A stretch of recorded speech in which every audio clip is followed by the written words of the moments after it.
И у нас переводчик, у него прорвал трубу, поэтому первую часть дня буду я переводить. All right, good morning, everyone.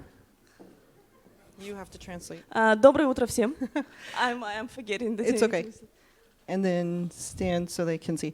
Okay, I'm going to very quickly go over the schedule for today. We will keep as close as possible to the schedule, but things may shift slightly.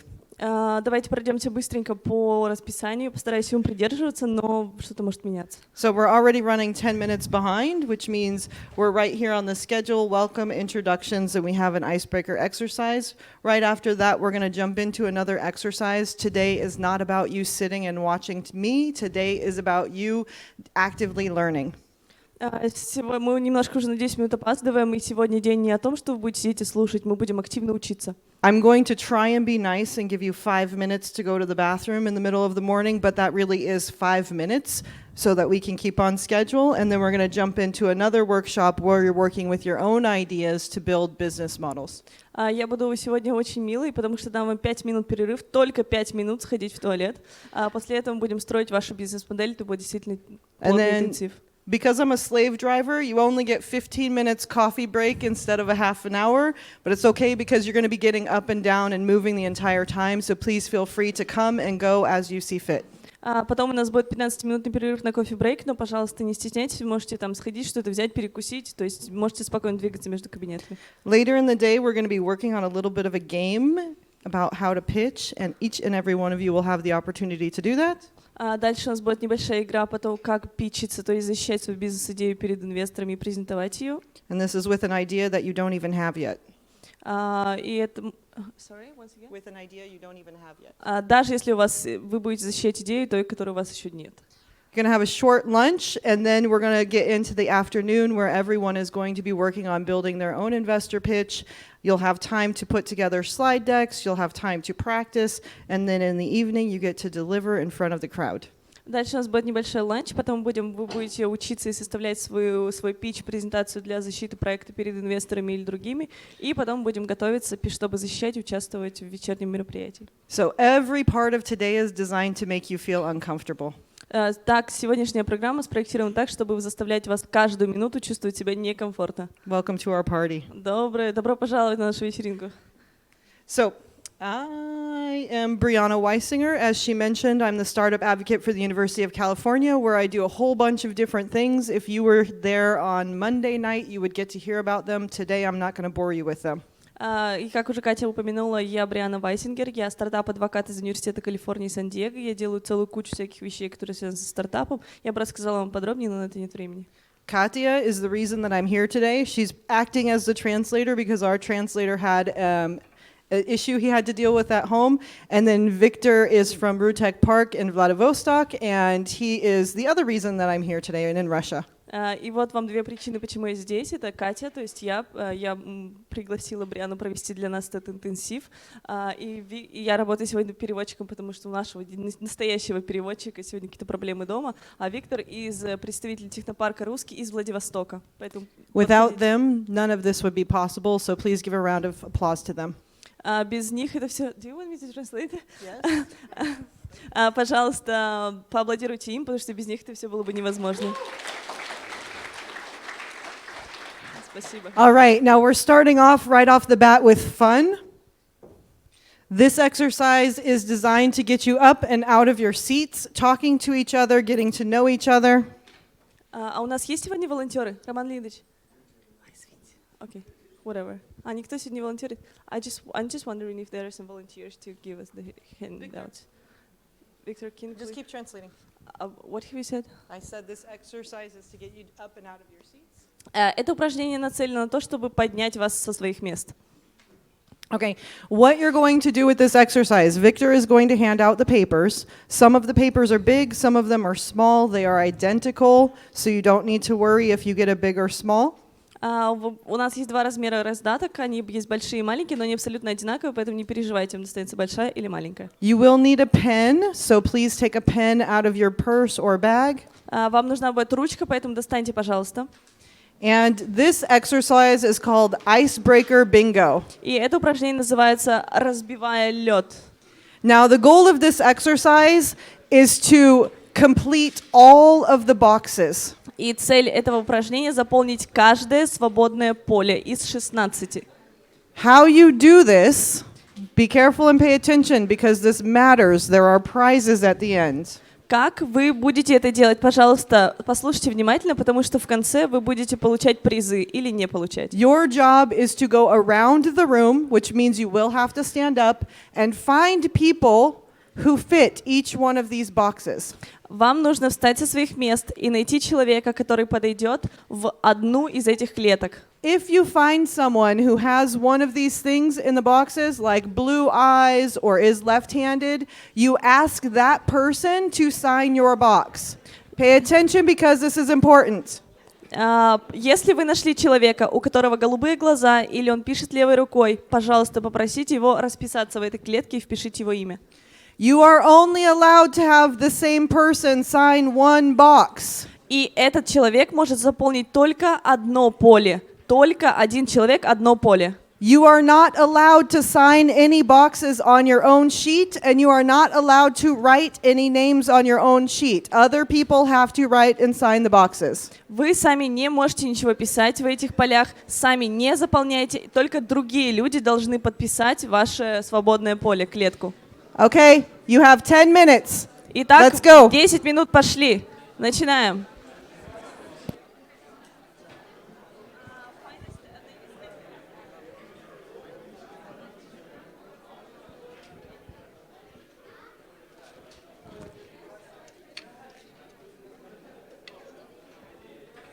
Друзья, кому, если вдруг не хватило листочков, объединитесь с кем-то и ходите вдвоем. У нас сегодня как-то очень много людей, мы немножечко не рассчитали.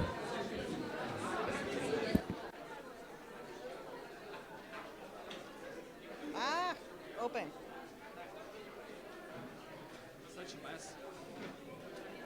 That's what it's supposed to be.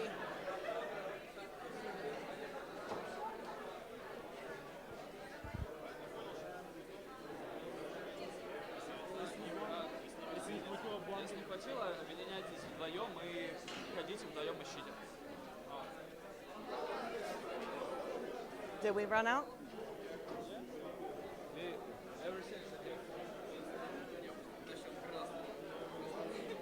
Сколько у вас детей? Children. Two. Two. I have two. It's Thank you. No, I think it says 3. It's more than two? Oh yeah, more than two.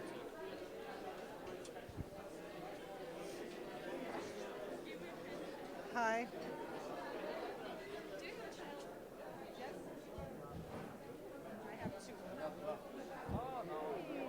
But there are other things on here that fit me. Например, она в красном. Или пишет. Maybe something about Asia? Do you travel? Yes. Thank you.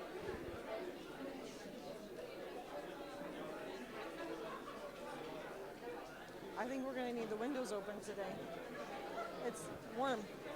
Is it warm to you? Or am I warm? Are you writing left? Yes, I am. Which one? Сейчас.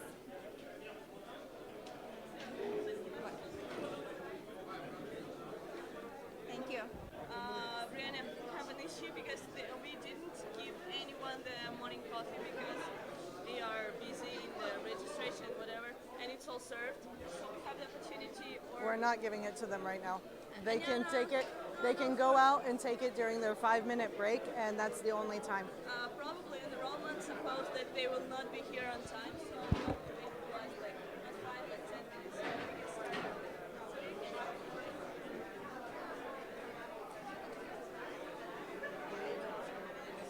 So the question is if we are giving them 5 minutes break here, or we are leaving it all to this coffee break.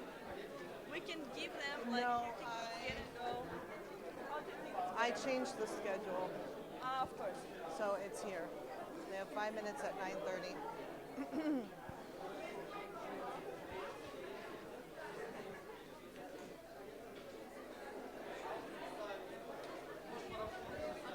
I I don't know why they held everybody downstairs. Because they need to register in that system, the website. But anyway, doesn't matter.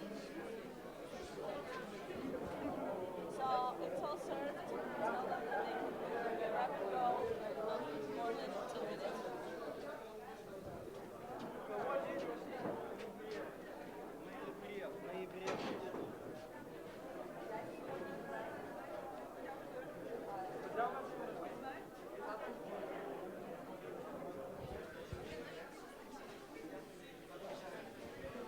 And we need to count how many people are here.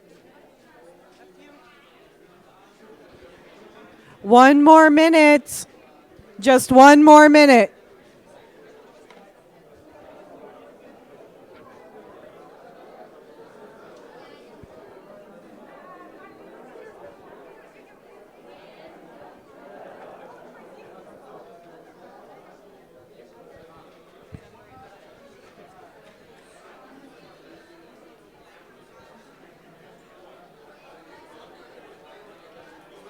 Listening, you know, like, I need to translate.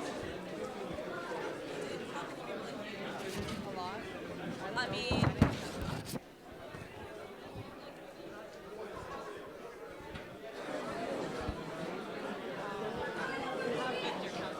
when they sit down.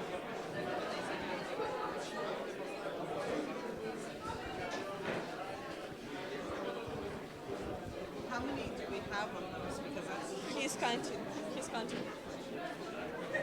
that's the next thing.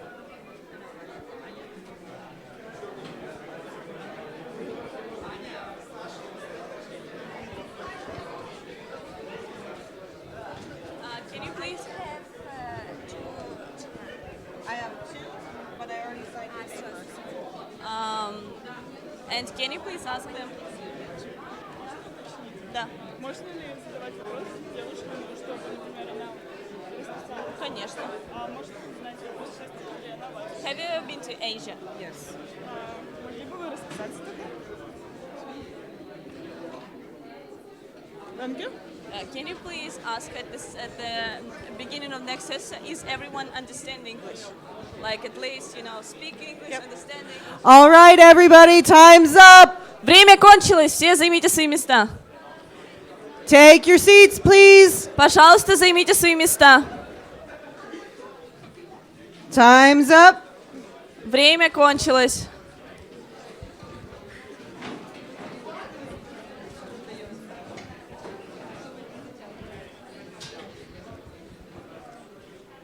All right, how many people filled out 16 boxes? Так, как много человек заполнило все Raise your hand if 16 you filled клеток? out 16 Поднимите boxes. руки, если вы заполнили все 16 клеток. Anybody fill out 16? У кого-нибудь есть заполненные 16 клеточек? How many filled out 15 boxes? Кто заполнил 15 клеток?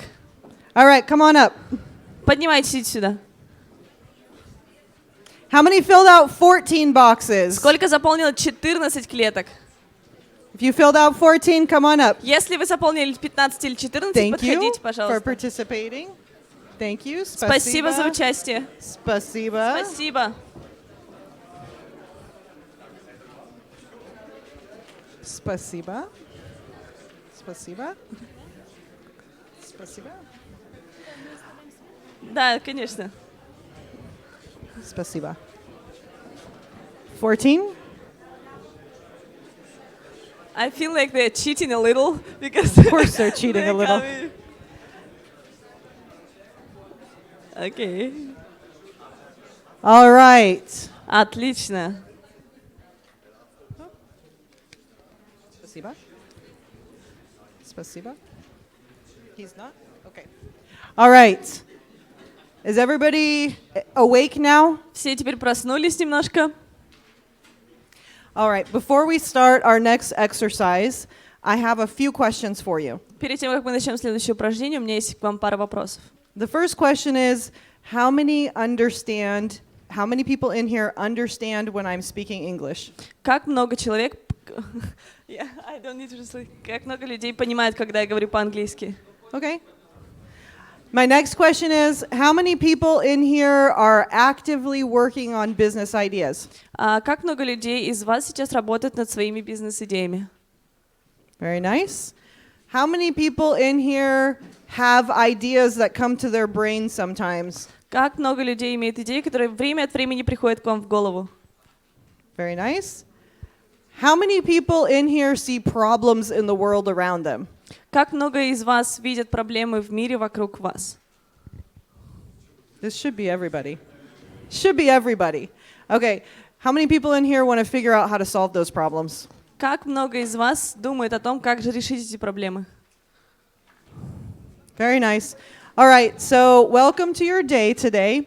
Today is going to be very informal. If you need to get up, stand up, go across the way, get a drink, get a bite to eat, please do that anytime that you want to. Сегодня очень активный день, поэтому если вы хотите, сходите, возьмите напиток, кофе, что-то перекусить в туалет. Очень быстро. Right now there's coffee and treats and things like that over there, so if you need it, go get it. Да, в кабинете напротив есть какая-то еда, напитки. Если вам нужно, сходите, возьмите, быстренько In the возвращайтесь. United States, we're very informal, so I promise I won't be offended. В США мы очень неформальные, поэтому я не буду обижаться на вас.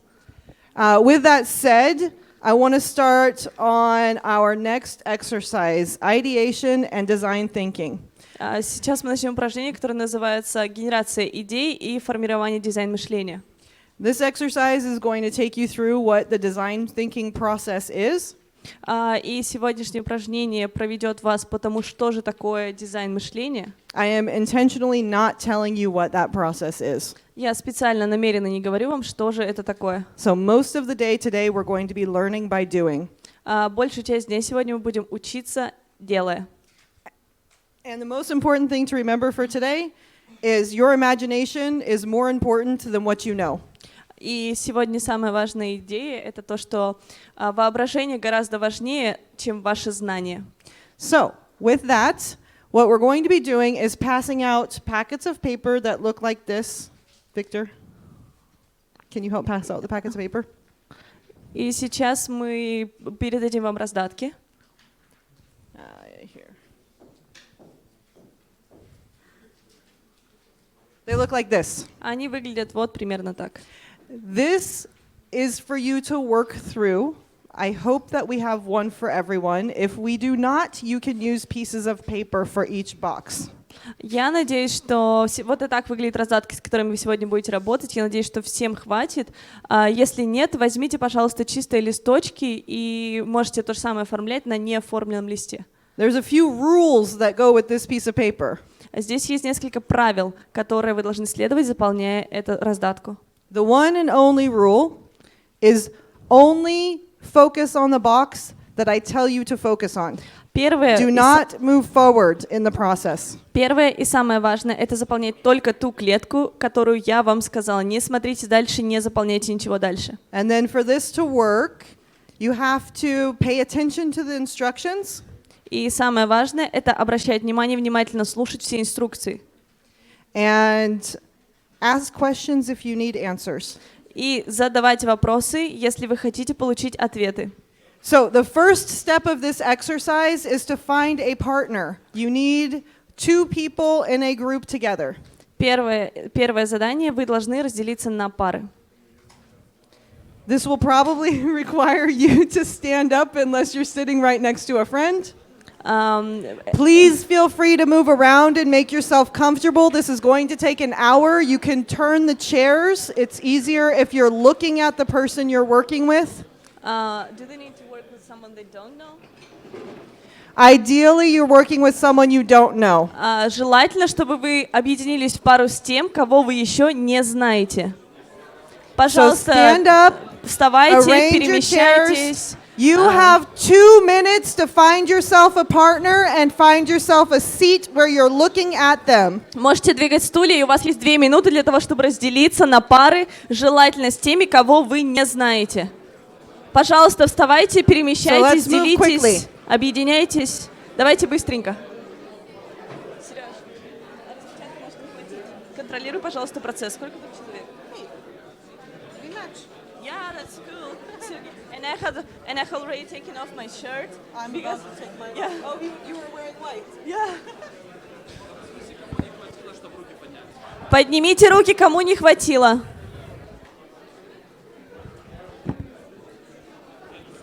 О, нет, не может быть. Я все допечатала ровно, идеально. If you give yourself a little bit of space, you're going to be grateful.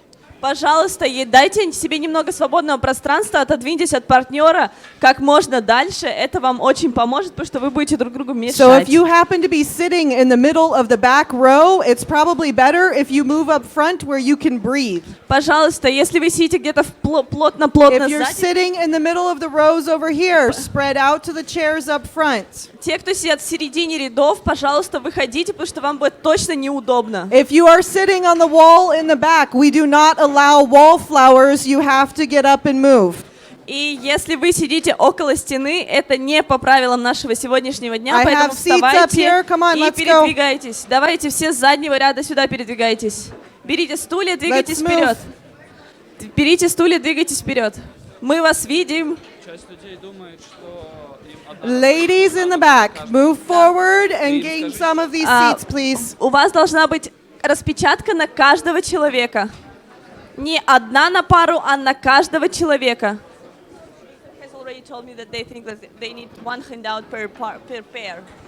You need two, one. Every person should have one of these. Every person should have one of У these. каждого должна быть One одна per person, распечатка. not one per group. Одна на человека, не одна на группу.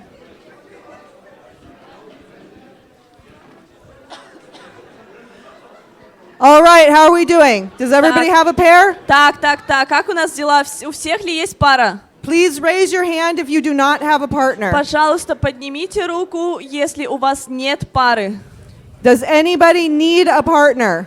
Есть ли кто-то, кому нужен партнер? I see people that are obviously sitting alone, which makes me think you don't have partners. Да, There's a partner вот. for you back there. Так, давайте объединяемся. У кого еще нет пары, пожалуйста, поднимите руку. Two. Who else needs a Over there. partner? I think your partner is over at the wall. Евгений? Okay. Do you Евгений? need a partner? Yeah, definitely you sit Straight in the Ты back. определенно сидишь один. Мог, пожалуйста, Anybody объединиться с else need a молодым человеком? partner? Да. This does not work if you're not working with someone, Присоединяйся, пожалуйста, вот сзади Евгений. unless you have multiple personalities. Окей. Then you can Так, interview у нас yourself. все еще один человек. У кого еще нет пары? All right, time for the instructions. У нас еще одного человека нет молодой пары. We have one more person who doesn't have a pair. Person. Can you stand up, Victor. please? Можешь, пожалуйста, встать? Nope, not today. Please join us. Виктор, please. Это твоя пара. I will manage the music. Мы справимся с музыкой. This is the first time Victor's done this exercise. Да, это Katya's первый done раз, it как- twice already. Да, для Виктора это первый раз, когда он будет делать это упражнение. He's like, come on here, come on closer. All right, are we ready for the instructions? Готовы ли мы получать инструкции? We are starting on box 1. Мы начинаем с заполнения поля номер 1. What you are doing in this exercise is interviewing your partner with the goal of eventually creating the ideal gift. Сегодня с вашим партнером с главной целью упражнения разработать идеальный подарок для вашего партнера. As you interview your partner, you should be asking them things like, when was the last time you received a gift? Когда вы будете разговаривать и задавать вопросы вашему собеседнику, вы должны задавать такие вопросы, как «Когда последний раз ты получал подарок? Какой он был?» How did you feel about that gift? Что ты почувствовал насчет этого подарка? Что ты What was the думаешь? experience like? Какой это был опыт? Как тебе это было? The one thing that I want you to note in what I just said is I did not ask, what kind of gift do you want? И самое главное, не задавайте вопрос типа «Какой же ты подарок хочешь? Скажи мне». So don't ask that question. Пожалуйста, не надо таких вопросов задавать. Okay, who is going to be the first interviewer in your Кто team? будет первым интервьюирующим, то есть первый, кто задает вопросы в вашей команде? Поднимите If you are руку. going to interview first, raise your hand.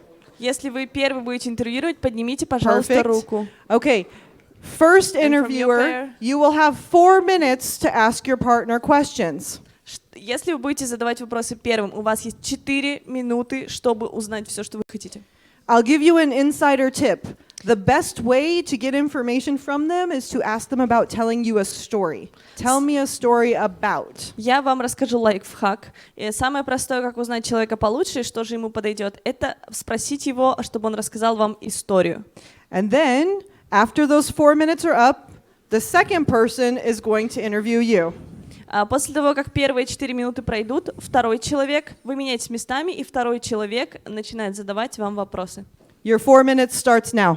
И ваши 4 минуты начинаются сейчас.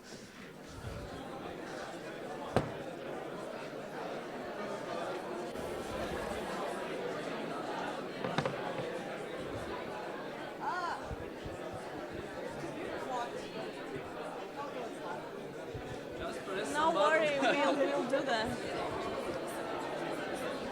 Все. They ask you what they should write down in the box.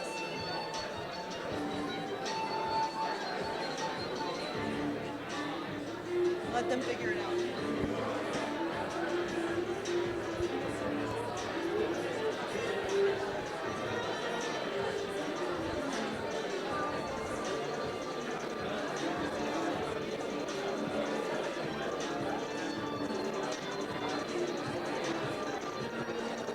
У вас есть пара? Yeah. Let's go. Витя! Витя! Витя. Вставай, мы тебя освобождаем. Ты нам нужен в организации. Let's go. У тебя новый партнер. Yeah, of course. Maybe Виктор, ты можешь объяснить, пожалуйста? Сейчас спрашиваю.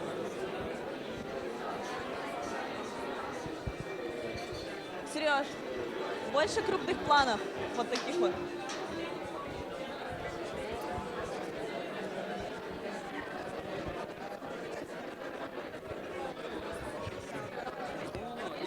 Волонтеры, вот, которые тут могут там раздать что-то, еще что-то. Окей.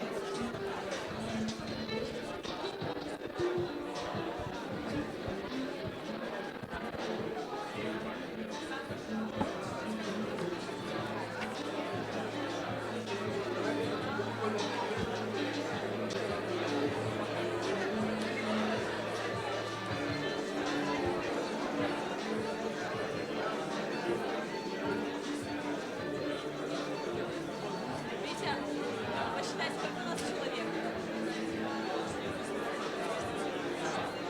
Ну, прям. Это первая задача. Вторая задача — посчитай, сколько у нас листков бизнес-модели. Пожалуйста. Модели точно всех хватит, потому что она на группу из 3-4 людей.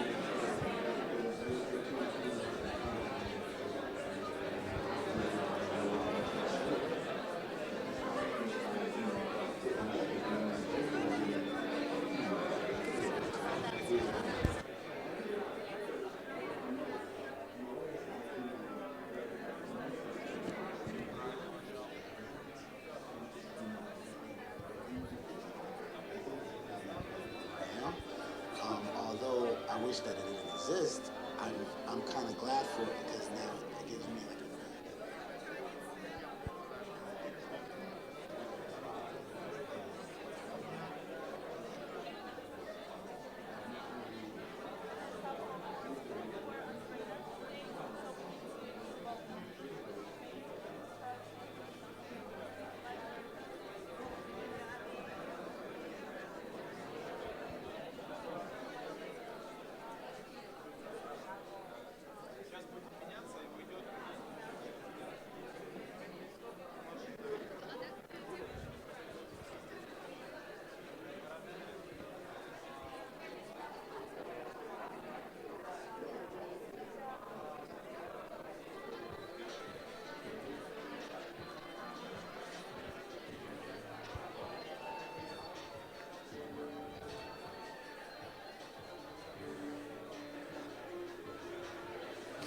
All right, time's up. Time's up. It is time to switch. The second person should now be conducting the interview. Второй человек, который сейчас отвечал на вопросы, должен начать интервью. The goal of this is to gain empathy for your partner and a better understanding of their wants and needs.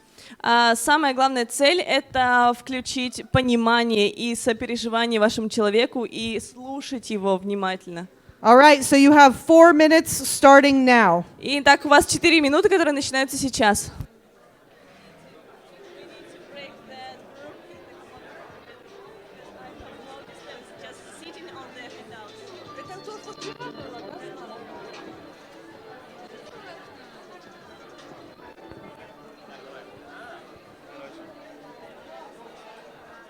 Come on. Come here.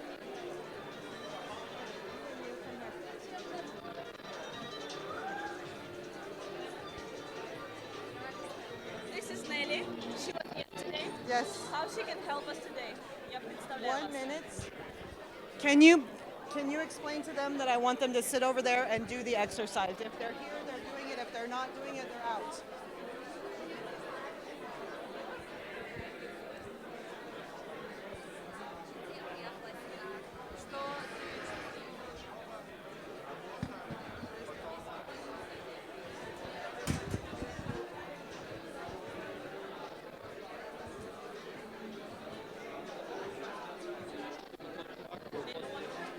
Send them home. That's what I told them. Send them home.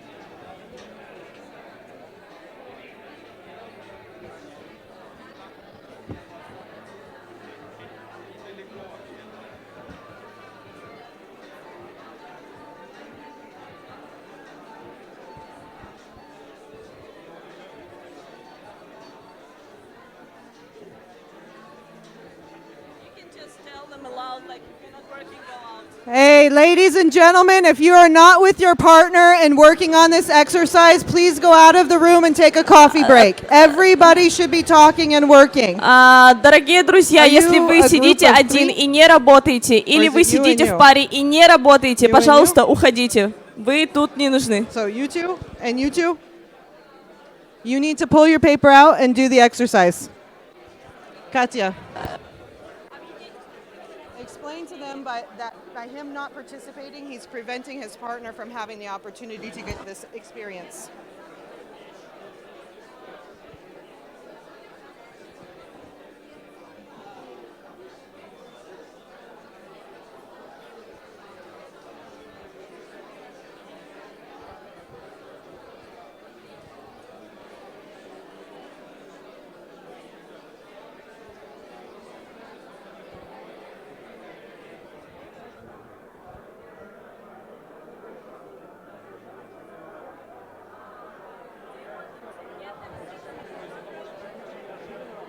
Because they're talking to each other. I mean, they're talking to each other now.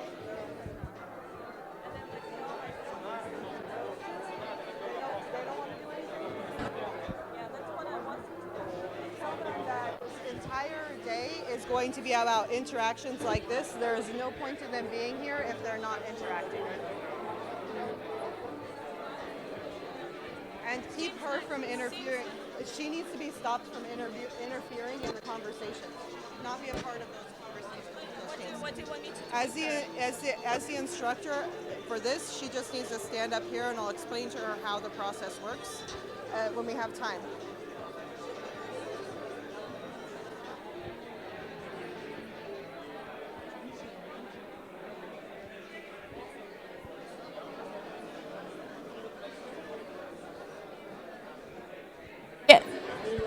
Если у вас есть вопросы, пожалуйста, поднимите руку, я подойду, отвечу.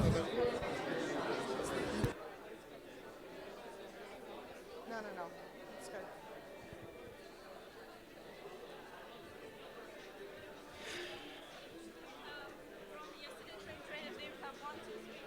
Perfect. Come here. They should all be up here with me because I need to step by step when we're in the downtime be talking to you to explain to them how this works. All right, ladies and gentlemen, time's up. Time's up. My mic is turned down. Thank you. All right, time's up. So now it's time for us to move on to the next box. the trainers should come up here. Тренеры, пожалуйста, подойдите сюда поближе. Те, кто вчера был на наших упражнениях, да, пожалуйста. So we have a group of people that I'd like to introduce you to very briefly. We're taking a moment. These are people who participated in the Train the Trainers session and learned how to help facilitate these exercises yesterday, so they will be here for some of the day helping us today. Я бы хотела быстренько вам представить. Это наставники, с которыми мы работали вчера, и они сегодня будут вам помогать работать, выполнять упражнения. So if you will just pass your mic down and they can say what their names are. Просто представьте. Меня зовут Веснин Роман. Куликов Евгений. Шадрин Александр. Ваш преподаватель Круглова Неля Викторовна. As we go through the day, if you have questions, you can ask me, you can ask Victor, you can ask Katya, you can ask these people as well. And but for this particular exercise, a lot of it is just working by yourself. Если у вас есть какие-то вопросы, поднимайте руку, спокойно обращайтесь к Виктору, Кате и к любому из тренеров. Но это упражнение, оно предполагает только самостоятельную работу. So the next step of this exercise, we're moving on to box 2. And for box 2, you're doing the same thing. You will be spending 4 minutes interviewing your partner. И вам теперь мы переходим к заполнению колонки номер 2, поля номер 2. И теперь вы должны проделать все то же самое, проинтервьюировать вашего партнера. So the purpose of doing the interview twice is because when you talk to them the first time, you're probably getting very superficial information about them. Цель этого упражнения — получить более глубокую информацию, потому что когда вы в первый раз разговаривали, скорее всего, получили поверхностную информацию.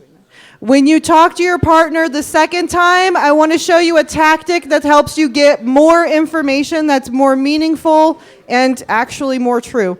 Я бы хотела, чтобы во время второго интервью вы более глубоко поговорили с вашим партнером и получили более глубокую информацию, что же им действительно нужно. Aside from asking them to tell you stories about their experience, when they tell you a story, you should be using a tactic called the 5 whys.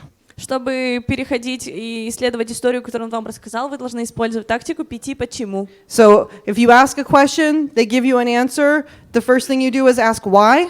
Первый вопрос, если они вам что-то говорят, вы должны задать ему When they give почему. you a second answer, you ask why. Они вам отвечают, вы снова задаете почему. When you give it a third answer, you ask why. Третий раз они вам что-то снова отвечают, вы задаете вопрос почему. Fourth answer, why. Снова Fifth answer, почему. why. После пятого ответа снова почему. That helps you get much deeper information than you would ever gotten when you asked the first question. Это дает вам возможность поглубиться и получить более точную и действительно истинную информацию, чем после первого вопроса. So, starting with partner number 1 again, you И, have 4 minutes to interview your partner. начиная сейчас, у вас есть 4 минуты, чтобы снова начать работать со своим партнером. Your time starts now. Ваше время начинается сейчас. This only works in teams of 2. You cannot have a team of 3. If there's anybody with a third person, you need to come up here. Если у кого-то нет пары или кто-то третий в паре, пожалуйста, подойдите сюда.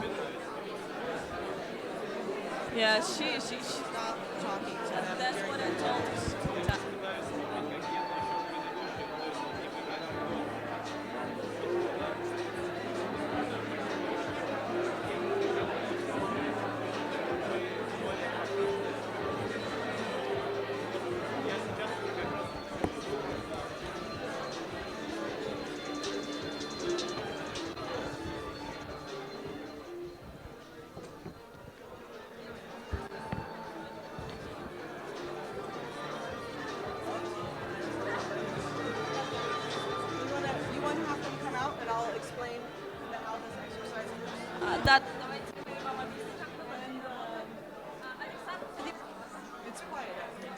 That's why. It's quieter out here. yeah, no. Женя, please join us. So,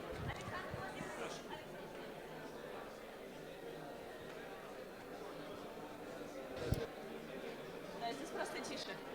So with this exercise, a lot of it is about them struggling through the uncomfortableness themselves. Самая главная задача в этом упражнении, они просто борются с тем, что как им это некомфортно разговаривать. In order to, particularly with much smaller groups, the reason that we put music on that's high energy is because it changes the energy in the room and helps people feel more open. Включаем музыку, чтобы люди больше почувствовали энергию и чувствовали себя свободно, чтобы они начинали говорить, а не просто в тишине. And it makes them feel more comfortable talking because they don't think other people can hear them. И им это делает более комфортно, чтобы они говорили, потому что они не думают, что их кто-то еще слушает. So then the first two steps of this exercise are all about, in design thinking, that first step, number one, empathize. Первая самая задача в течение этого дизайн-тренинга — это проникнуться к человеку, понять его, услышать его, почувствовать. And really, the facilitator on the exercise, our job is to do the timer Самое главное, мы должны просто контролировать тайминг and give them instructions for each step. и давать им инструкции для каждого шага. The instructions are already written on the paper, so if they read it, they could. Понимают, начинают уходить, вставать. Он не понимает, Все задачи уже написаны на листочке. And she's like, well, they just don't understand it, they just need to go out. Like, they usually don't understand it, that's why they just stay there. Поэтому приходится немножко So that's объяснять. why she is trying to explain. Yeah, and then we just stand back and watch them do. There's И like it's. просто встать и смотреть, как они это делают. So it's for me, it's always uncomfortable because you spend most of the hour just standing И мне вообще это не очень looking like you're not bored, потому что зачастую тебе надо постоять и делать вид, что тебе не скучно, и ты контролируешь. But so it's always these kinds of exercises are always uncomfortable for me because you just stand at the front of the room going, okay, now what? Потому что я всегда просто перед комнатой, всем привет. So this particular one is from Stanford and it has a full, like I'm not making this up. This is a full facilitator's guide. Тут есть гайды для фасилитаторов, тех, кто проводит это упражнение. Там действительно пошагово написана вся инструкция. And what's great about this, I don't know if it's translated into Russian, but I'm sure it could be. What's great about this is if you've never done it before, they actually tell you what to say. Если вы никогда не делали этого раньше, то есть инструкция, как это делать. So if I forget something, I can look at this and be like, oh, okay, this is what I'm supposed to do. Если что-то написано, может, Такие дивные, как-то в Америке. Nelly is like, you don't Just 1 second, the time's up. select it. Yeah. Sorry, 1 minute. All right, ladies and gentlemen, Так, Your time is дорогие up. друзья, время закончилось.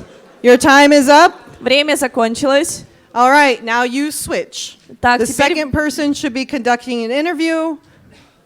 теперь мы меняемся. Второй человек должен проводить интервью, кто сейчас рассказывал вам. You have 4 minutes starting now. У вас есть 4 минуты, которые начинаются прямо сейчас.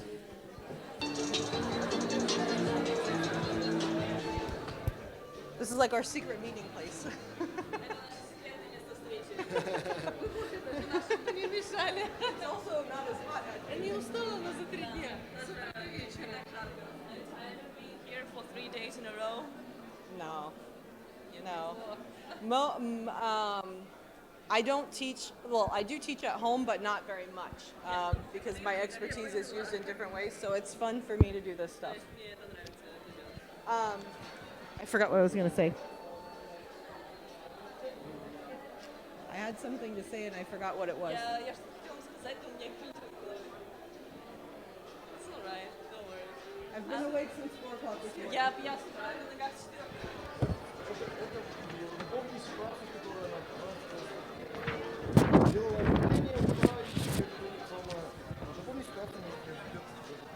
Maybe you need to act, to repeat the situation once again, like go back, sit down, and That works sometimes. that's just So the next one that we're going to be doing is the capturing the 3 findings.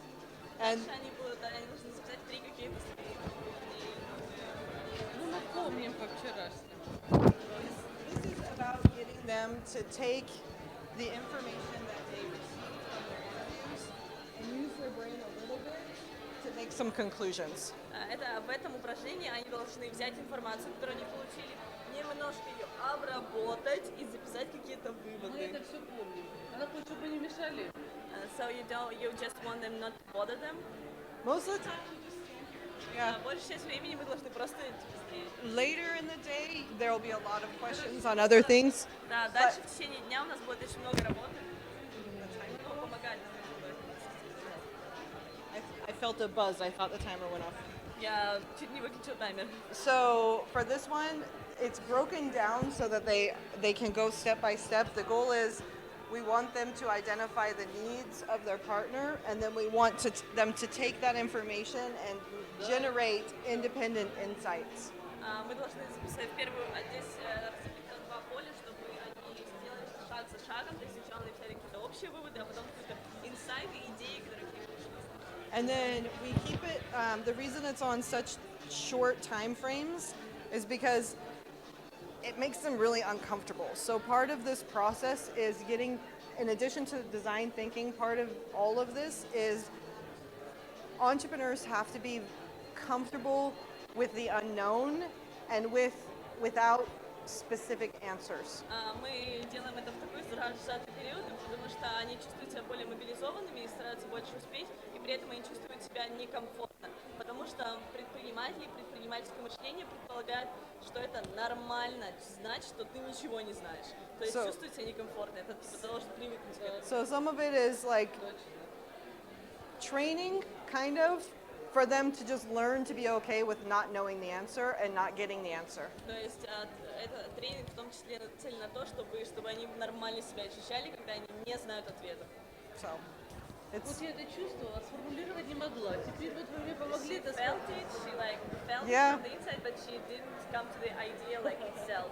Yeah. The hard formulation. a lot of the exercises that are done in this space, all of them are like have this underlying theme about being okay with unknown. Вот, да, почти под всеми упражнениями есть такая подтекст, красная линия о том, что вы должны быть нормально с тем, что вы не It's time. All right, time's up. Итак, время закончилось.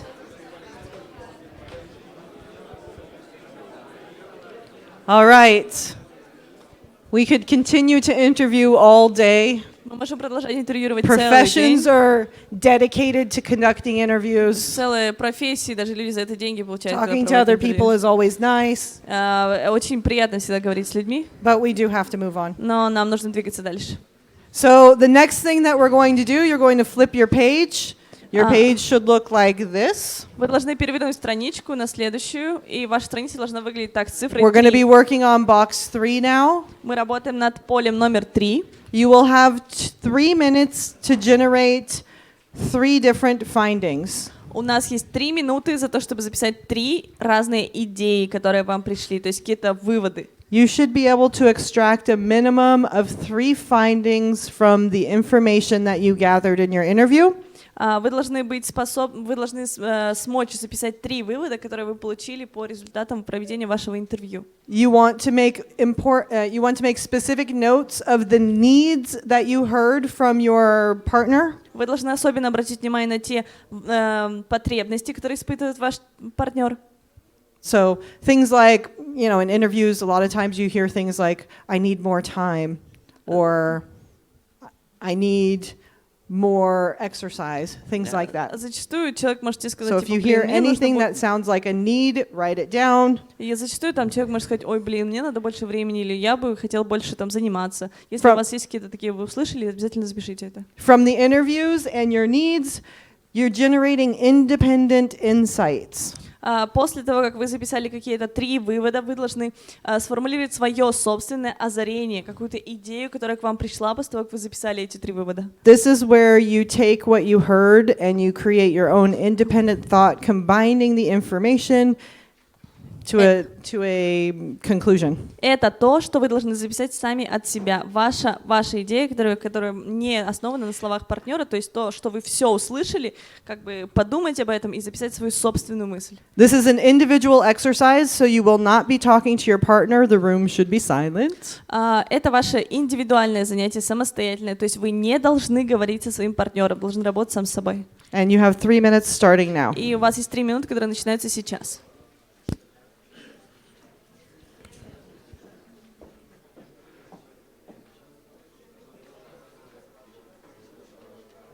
Maybe turn it down a little bit because they should be quiet right now.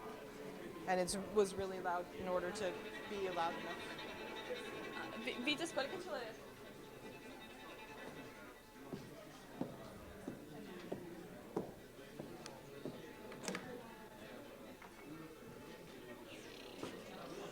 We are going to be so late.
This is our secret hiding Это spot. наше секретное место для обсуждений. Следующая страничка, на которой мы работаем. Both the capturing the findings and the Turn off definition. the mic. Hello.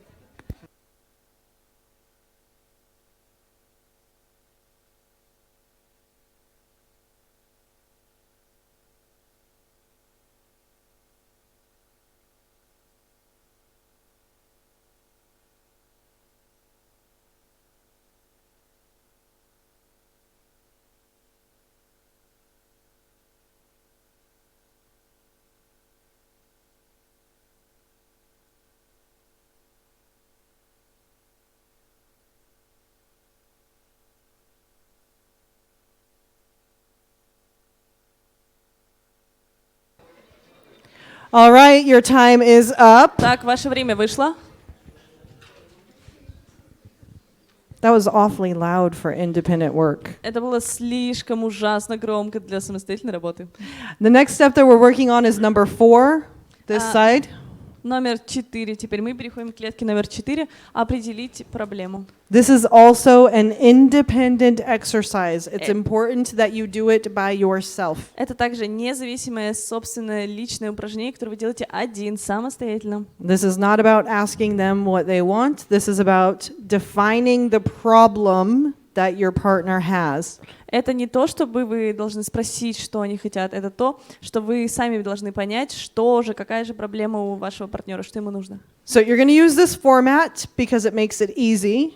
You start by writing your partner's name at the top. Вы можете начать заполнять шаг за шагом прямо в эти клетки. Next question is, сначала запишите имя партнера. needs a way to whatever it was that they needed. Дальше вы пишете то, что ему нужно, по вашему мнению. These are connecting words that you can choose from.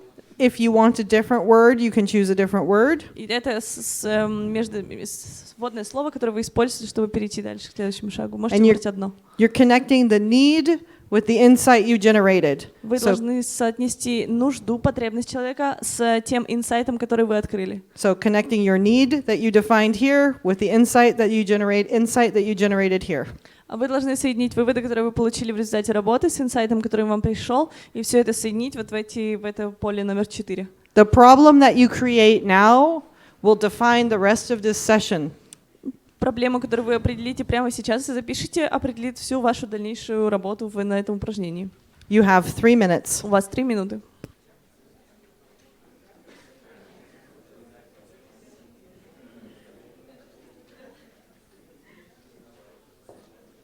Remember, you're pulling this information out of your own brain.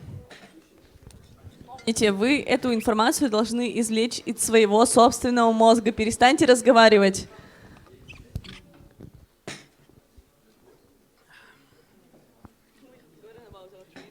No, it's very short.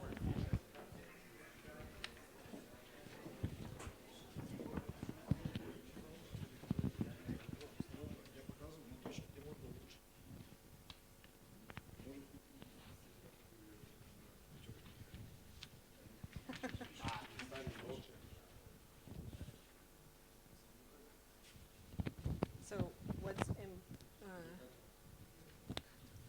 I need to follow you all the time. we need to be attached by a string.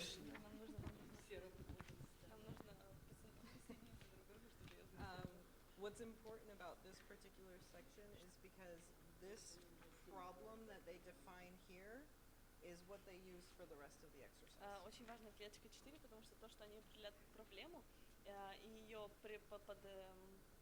ее основу, это определит все дальнейшее упражнение. So when they're interviewing the whole time, they should be trying to understand what their customer. This is a customer interview, and they should be understanding what their customer's problem is. Самое главное, что они должны подумать, что же нужно их условному клиенту, потому что сейчас они, грубо говоря, с клиентом разговаривают. Клиент, который будет потреблять их подарок. So not only is this exercise connecting to design thinking, Это не только про дизайн мышления, формирование дизайна мышления. it's the foundation of conducting customer interviews. Это база для того, чтобы они научились проводить интервью customer discoveries. и какие-то открытия потребителей, новые идеи. So we don't need to help them? No, they should be able to do it themselves. The Они должны instructions, научиться делать это сами. it's not here on mine because it's English, but on theirs it has Russian. Да, у них там все по-русски написано. And so it's a formula. Здесь просто формула.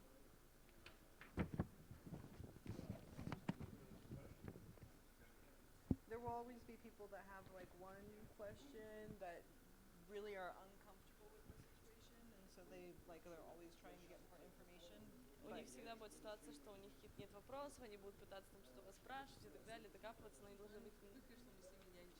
So they're used to that you're answering all the questions, fulfilling, like, oh, what did I say? Okay, like this. What may I ask you? Oh, okay, like The goal is to let them be as uncomfortable as possible for as long as possible. Цель это сделать, чтобы... All right, your 3 minutes is up. Так, ваши 3 минуты подошли к концу. We're going to move on to the next step. Мы двигаемся дальше, переворачивайте страничку на шаг номер 5.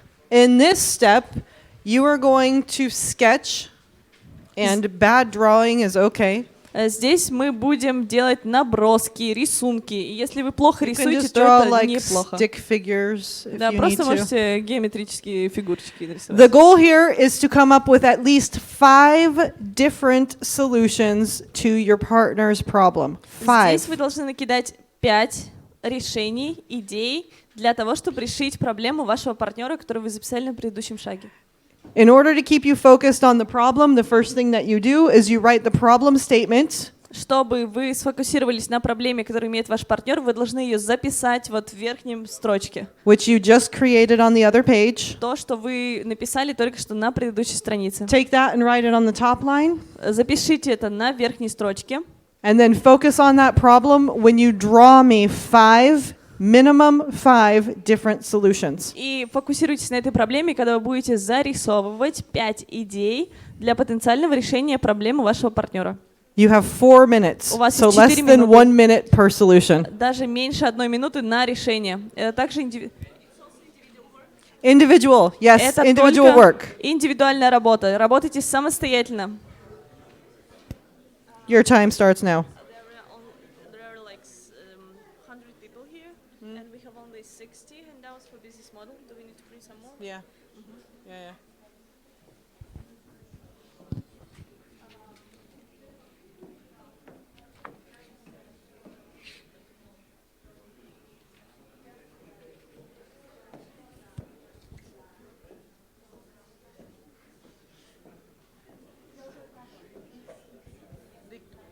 Can you help me with some translating for a minute?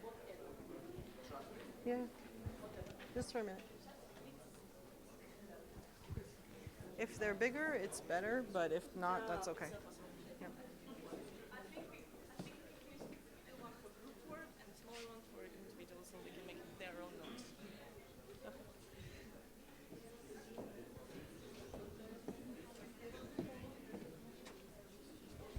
I just want you. Of course. And what should I do if my partner don't want to have any gifts?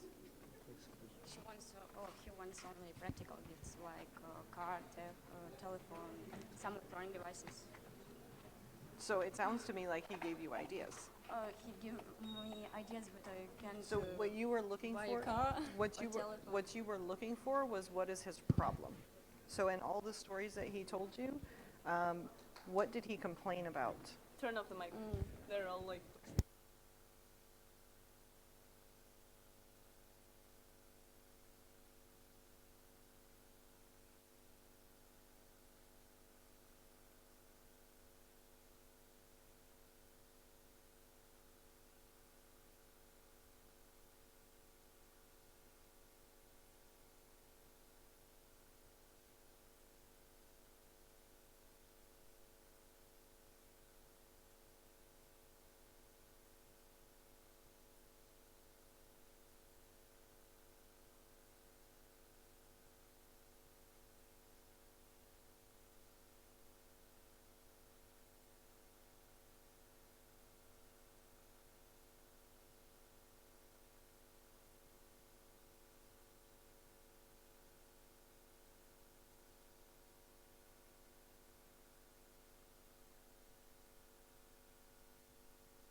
realize that it's not his need, it's just a tool of receiving something. Yeah.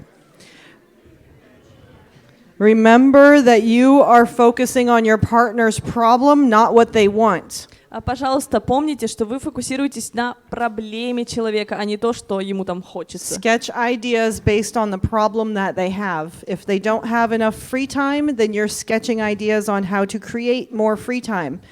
Если когда набрасываете решение проблемы, пожалуйста, фокусируйтесь на проблеме. Если там у человека нет свободного времени, недостаточно свободного времени, решайте проблему.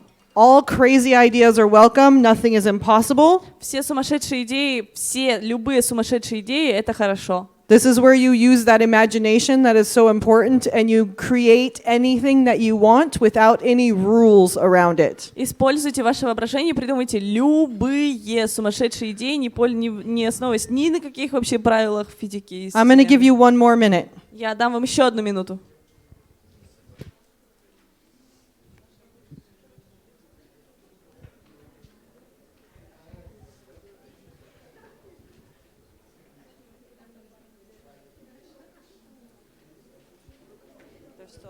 This is individual work, so there shouldn't be any talking between you and your partner. Пожалуйста, There не should not be any разговаривайте. talking between you and your partner. Пожалуйста, не разговаривайте со своим партнером. Работайте индивидуально. В комнате должна быть тишина.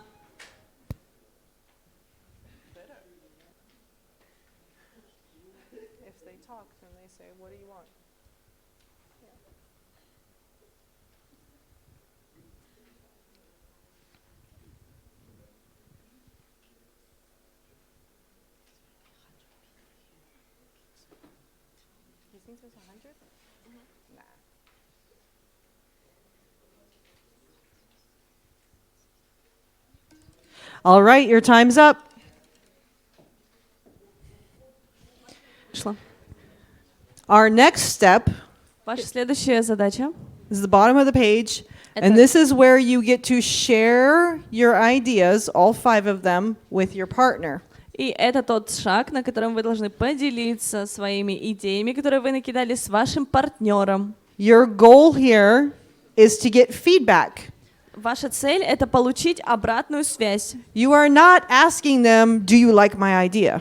Не спрашивайте, тебе нравится моя идея? You're trying to get more information on their wants and needs and what they like.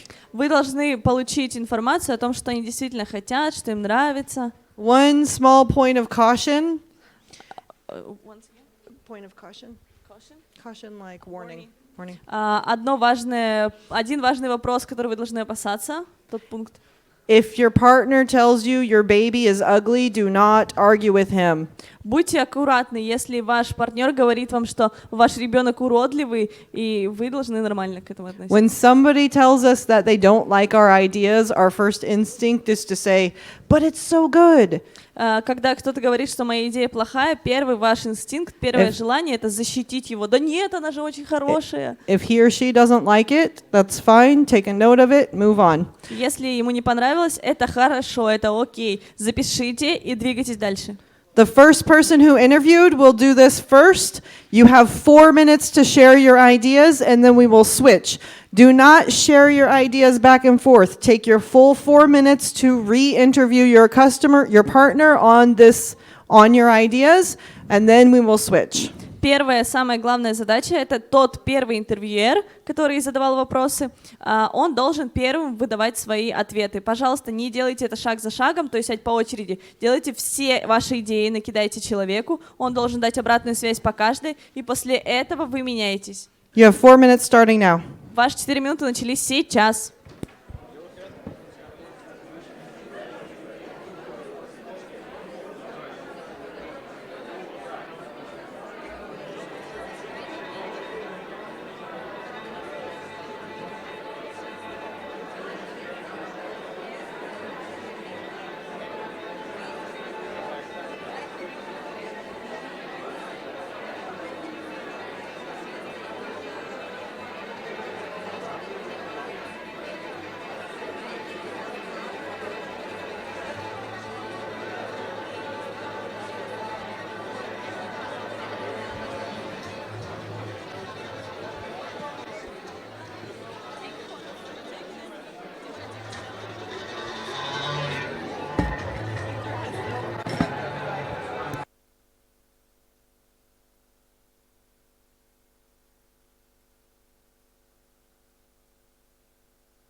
right, ladies and gentlemen. Time's up. It's time to switch. Ваше время меняться партнерами. So Пожалуйста, now your меняйтесь. second partner is going to share his or her sketches with you. Пожалуйста, пусть теперь ваш партнер поделится своими набросками, рисунками с вами.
All right, ladies and gentlemen, time is up. Так, время закончилось. Time is up. Время кончилось. All right. Now we are going back to individual work. This Теперь мы is private возвращаемся. work for you. You don't share this with your partner right now. Теперь мы возвращаемся к индивидуальной работе. Вы делаете ее самостоятельно, не разговаривая со своим партнером. The next page, if you flip your page, Да, переворачивайте страницу. is where you reflect on the feedback that you received about your solutions. Вы So you должны, had 5 solutions. Your partner gave you feedback. вы должны прорефлексировать, проанализировать те решения и тот фидбэк, обратную связь, которую дали вам партнеры. You take that feedback and you generate a new idea. На основе этого обратной связи вы должны сгенерировать новую идею. It might be the combination of all 5 of your ideas. It could be something completely different but the point is based on your partner's feedback. Вы можете объединить все ваши идеи или вообще придумать что-то совершенно новое. Самое главное — это в основу взять обратную связь. These should be drawings. You should be drawing this. You should not be writing. Вы должны, самое главное, нарисовать здесь. Не писать словами, а нарисовать. If you need to write down a couple of words to point out key features, that's okay, but do not write sentences. Если вам нужно что-то записать, какое-то слово обозначающее, это окей, но в основном вы должны рисовать. Не пишите предложения. You're creating one new idea and you have 3 minutes. У вас есть задача сделать одну новую идею, и на это у вас 3 минуты. Your time starts now. Прямо сейчас мы начинаем.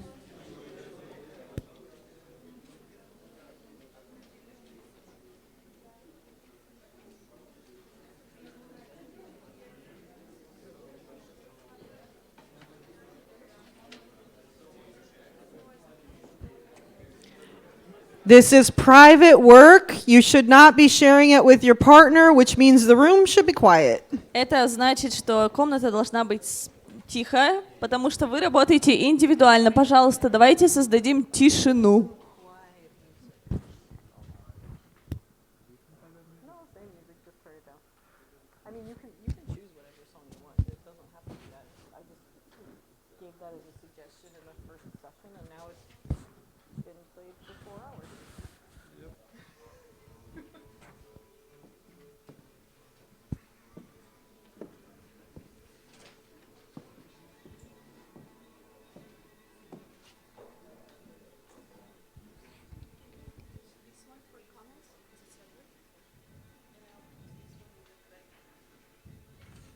Yeah. Try to provide as much detail as you can in your drawing, as much color. How might this solution fit in your partner's life? Пожалуйста, обратите внимание на детали. Здесь написано «не вдаваясь в детали», но вы вдаваетесь в детали. Это моя ошибка перевода. Вдавайте в детали, используйте как можно больше цветов, как можно больше деталей, прорисовывайте.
I'm a little nervous.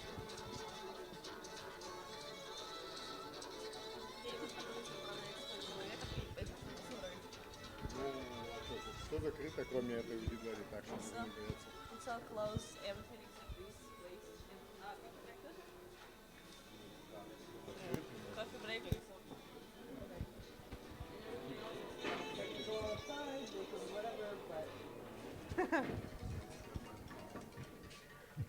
All right, your 3 minutes is up. Итак, ваши 3 минуты закончились. Did everybody draw me a beautiful picture?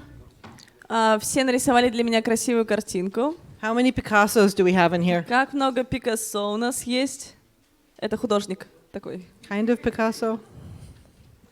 Okay.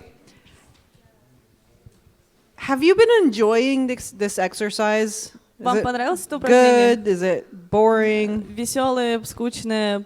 Прореагируйте как-нибудь. Da. Okay. Okay, here comes the fun part. Now you have to build what you drew. Теперь вам нужно построить то, что вы нарисовали. You are building what you drew out of anything that you can find that does not destroy the building.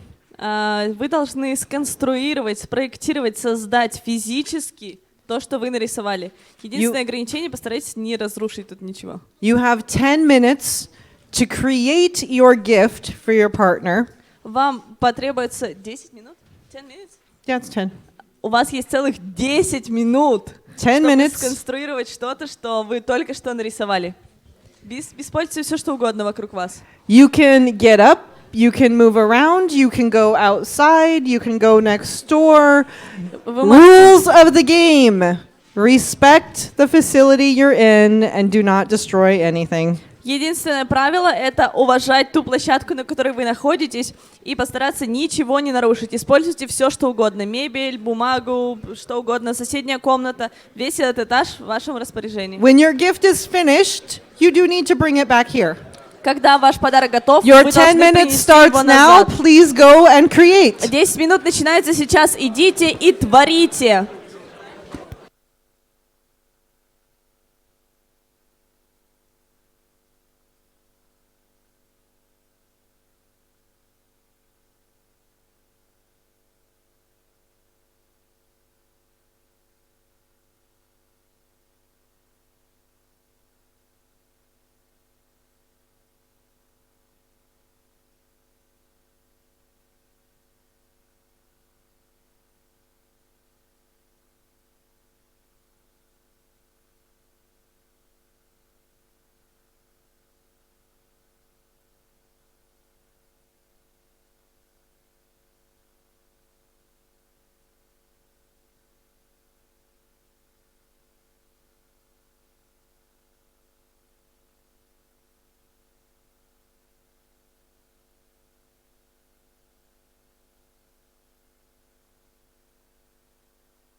All right, you have 2 more minutes. У вас 2 осталось minutes to 2 finish. минуты. 2 минуты.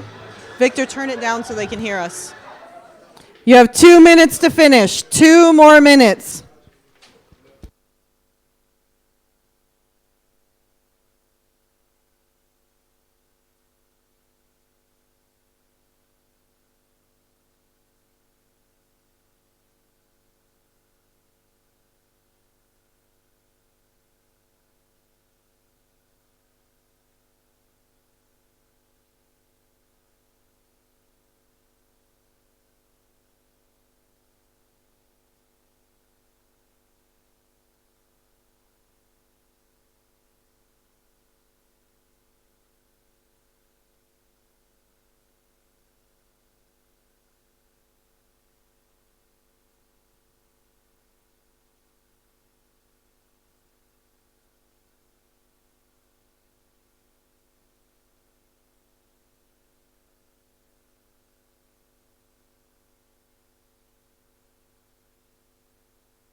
Thirty seconds to finish. 30 seconds to finish. Осталось 30 секунд.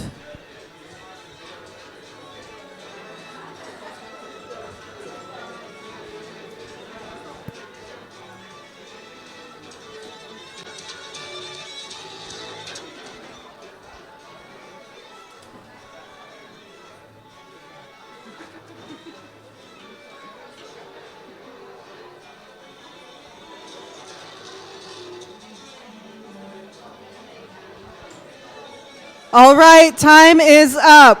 Итак, ваше время вышло. Okay.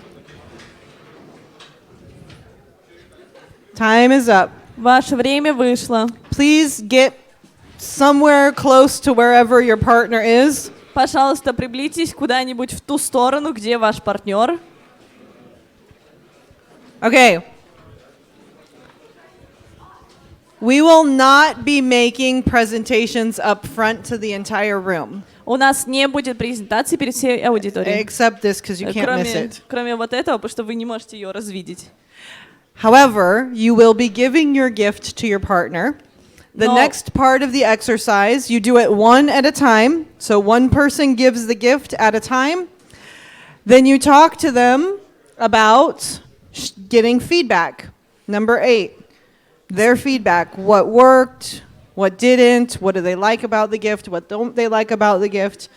Следующий этап — это вы должны Questions that you подарить... have, questions that they have, new ideas. Следующий этап — вы должны подарить ваш подарок вашему партнеру, кому он адресовывался. So the И first person to interview will be the first person to give the gift первый человек, который спрашивал вопросы, должен первым дарить подарок. and to gather feedback. И записать обратную связь, то есть заполнить эти поля, какие есть, что получилось, что не получилось, какие остались вопросы и как это можно улучшить. You have 4 minutes to give your partner the gift and gather feedback. У вас есть 4 минуты, чтобы заполнить это поле и подарить подарок вашему партнеру, затем вы Your time поменяетесь. starts now. Ваше время начинается сейчас.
All right, time's up. It's time to switch. The second person gets to give their gift and gets to interview their partner to gather feedback. Итак, ваше время подошло к концу, вы теперь меняетесь, и теперь ваш партнер записывает фидбэк по поводу подарка, который он вам сейчас преподнесет. Your 4 minutes starts now. Ваши 4 минуты начинаются сейчас.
All right, ladies and gentlemen, time is up. Итак, дорогие друзья, ваше время совсем вышло. Time is up. Ваше время вышло. All right, who was surprised by what they were able to create today? Кто был удивлен тем, что же им удалось сегодня создать? Кто сам не ожидал этого? Yeah. Did you enjoy the exercise? Вам понравилось упражнение? Okay, we're not going to rearrange anything yet. I just need you to sit where you are. We're going to do a couple of things when it comes to learning so I can explain what you just went through. Мы ничего не должны изменять, оставайтесь на своих местах. Мы сейчас еще немножко информации получим. Слушайте внимательно. So the last part of your exercise, oops, this one. The last part of your exercise was ideas. The whole point of the design thinking process is you iterate over and over again. Основной смысл дизайн-тhinking, это вот как раз дизайн мышления, это в том, что вы повторяете это упражнение снова и снова и снова и снова. You start by understanding, you explore the options, you develop a concept, and then you test it and do it again. Вы понимаете проблему, вы разрабатываете... Can you please turn back? Yes. Вы понимаете, осознаете проблему, предлагаете какое-то решение, разрабатываете что-то, а потом получаете фидбэк и снова идете по этому кругу, снова разрабатываете и так далее. So, if you were with me on Monday, you should recognize this. Design thinking is turning need into demand. Если вы были с нами в понедельник на лекции, вы должны узнать эту схемку. Design thinking, дизайн мышления — это про то, чтобы превращать нужду в спрос, в потребность. You started with interviewing your customer. Вы начинаете с того, что вы интервьюируете своего потенциального клиента. And then you wanted to understand his or her wants and needs. И после этого вы начинаете думать о том, что же ему действительно нужно и какие у него потребности. You dove deeper with the specific goal of understanding what their problem was. Вы должны докопаться глубже и докопаться до истинной проблемы, какая же у него действительно была проблема. You took a moment to sit back and think about those interviews to define the problem. Вы должны потратить минуту вашего времени, как сегодня упражнение, чтобы Then you сесть и spent осознать time. проблему. Then you spent time ideating and creating ideas. Потом вы тратите свое время на то, чтобы разработать идею, придумать какое-то решение, разработать идею. Nope. I can't find it. So after you created your 5 different ideas, you went back and you talked to your customer again. После того, как вы разработали 5 своих идей, вы вернулись на шаг назад, снова поговорили с своим клиентом. Then you went back and you ideated one more time. Потом вы снова вернулись, перешли на следующий шаг и пришли к генерации идей еще один раз. You came up with one idea. У вас получилась одна идея. You prototyped that idea. Вы создали прототип, концепт этой идеи. Вот, например, прототип. You showed it to your customer and you tested Показали it. своему клиенту и протестировали. You asked them feedback about what you created and you empathized some more. Вы получили обратную связь по поводу вашей разработки и попробовали еще раз почувствовать, что же ему нужно. And you captured other ideas that you might have. И разработали новые идеи по поводу того, что же ему действительно нужно, что вы будете делать. So, I just want to go through this so you understand what it was that you did. We are moving on very quickly because we are now 45 minutes behind. I told you we weren't going to follow the schedule. Мы немного не успеваем по расписанию, мы уже примерно 45 минут опаздываем. So we're going to take a bathroom break. Bathroom, 5 minutes. But before we do, I have a question for you. Теперь у нас будет перерыв 5 минут только на туалет. 5 минут быстро туда-обратно. Has anybody in here been to Paris? Кто-нибудь здесь из вас был вообще в Париже раньше? Has anybody seen pictures of the Eiffel Tower? Кто-нибудь видел картинки Эйфелевой башни? Okay, so we have our own version of the Eiffel Tower here, and I would like everybody to crowd around it because I need a picture, И please. я бы хотела, чтобы все And then you присоединились, can и go мы to the сделали bathroom. общую фотографию и сделали с Эйфелевой башней. Только аккуратно не уроните ее. On this side, Да, с этой стороны, пожалуйста, over here. все сюда бегите, мы сделаем общую фотку. Только аккуратно. Конечно. Аккуратно. Сюда, сюда, идите сюда. Давайте, остановитесь за мной. Вот сюда, вокруг, not в in толпу. front, not in between. I want you on that side Да, towards туда, that дальше, wall. Дальше. That Дальше. side, I'm protecting this. I Yeah. need them all to move to that side. Otherwise, Не they're not going to вставайте fit in the здесь, picture. идите, да, туда. Nobody behind it. Да. Everybody against that wall. Да, никого сзади, все аккуратно. Давайте сзади, двигаемся дальше. И постарайтесь сделать какую-то типа линеечку, чтобы первые присели чуть-чуть, задние вытянулись. Да, чуть-чуть. Да, давай. Oh, like this.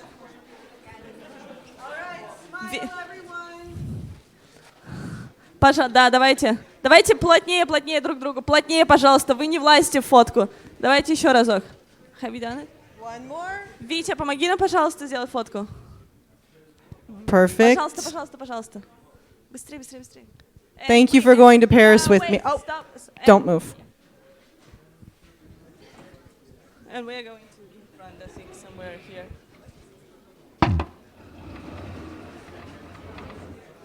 Да.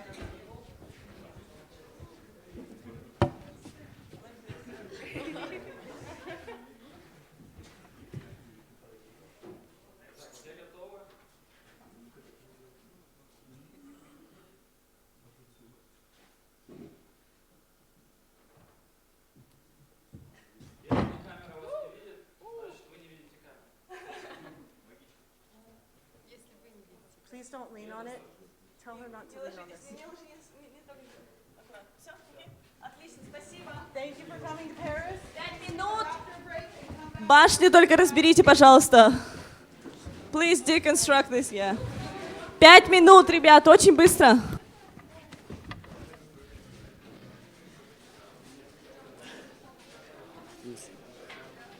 Perfect.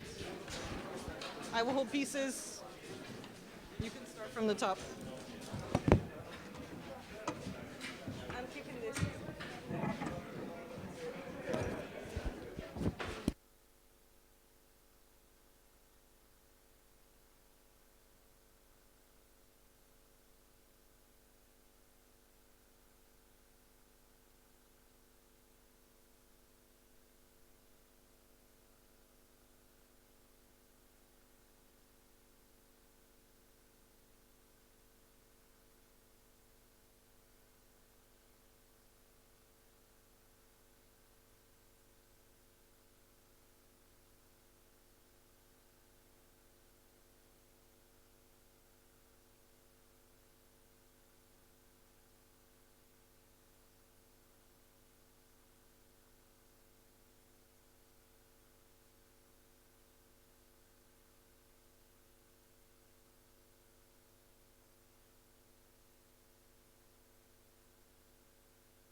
Ребят, если вы что-то брали, положите, пожалуйста, на место, пока вы тут ходите. Да, там основной мусор и все такое, чтобы нам тут сидеть было нормально.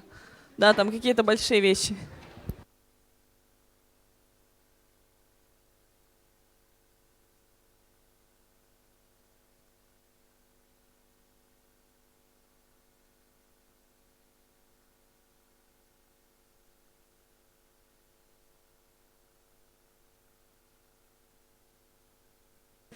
How long do we have?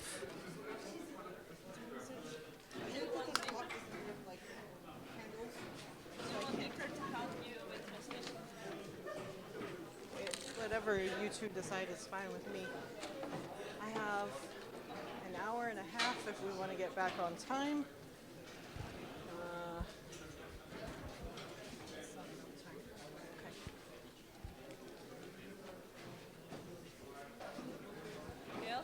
I think what we'll do is we'll move the entrepreneurial pitch thing after lunch. I think that will make the most sense. And then we'll mix coffee break and lunch at the same time. Yeah, it will be like that. Oh crap.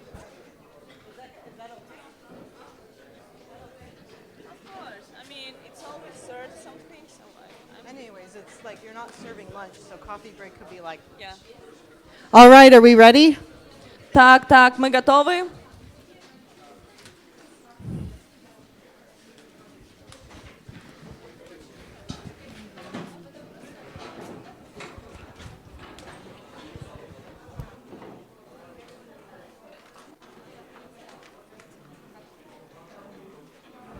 Are we good?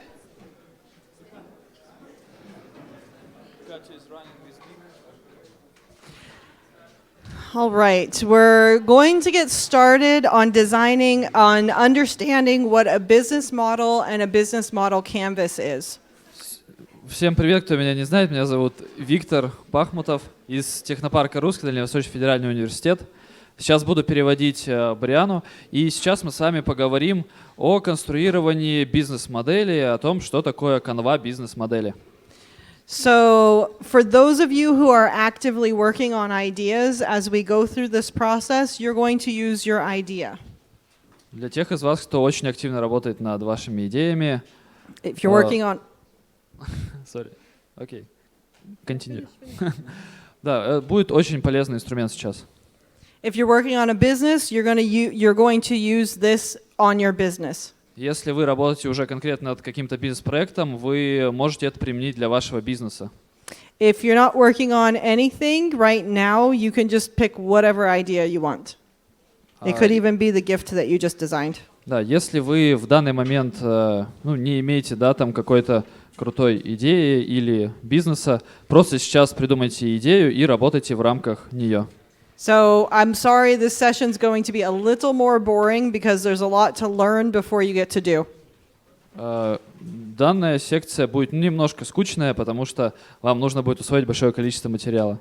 And just a show of hands, I'm blocking the screen and it's annoying to you guys, right?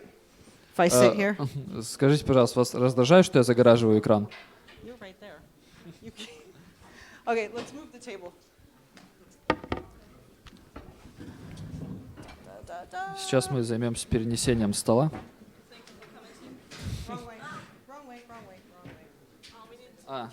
В другую сторону. Да, я вижу, Катя. Thank you. Like here, like this. All right. All right. So, who has ever heard of a business model or a business model canvas? Кто когда-нибудь слышал вообще о бизнес-модели или о конве вот этой бизнес-модели? Кому это вообще знакомо, хоть раз в жизни видел? Very nice. Okay. Okay, so for those of you who haven't heard of a business model or a business model canvas, this is a tool that we use when we're in the early stages of creating an idea and building an idea and creating a company. Для тех, кто не слышал, мы обычно используем этот инструмент для развития идеи, когда мы создаем компанию. And the whole purpose of this tool is to be very flexible as you test your ideas and hypothesis around how you're going to do business. И главная цель этой модели, что она максимально гибкая, и вы можете тестировать большое количество гипотез, сколько вы хотите, постоянно ее изменять, ну и приходить к чему-то новому. Sorry. With this particular tool, the goal is to be very, very flexible. And unlike writing a business plan, which Victor here does a lot of, this can be completed in an hour or 2 hours and is one page and can be changed at any time that you'd like. Да, в отличие от бизнес-планов, которые являются моей основной профессиональной деятельностью, вы можете сделать эту модель буквально за час, она будет очень полезна для вас. So in the United States, when you're very early in your business, typically we do not advise you to create a business plan unless someone like a bank wants you to create one. And the reason is you'll spend a lot of time writing 10 or 20 pages of reports and analysis, and then you take that nice, beautiful document that you spent all that time and effort on, and you put it in a drawer in your desk, and you never look at it again. Да. То есть в Америке они не требуют на первой стадии создания какого-то большого бизнес-плана, потому что это огромная трата ваших сил, времени, энергии. Там, возможно, только в банке они могут понадобиться. Ну а вообще они всем рекомендуют начинать вот именно с этого. Этого достаточно. So when you're an early stage business, you're working with documents that are living and are flexible and that can change as you pivot and change your business. Это очень важно, потому что когда вы начинаете свой бизнес, у вас не так много документов, и если вдруг вы совершите радикальный такой разворот, или, как говорят у них в языке, pivot, то вам не придется все это переделывать. Достаточно вот внести изменения сюда. So a business model canvas is divided into 9 segments.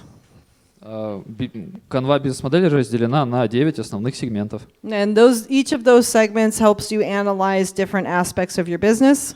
И каждый из этих сегментов позволяет проанализировать различные аспекты вашего бизнеса. We will go through each of those segments quickly so that you understand what they are.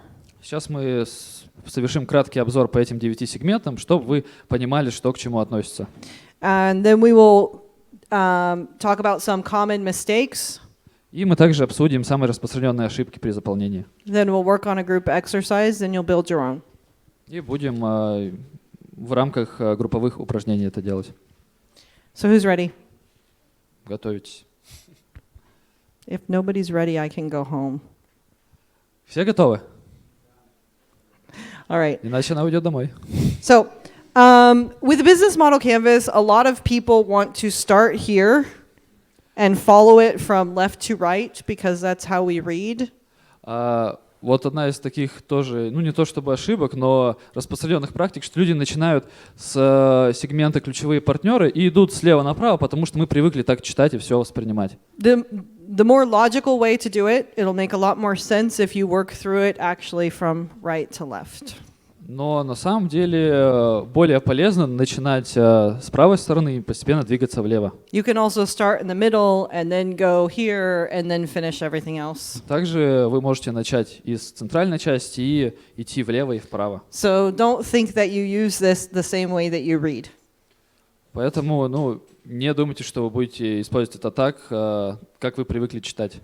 And just remember in this methodology for developing your business, everything that you do is centered around your customer, and every way that you evaluate your business is centered around what your customer wants and needs. And this is your customer box. Да, вот здесь вы концентрируетесь, да, центральную часть именно уделяете вашему потребителю, и вот мы сейчас начнем ее обсуждать. So this is going to be the fastest business model canvas you've ever learned about. Сейчас будет, самая быстрая бизнес-модель, которую вы когда-либо видели. So, starting at the top, we have key partners. When you're talking about your key partners, this deck is designed so that you can match the boxes from left to right. So just keep that in mind that when you're working on it, you're actually going to work right to left. That's for you to translate. Окей. Вот мы начинаем с ключевых партнеров. Катя, я что-то не понял немножко, в чем логика. Здесь сконструировано таким образом, что вы можете сопоставлять левые и правые части для дальнейшей работы. Yeah, we got some misunderstanding. I said this slide deck is designed so that you can match the boxes here to here.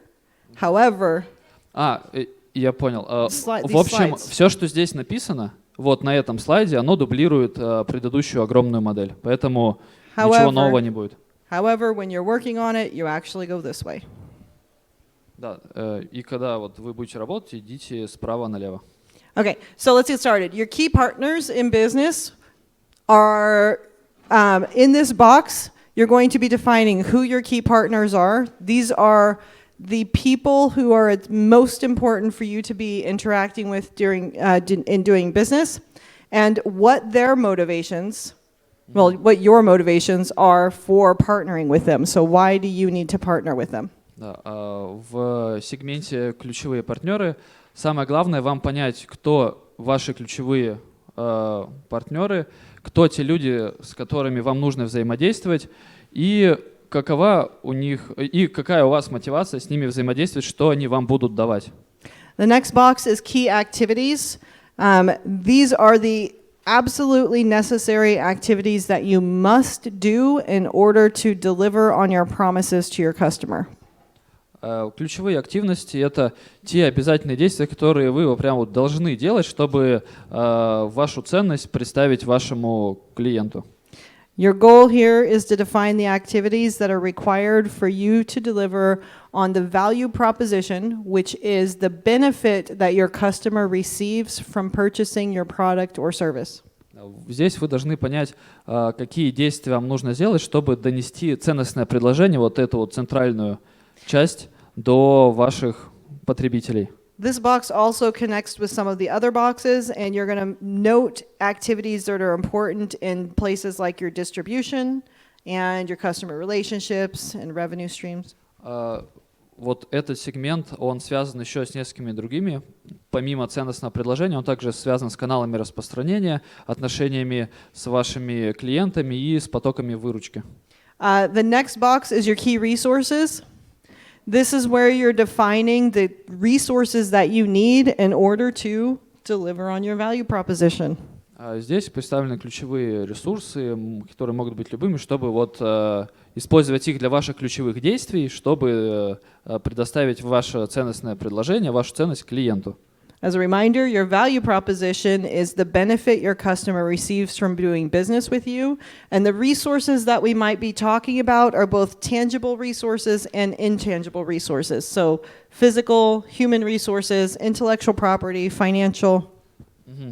Хочу напомнить, что ценностное предложение — это та польза, которую получает клиент от взаимодействия с вами, и ключевые ресурсы могут быть разные: физические, человеческие, интеллектуальная собственность, финансы и так далее.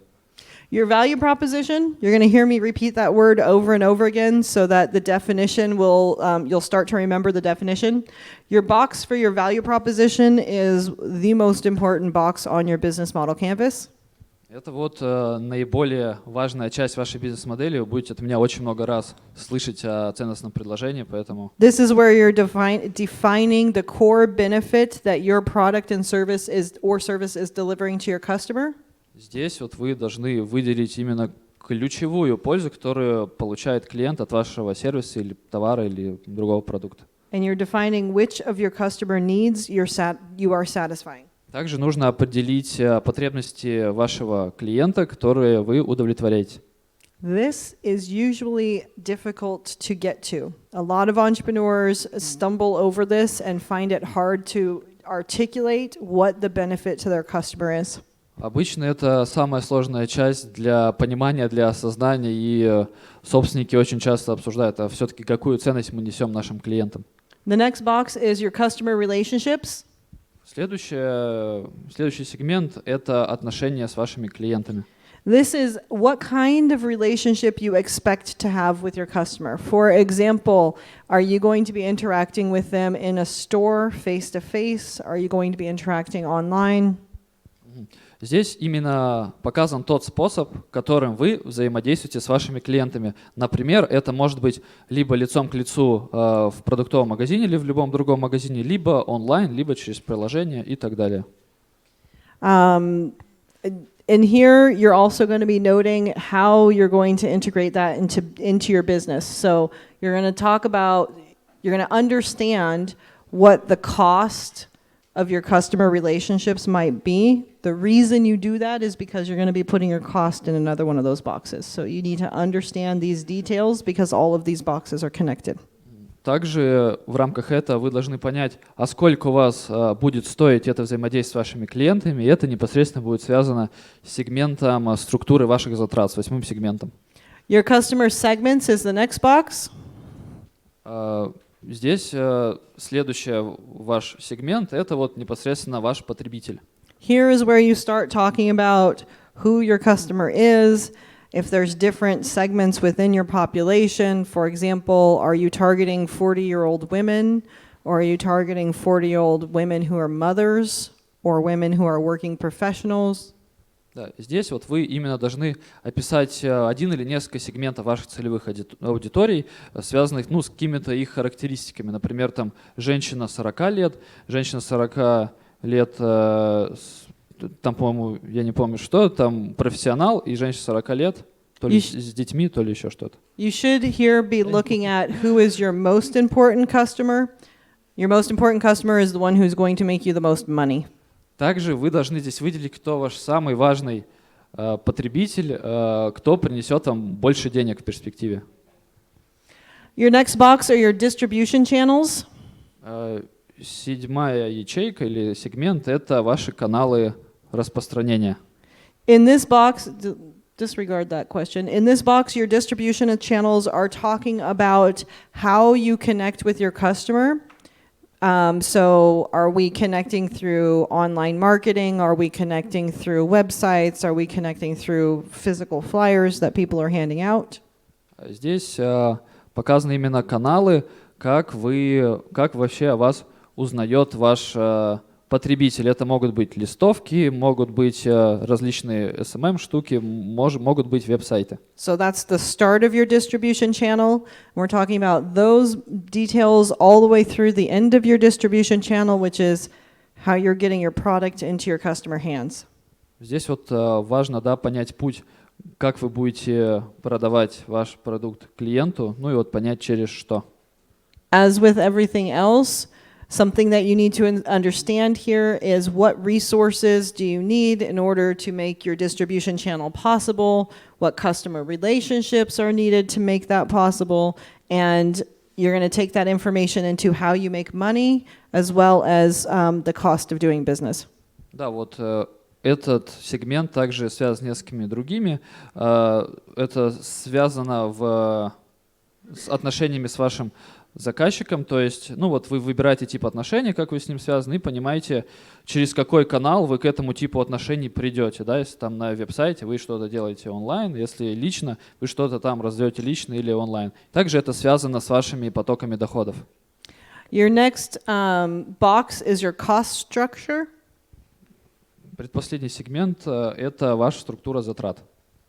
In your cost structure, you're talking about what is the cost of doing business. Здесь вы рассуждаете о том, какие же у вас все-таки есть затраты, когда вы делаете этот бизнес. What are your expenses to create your product? What are your expenses to market your product? Какие у вас будут затраты на создание продукта, на его продвижение на рынке и так далее. And your last box is your revenue stream. И последний сегмент – это потоки ваших доходов или выручки. Your revenue stream is talking about what your customers will pay you for your products and or services. Здесь говорится о том, за что вам будет платить ваш заказчик. Это либо это какой-то сервис, или это товар, или продукт, или комиссию он будет платить. In addition to what you think your customers will pay you, we're also talking about frequency here. For example, are you going to be able to sell to your customer one time? Are they going to be repeat customers and continue to take part in your products or services? Would you potentially have a monthly subscription or a yearly subscription? Здесь также важно учесть частоту продаж, с какой вы продаете вашим клиентам. Это может быть месячная подписка, или каждую неделю они у вас что-то покупают, или всего лишь раз в год, или раз за жизнь. So in this, you're also talking about, you want to understand for each revenue stream that you have, how much of your overall revenue is contributed by each revenue stream. Также здесь вы должны определиться вот во всех ваших потоках выручки, ну вот что на каком месте стоит, какой из потока выручки, какую долю вам приносит. For example, if you are selling razors, like the kind you shave your legs with or your face. Okay. Если вы продаете бритвенные станки, You have what's called a razor and razor blade model. The razor handle you buy. там есть такая модель, есть такая ручка и есть сами лезвия. And the razor blade is disposable, so you keep buying over and over again. Да, вот именно эта ручка, она достаточно долговечна, а вот этого лезвия кому-то хватает там на неделю, кому-то на месяц, и их всяко нужно менять. If I'm selling only razors in my razor blade model, we have two revenue streams. One is for the razor itself, and one is the repeat revenue stream for the razor blades. Да, и здесь у нас появляется два потока выручки основных. Это продажа непосредственно вот этих вот станков, где есть обе части, и продажа уже сменных лезвий впоследствии. Okay, so quick question for the room. How many people in here have engineering or scientific backgrounds? Вопрос к аудитории. У кого есть какой-то бэкграунд в сфере науки или в инженерии? Nobody? Okay. If you have engineering or scientific background, raise your hand. Если у вас есть какой-то бэкграунд, все-таки поднимите руку, кто там хоть как-то связан с наукой, с инженерией. Very nice. Are you arts? Do you have background in arts, social scientists, humanities? Если вы связаны с искусством, гуманитарными науками, социальными науками. Raise your hand. Okay, so some of you have never lived, and you're not doing anything because you didn't raise your hand. Кто-то из вас вообще не живет, потому что они ничем не занимаются, потому что не подняли свои руки, и вы ни туда не относитесь. The reason I ask this question is because the business model canvas and developing the business is a lot about making guesses, educated guesses about these different areas. Да, здесь очень важно понять, что создание бизнес-моделей — это постоянный перебор предположений, вот, чтобы заполнить все эти блоки. Ну, что нужно этому, а почему так. И вы постоянно ваши гипотезы тестируете и принимаете решения. People with engineering and scientific backgrounds react differently to making these educated guesses than people with backgrounds in social sciences, arts, and humanities. Здесь описывается, что между людьми с бэкграундом в сфере там, инженерии и науки и в сфере социальной сферы, социальных наук, гуманитарных наук, у них немножко разные подходы к созданию предположений. Our scientists usually like to be very specific. Научники, инженеры любят быть все-таки более такими конкретными, вот прям. And are oftentimes very uncomfortable with the process of making a guess that you cannot defend. И у них постоянно возникает дискомфорт в создании вот этих вот предположений, потому что очень там большая доля неопределенности, не могут это измерить. So if you have a hidden background in science or engineering, please keep this in mind as we go through this, because these exercises will likely make you more uncomfortable than your peers in social sciences who are used to making just guesses about society. Поэтому, будьте готовы к тому, да, что у тех коллег, которые занимаются наукой или инженерными штуками, у тех будет чуть больше дискомфорта, чем у тех, кто занимается социальными гуманитарными науками, которым в основном нравится там все спрашивать, предполагать, думать идеями и так далее.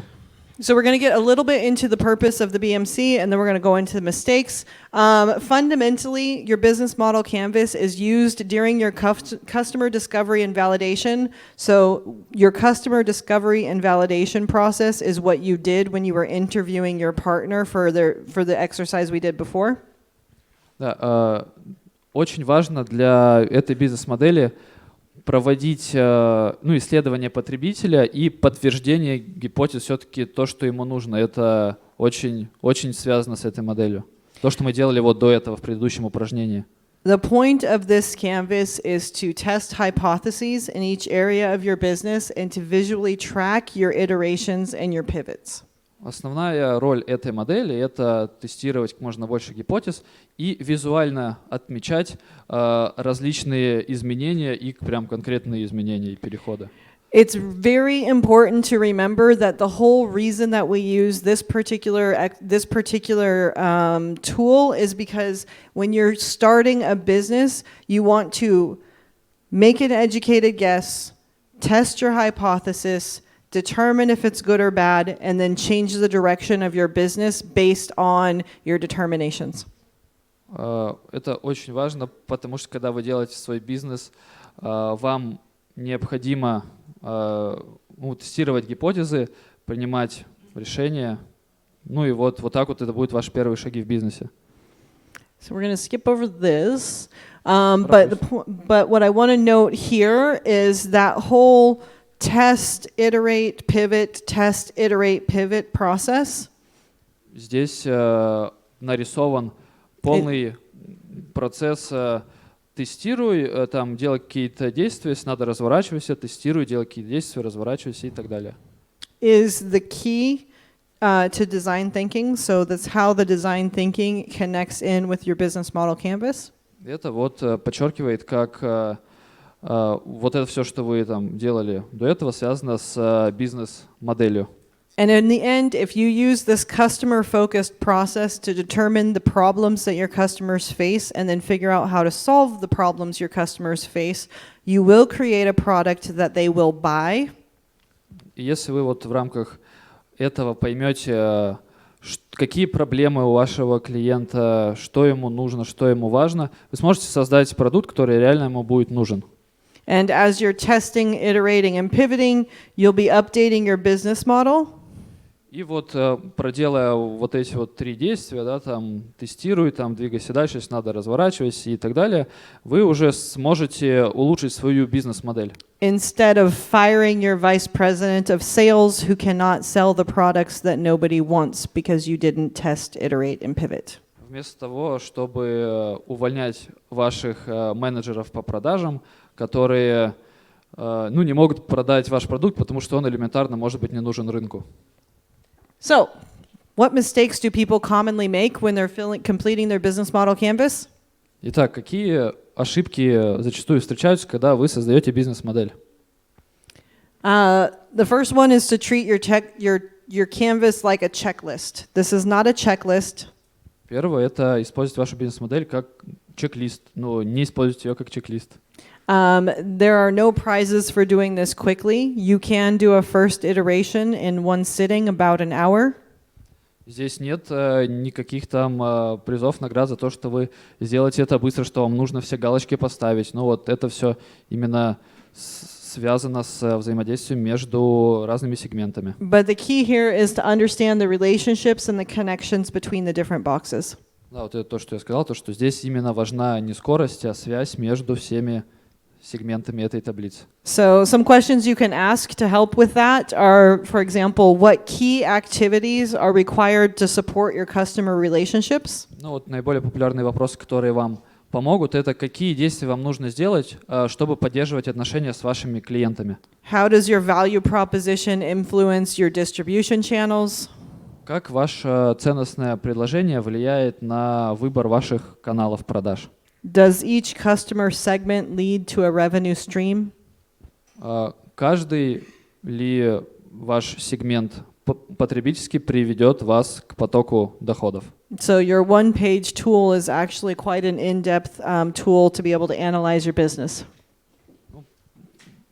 Your one-page tool is an in-depth tool to analyze your business. Ну вот здесь вот одностраничная вот эта модель позволит вам, да, увидеть всю глубину. So another problem that entrepreneurs often make is using this checklist and using this canvas and completing it and then just not looking at it again. Самая такая основная ошибка, когда вы единожды заполнили эту бизнес-модель и больше с ней ничего не делать, никогда к ней не возвращайтесь. The point here is to map out what is and then map out what could be. You will likely, if you're doing it right, have multiple versions of your business model canvas. Да, здесь можно там задавать вопросы там, что есть сейчас, что может быть, и вы можете иметь несколько разных видов ваших бизнес-моделей. So if you're stuck between two different options for business models, completing two different business model canvases can help you analyze the best route to take. Да, если вы сомневаетесь, да, что лучше вот выбрать, заполните две бизнес-модели полностью и вот возьмите лучшее из них. And something that's interesting to try is to have your team members also complete a canvas for your business separately without you, because it will uncover alternatives and alternative perceptions that may be useful. Также очень важно дать заполнить всем членам вашей команды личную вот такую бизнес-модель, чтобы они придумали там альтернативные варианты, вы их вместе могли обсудить. The next problem entrepreneurs often make is confusing current and future on the same canvas. Еще одна распространенная модель, то, что те, кто заполняет эту модель, путают там настоящее положение и там будущее положение.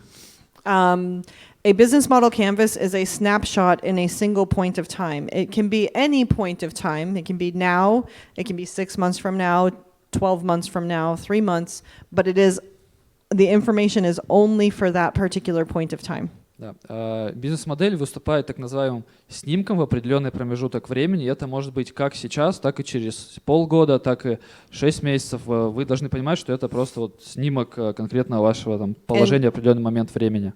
To avoid confusion, you should write that time frame at the top of your business model canvas, like a specific date. Чтобы избежать путаницы для работы с вашими бизнес-моделями, рекомендуется наверху написать дату или тот промежуток времени, на который эта бизнес-модель составлена. Here, if you're keeping track of your assumptions and you're able to run better tests, you're able to set better milestones, but it only works if you're very specific about the timing. Вы можете там менять разные предположения, добавлять разные результаты, изменять, но очень важно все-таки следить вот за этой хронологией, не запутаться в этих моделях. So for my social scientists and humanitarians in the room, what do you think about the idea of doing business and having a business make money? How do you feel about entrepreneurship? Для тех, кто занимается социальными гуманитарными науками, для кого близка идея создания собственного бизнеса? Like when I tell you your number one goal is to make money, that makes you feel good or bad? Could you repeat, please? When I tell you your number one goal in business is to make money, how does that make you feel, good or bad? Когда я вам говорю, что основная там ваша цель создания бизнеса и зарабатывать деньги, это плохо или хорошо? Who is for good? Для кого это хорошо? А для кого это плохо? Okay, in the United States, when we're talking with our social scientists, our arts, our humanitarians, oftentimes they're not creating for-profit businesses. Instead, they're creating not-for-profit businesses, and their goal is to impact the world around them. We change the language of doing business to suit their goals, and this particular problem is a big one for them, confusing their customer with their beneficiary. Если мы берем рынок США, людей в США, то те люди, которые занимаются гуманитарными социальными науками, они в основном хотят создать бизнес с каким-то социальным влиянием на общество, хотят нести лучшее в мир и особо не думают о деньгах, а мы их там стараемся приземлить, чтобы как-то связать социальное значение с заработком денег. Sometimes your customer and your beneficiary are the same person. For example, if you are buying a mobile phone for yourself, you are both the customer and the beneficiary. Бывает, что ваш выгодополучатель и ваш покупатель – это одно и то же лицо. Например, когда вы покупаете себе телефон, смартфон, то вы являетесь одним и тем же человеком. И тот и получает выгоду, и тот, кто за нее платит. Your customer is the person who takes money out of their pocket and gives it to you for whatever service or product you're providing.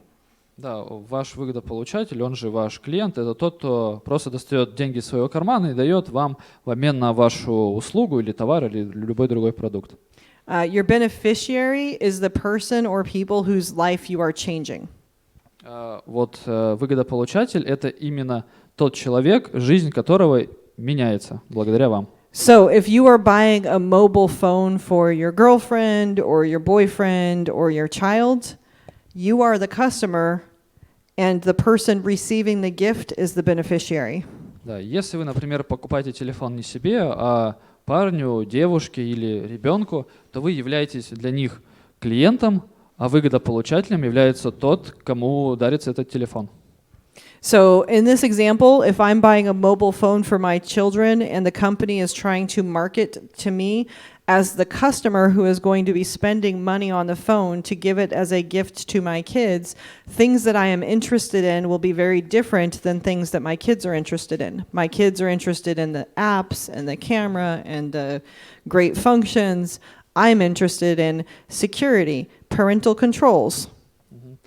И когда вот, например, случается такой момент, то что я для этого бизнеса являюсь потребителем, выгодополучателем является мой ребенок, я покупаю для него телефон, то когда бизнес строит там свою маркетинговую стратегию, чтобы достучаться до меня, чтобы я купила телефон своему ребенку, для меня там как родителя не важны такие функции, как камера или какие-то крутые функции. Для меня важна безопасность, родительский контроль и все, чтобы это было там.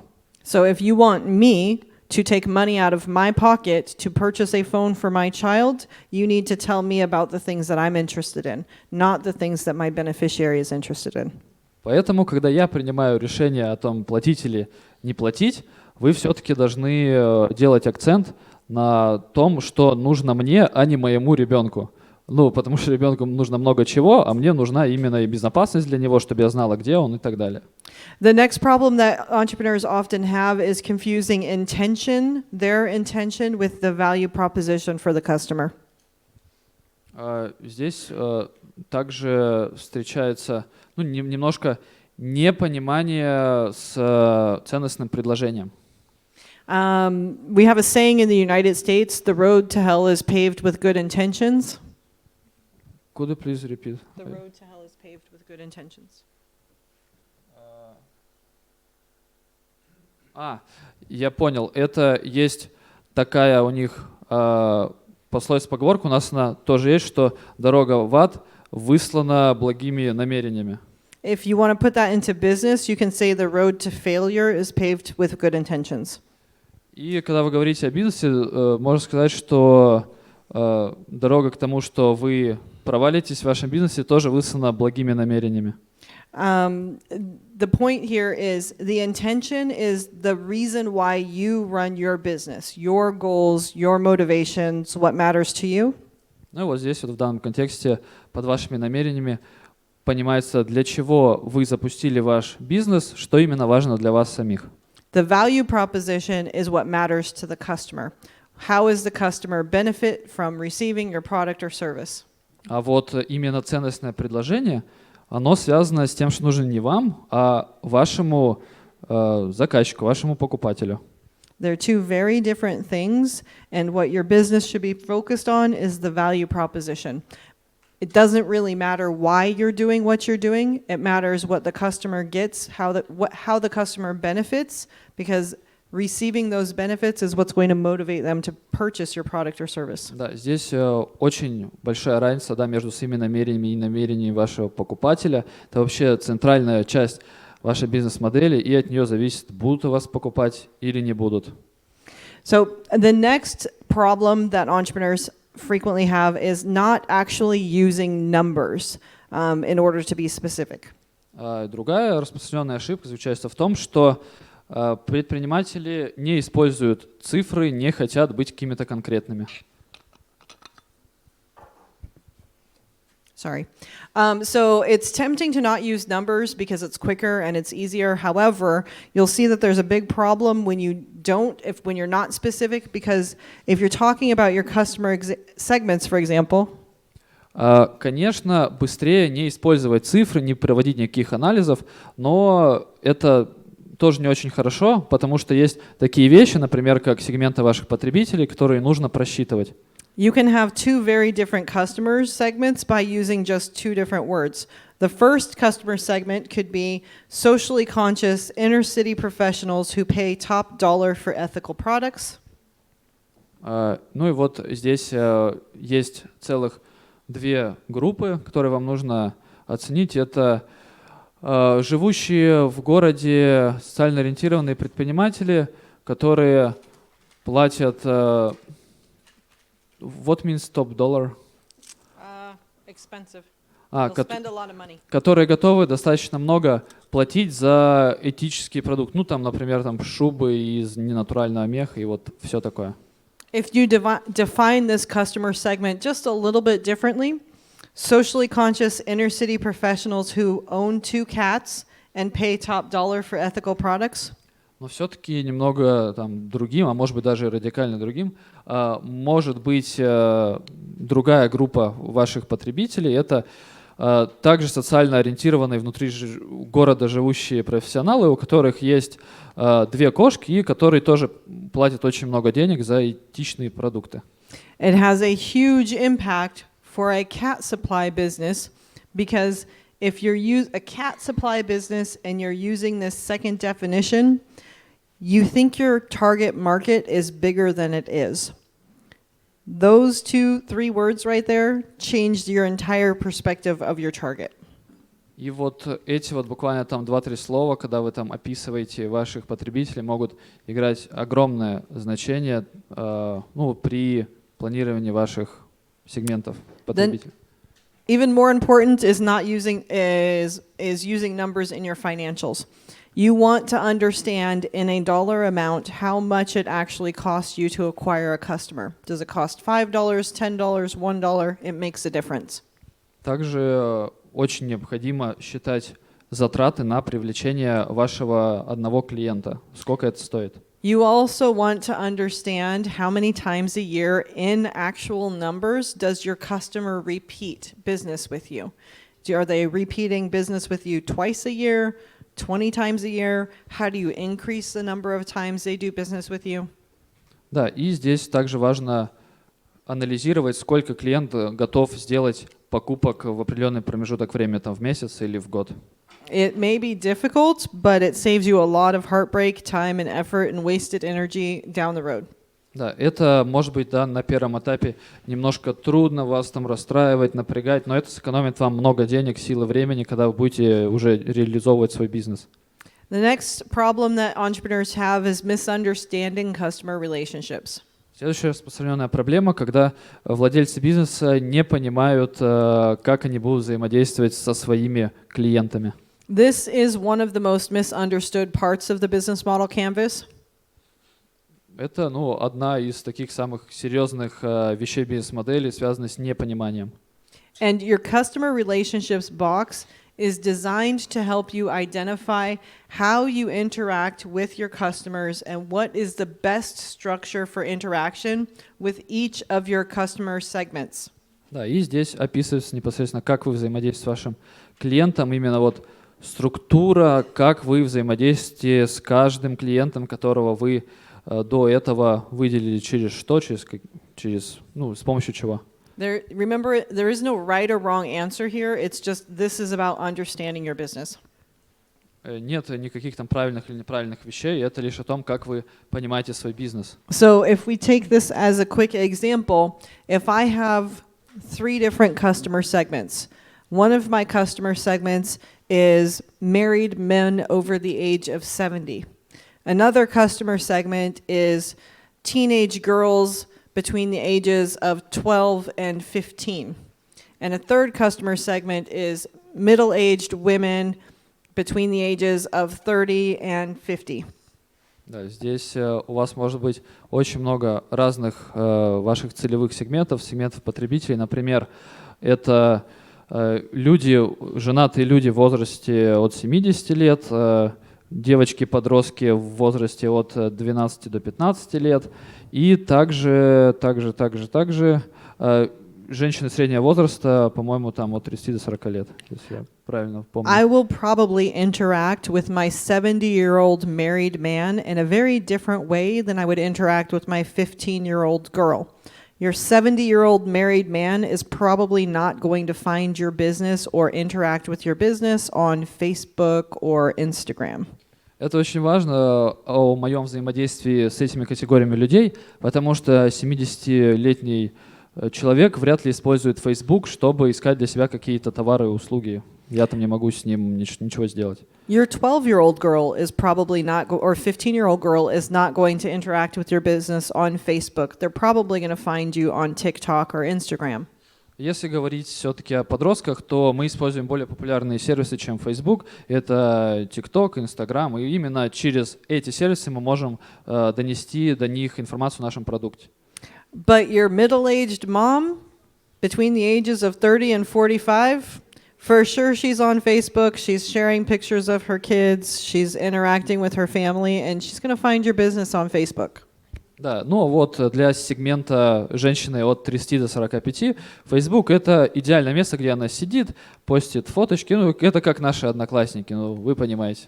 So this box is helping you understand how you connect with your different audiences, and you should be asking things like, first identifying your customer segment, then identifying the value proposition for your specific customer segment. Then you get into how will the interaction unfold gradually, online or face-to-face. Do we want them to do repeat business with us? Да, в рамках создания именно вот этого вот маленького сегмента очень важно определить, кто ваши покупатели, потом понять, какое ценностное предложение они ищут, какой там баннер или какую надпись там предложения можете разместить, чтобы они заинтересовались вашим продуктом, ну что важно именно для них, для решения их проблем. И также понять, через какие инструменты вы будете с ними связываться, лицом к лицу, на улице, онлайн, через какие-то сторонние сервисы и так далее. So your next problem is putting too much information on your business model canvas or not being specific enough. И следующая ошибка — это делать либо очень подробную бизнес-модель, либо совсем неподробную, непонятную общими словами. There's a reason why the boxes on the BMC are small. It's so you can't put too much on there. И поэтому именно этот сегмент такого маленького размера, что вы не могли вместить туда слишком много. And the danger of cluttering your business model canvas with information that's unnecessary is that you cloud the canvas and you hide the essence of what your true business model can or should be, and it leads to poor decision making and poor outcomes. Да, когда вы в вашу бизнес-модель очень много вносите информации, она теряет свой смысл, чтобы быть вам полезным инструментом для принятия быстрых решений. So the goals with this canvas are to be brief, to be specific, and to eliminate everything but the core essence and the components that are absolutely necessary for your business to be functional. Ну, поэтому 3 основных правила, да, быть краткими, конкретными и исключать все, что не относится к сути вашей модели или ее ключевым элементам. All right, next problem that we have here is listing your features rather than your benefits. И еще одна такая проблема — это вы пишете там больше пишете о ваших особенностях, нежели о ваших выгодах, тем более выгодах для This is in потребителя. reference to your value proposition box. Это очень связано с вашим сегментом ценностное предложение. Your value proposition box, you should be listing benefits. Your features are what is interesting to you. When we're talking about features, we're talking about, take this umbrella as an example. We're talking about the fact that it has a beautiful wooden handle. We're talking about the umbrella being a nice, expensive cloth. Maybe it's unbreakable. Those are all nice features. И когда мы делаем модель, нужно все-таки концентрироваться именно на выгоде, которую вы даете, а не об особенностях. Потому что когда мы говорим о зонтике, ну и именно мы сами можем сказать, что вот его ручка сделана из качественного дерева, он почти не ломается, только при очень каком-то диком ветре, и у него там очень такая крепкая структура, качественные материалы используются. So usually, as the entrepreneur, you're really excited about your features, but your customer doesn't care because what they care about are the benefits. Does the umbrella protect them from rain? Does it protect them from sun? Да, и поэтому у многих молодых предпринимателей есть такие вот понятные ошибки, когда они больше говорят о своих особенностях, но на самом деле их потребителю пофиг на то, какие у них Особенность им важно, чтобы этот продукт закрывал их потребность, что зонт должен их защищать как от дождя, так и от солнца. What you should be including in your value proposition are only the benefits to your customer. Поэтому мы должны включать в вашу бизнес-модель только выгоды для ваших потребителей, а не какие-то особенности, которые важны для вас. And remember that for each customer segment that you have, the benefits may be different. For example, для каждого сегмента, который у вас есть, выгоды от вашего продукта могут быть абсолютно разными. if you're talking to Americans and you're trying to sell them an umbrella, what we care about is that it protects us from rain. Если вы все-таки говорите об американцах и о продаже зонтиков им, для них самое важное, чтобы зонтики защищали их от дождя. The majority of white Americans do not carry an umbrella in the sun. Большинству американцев абсолютно пофиг, что зонтик их будет защищать от солнца. Им главное, чтобы защищал от дождя. However, if you're talking to Chinese, who live in America at least, Но если вы обратитесь все-таки к китайцам, которые живут в Америке, they carry umbrellas in the sun to protect them from the sun. они также традиционно носят зонтики для защиты от солнца, не только от дождя. Same product, two different customers, two different benefits. Один продукт, два разных сегмента и две разных ценности для ваших потребителей. So now it's time for an exercise. We are going to build a business model canvas for Uber. Да. Give me 1 minute while I find them. Сейчас мы найдем их. В общем, сейчас у нас будет следующее упражнение: сделать бизнес-модель Uber. Кто не знает, что такое Uber? Представьте, что вы делаете бизнес-модель для такси Максим или для Яндекс.Такси. Это та же самая штука, только для американского рынка. Ну и сейчас это разрослось по всему миру, но началось в Америке. Wait. I just explaining what Uber is, what the services we've got the same in Russia. Okay, so with your business model canvas, what I want you to do is form groups of about 4 people. На первом этапе я хочу, чтобы вы собрались в группы по 4 человека. So you're going to need to scoot your chairs around. You have 2 minutes to find a group. Поэтому спокойно поворачивайте ваши стулья, разворачивайтесь друг к другу. Вам еще предстоит много общаться.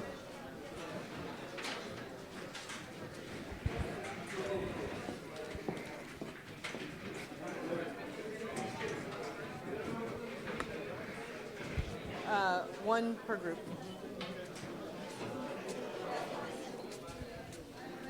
All right, do you have your group? Does everybody have a group? Ideally 4 people, maybe 5 people. Все ли из вас сформировали группы? 4 человека идеально, но можно и 5. No. I'm just giving them the big one. I want this for later. I'm just giving them the big one. Only the big one. You'll receive one big piece of paper for each group. And this is group work. It's going to be really hard to talk to each other and do this exercise if you're lined up in a row. So if you're in a row, at least turn your chairs so you face each other. Если вы сидите в рядочек, я много вижу кого, да, вам предстоит очень бурное обсуждение, и вы не сможете это сделать в линию, поэтому, пожалуйста, сядьте в круг. We have lots of space up here if you need more space. У нас очень много мест в аудитории, куда вы можете вчетвером сесть. Okay, every group should receive one large piece of paper. И каждая группа должна получить один экземпляр бизнес-модели. And what you're going to do, are we listening? Are we listening? What you're going to do is you are going to make your best educated guess of what Uber's business model was when they first started. Not today, 15 years ago or 10 years ago or however long ago when they first started. Небольшие для вас ограничения, да?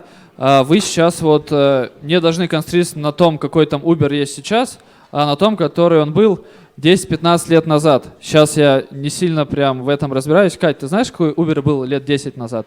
And fight your instinct to start over here. Your life will be more difficult if you start here. Your life will be easier if you start here. Ваша жизнь станет проще, если вы начнете с самой крайней точки пользовательские сегменты. И небольшой комментарий про то, как выглядел Uber 10 лет назад. Было все то же самое, мобильное приложение и все такое, просто они не работали с таксопарками. Они работали только с физическими лицами, водителями и пассажирами. То есть ты как человек с машины мог зарегистрироваться в Uber и начать таксовать. То есть они работали... Да, вот по такому принципу. То же самое было мобильное приложение и все такое. Просто не было таксопарков. И маленький вопрос. У каждой группы есть вот такая канва. У каждой группы одна штука должна быть. Отлично. Okay, we're gonna spend 10 minutes, okay? 10 minutes putting together your business model canvas for Uber. Временное ограничение 10 минут. Пожалуйста, успейте заполнить ваши модели за 10 минут. This is a brainstorming exercise. Nobody's idea is bad, wrong, or debatable. Это упражнение на генерацию идей, ваш брейншторминг, поэтому там не ограничивайте друг друга, пишите, общайтесь, обсуждайте, пишите выводы, которые вам близки. Ответы на эти вопросы. Вот здесь есть версия на русском.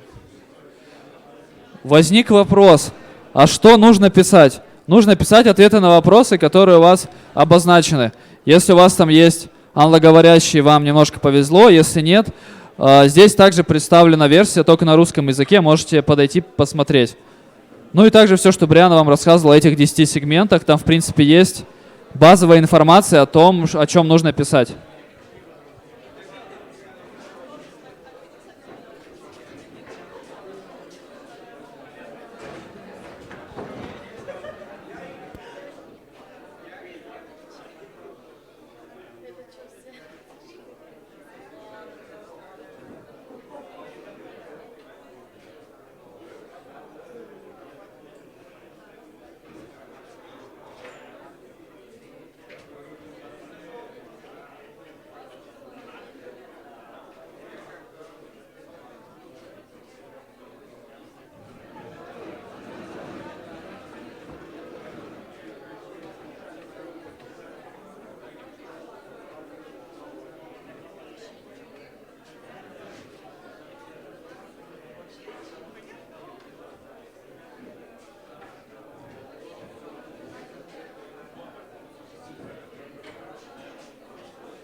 Если есть вопросы, поднимайте руку, спрашивайте, буду отвечать для всей аудитории, чтобы все понимали.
Есть у кого-то вопросы или непонимание, как что заполнять?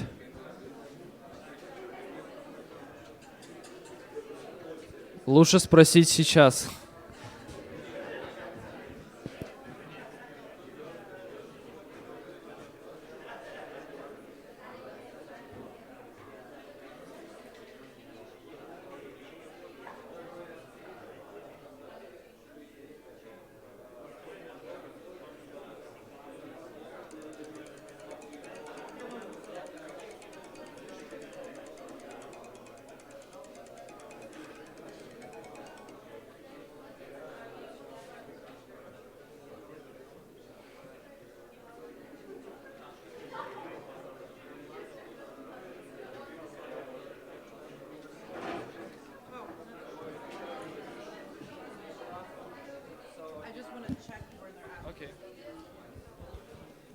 All right. That was 10 minutes. How many of you have completed the whole canvas? Прошло 10 минут. Кто из вас уже заполнил всю модель? Okay. Who has completed 50% of the canvas? Кто заполнил половину? Okay. Let's see how we do in 5 more minutes, and we'll go from there. Давайте еще 5 минут, чтобы закончить эту модель.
All right, that was 5 more minutes. How are we doing?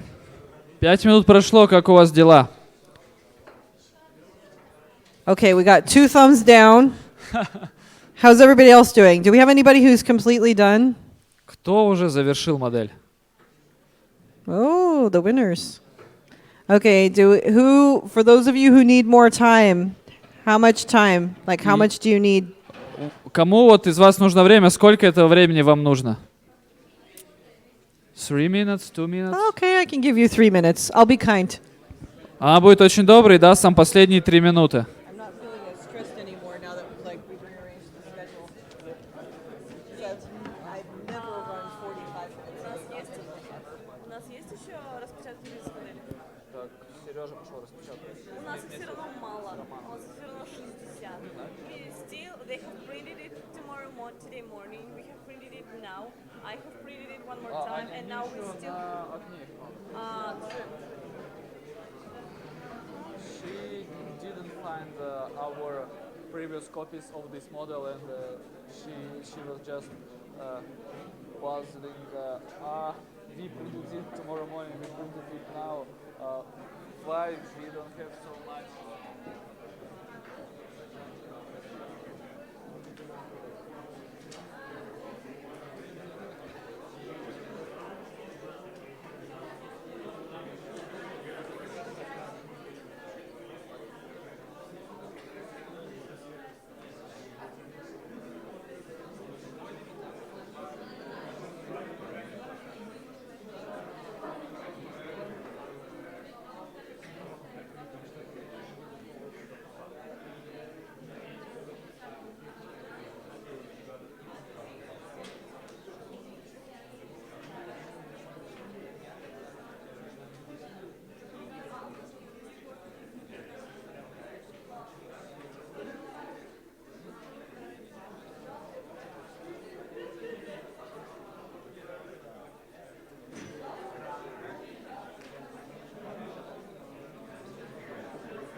All right, that is time.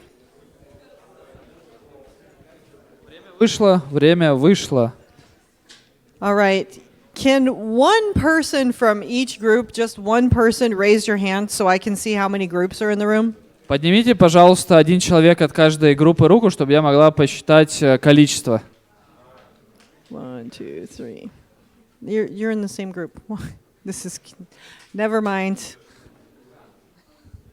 Okay. 1, 2, 3. Yeah, we've got like 11 or 12. We've got multiples over here. У вас примерно там 12 групп. Okay, so we're going to go by volunteers. One at a time, I'm going to ask you to volunteer to share one part of your business model canvas. Я буду подходить к вашим группам и кого-нибудь из вас просить объяснить, какой-нибудь из этих блоков этой модели. This is sharing one part of your business model canvas. Listen, listen, please, listen. Послушайте, пожалуйста, дальше. You're sharing one part of your business model canvas in 45 seconds or less. This should not take a long time. У вас время на то, чтобы рассказать о вашем блоке, который вас попросит, до 45 секунд, не больше. So no lectures, just very quickly, your one section. Никаких лекций, только вот одна секция 45 секунд.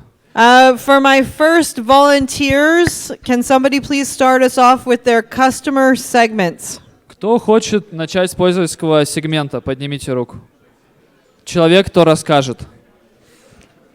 If you're volunteering, stand up. If not, I'll volunteer you. Кто сейчас вот может рассказать о бизнес-сегменте, тот встает и рассказывает. All right. Thank you over here in the back for starting us off. Please stand up. Will you give him a microphone? Okay. You can speak in Russian. I don't need to understand you.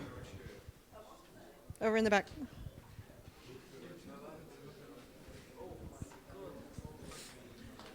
Please share your customer segments. She's telling him what to do. Водители, оператор, менеджер.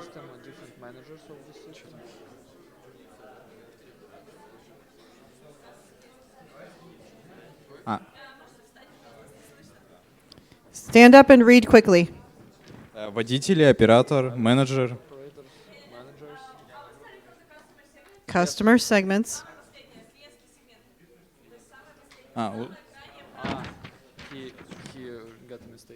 За перевозку.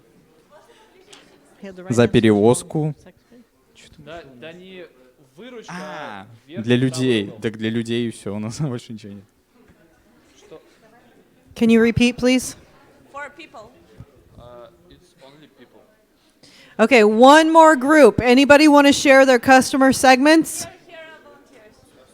Right here? Так, люди от 16 лет со средним уровнем дохода с целью стремиться попасть из точки А в точку Б. И еще это водители, которые стремятся найти работу. Thank you. Okay, volunteer to share, I can't read Russian, your customer relationships. One volunteer to share your customer relationships. This box. Please stand up. Качественное обслуживание, безопасность, вот, перевозки, безопасность перевозки.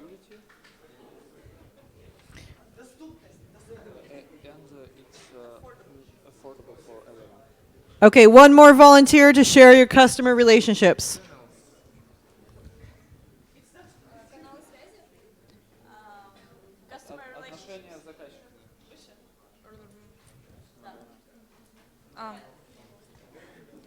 Ценим время наших клиентов, коммуникативность и комфорт. All right. By the way, I'm not going to tell you if you're right or wrong. Вы же заметили, что я вам не говорю, правы ли вы или не правы. Just so you know. Let's talk about distribution channels. Volunteers for distribution channels. Otherwise, Katya is going to voluntold you.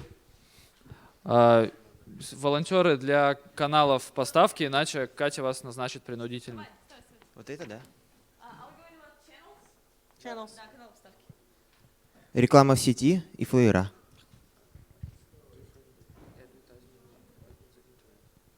One more volunteer.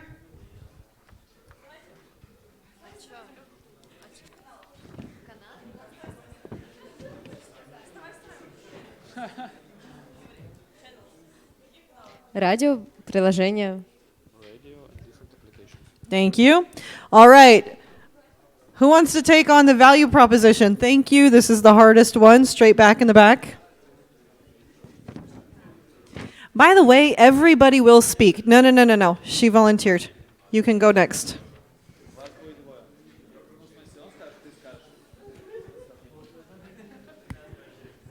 Скидки для постоянных пользователей, быстрые ответы в приложениях и мини-бар, то есть вода и какие-то мини-сюрпризы для пользователей. And a magic wand. All right. And next, value proposition. Быстрота нахождения такси, доступность, скидки. One moment. Please be quiet so you can hear what's being shared. Быстрота нахождения такси, скидки за проезд, качественное обслуживание и комфорт. Thank you. All right, next volunteer to talk about key activities. Someone, a group who has not shared yet. I want groups who have not shared. So we're going to volunteer this group right here. Katya, this group right here. Yep, key activities. We have volunteers and voluntolds. Что мы должны делать, чтобы удовлетворить вот это value proposition для вот этих клиентов? Значит, это быстрота ответа.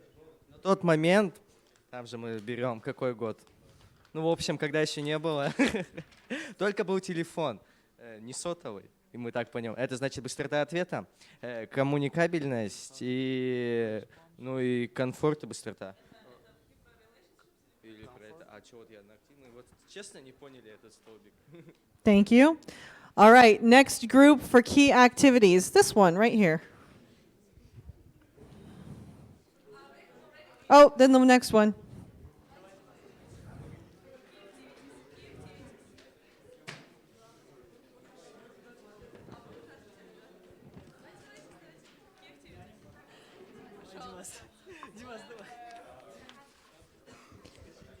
Come on, let's go. Мы считаем то, что главное это я же ключевые активности. Комфорт, а дальше продуктивность, чтобы много могли обслуживать клиентов. И что еще? Что еще? Сейчас группа совещается, мы не знаем еще точный ответ.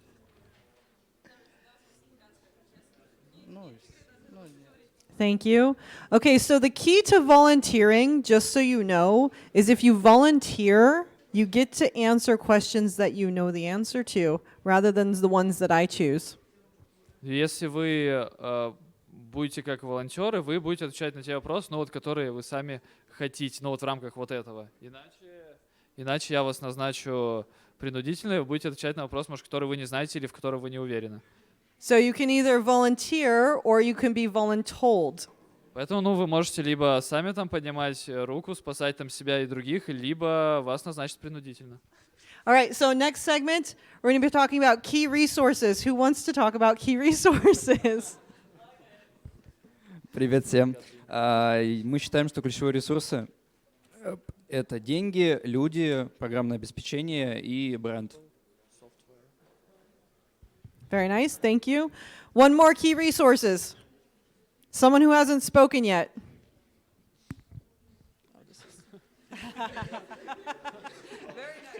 Я понял. Так, мы считаем, что ключевыми ресурсами являются, во-первых, деньги, топливо, люди, которые, водители, люди, которые сидят в колл-центрах, обслуживание, ремонт автомобилей. Thank you. Okay, I feel like this half of the room has groups that haven't gone yet. So on this half of the room, let's talk about key partners. Maybe this one right here in the middle. No, she stood up and went, actually. This one in the back against the wall. Yep. So we're talking about key partners.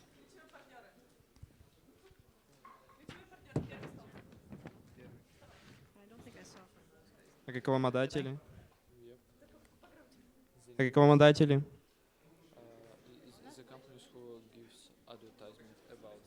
Thank you.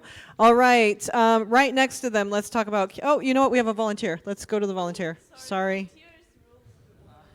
Volunteers win. They heard me talking about them.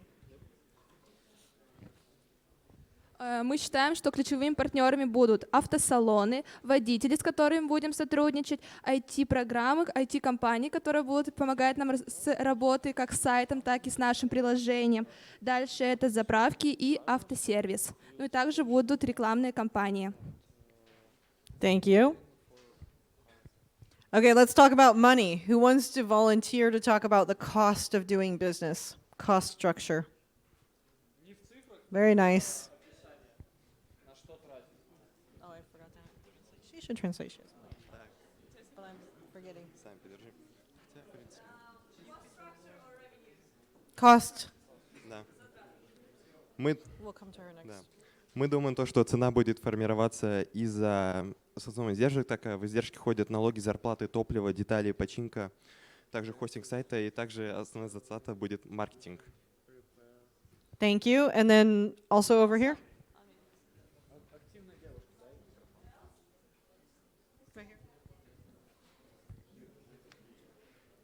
Затраты будут на машину, на топливо, на разработку приложений и рекламу.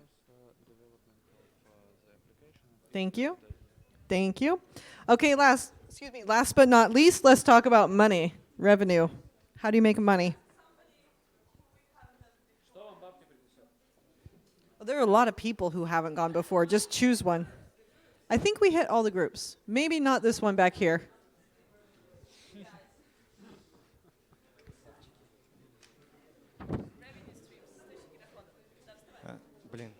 Это продажа доли в компании, это удобный сервис и деньги за то, что люди платят за перемещение. Thank you. Okay, one more victim to volunteer to talk to me about money.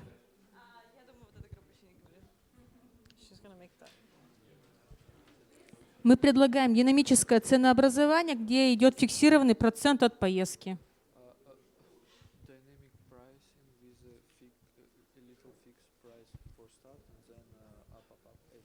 Very nice. Thank you very much.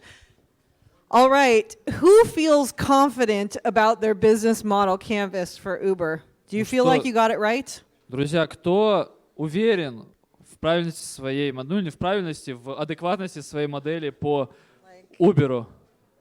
So. There's some that feel like they really got it. 2 hands back here. Very nice. Okay, who wants to know the answers? Кто хочет знать ответы? Как основатели Uber вот делали несколько лет назад I'll эту share модель? Answers with you. All right, we're going to go through the answers, starting on this side with your customer segments. Your customers at the very beginning of Uber are your passengers and your drivers. Ваши Very два simple. основных потребителя — это пассажиры и водители. Очень просто. As we go through this, what I want you to note is that the colors indicate connections. So this connects with that, so on and so forth. Цвета, которые вы здесь видите, они вот связаны. Например, вот эти 2 зеленых квадратика связаны с водителями, 3 фиолетовых связаны с пассажирами. So when I say connect, I mean one influences the other. Ну, чтобы вот описать все-таки в одной модели всех, но и чтобы показать их влияние на эту модель. So your customer relationship expectations, the expectation for your customer relationship for Uber is that the relationships are highly automated. Здесь вот ваши взаимоотношения с клиентом, это вы там с ними не лично общаетесь, ничего там с ними делаете, это все очень сильно автоматизировано, все делает сервис за вас. This means that Uber's not talking to their customers generally. Да, Uber не говорит с его клиентами. The distribution channels, how do we reach our customers? Connecting back to our passengers, mobile apps, social media marketing, and public relations. Здесь каналы связаны вот именно с пассажирами, и эти каналы — это мобильные приложения, различные SMM в соцсетях и PR. When we get to the value proposition, which is the key of all business model canvases, the value proposition for your passengers is that they have taxi on demand, it's cash free, and it's easy to order a cab with a short wait time. Да, здесь ценности для пассажира, вот это самый важный сегмент. Для пассажира это такси сразу по запросу приходит, не нужно платить наличкой, сразу можно через приложение это сделать, и легко заказать такси и невысокое время ожидания, буквально там пара минут. And the value proposition for your drivers, they get passengers on demand, and it's easy to make additional money. Да, а для водителей, соответственно, у них всегда есть спрос от потребителей, от их пассажиров, как и у них на такси, и также легко им сделать дополнительные деньги. То есть захотел потаксовать ночью, таксуй ночью, ну, в любое время. If we move on to the key activities, relating this back to the fact that we want the customer relationships to be highly automated, the key activities are platform and algorithm development. Yes. Короче, здесь видите, да, связь с отношениями с клиентами, это связано с ключевыми действиями. Так как у нас отношения с клиентами, они высоко автоматизированы, то наши ключевые действия — это создать платформу и алгоритм. Создание платформы и алгоритмов. The other two key activities are marketing, in order to balance the supply with the demand, so the supply of drivers with the demand for rides, and driver onboarding, which means how do you get drivers for Uber. Также здесь это отношения с рынком, чтобы сбалансировать количество пассажиров и водителей, и также взаимодействие с водителями.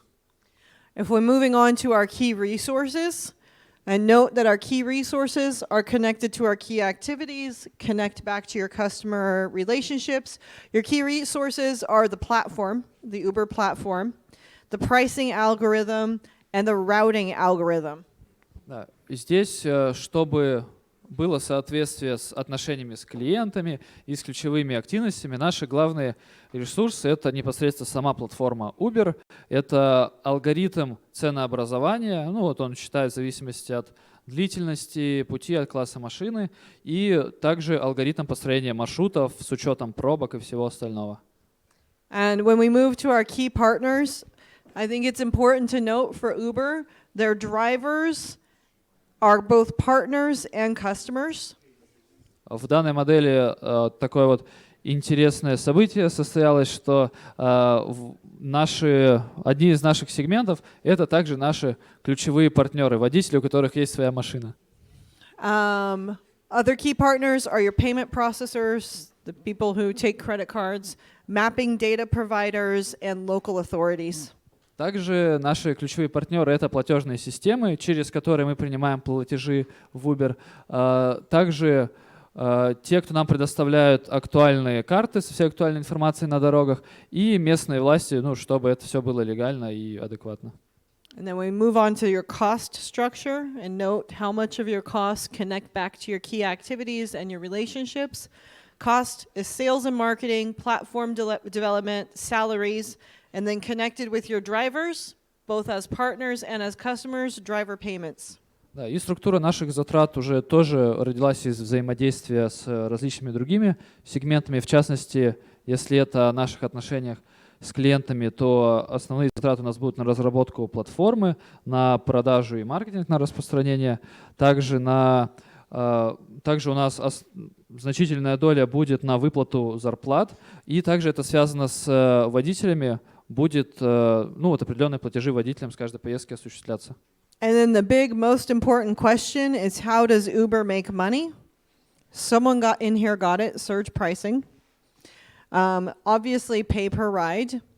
And the thing that people typically don't guess is Uber's premium brands. So when you go into the app on Uber, you can select between a regular car, you can select between a shared ride where you're riding with people you don't know at a discount.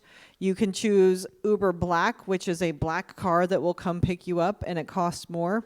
And then there's Uber XL, which is a much larger vehicle that you can fit more people into. The premium brands are Uber Black and Uber XL. Здесь у нас есть три основных потока выручки. Один из них, который вы правильно заметили, что это такое динамическое ценообразование, вот это search pricing. Также есть цена для каждой поездки, ну вот такая определенная, такая полуфиксированная. И есть премиальные бренды Uber, вы знаете, там Uber Black, приезжают черные тачки, типа лакшери считаются. И вот это тоже есть категория, да, вот подкатегория пассажиров, которые предпочитают кататься на крутых тачках, и вот это для них.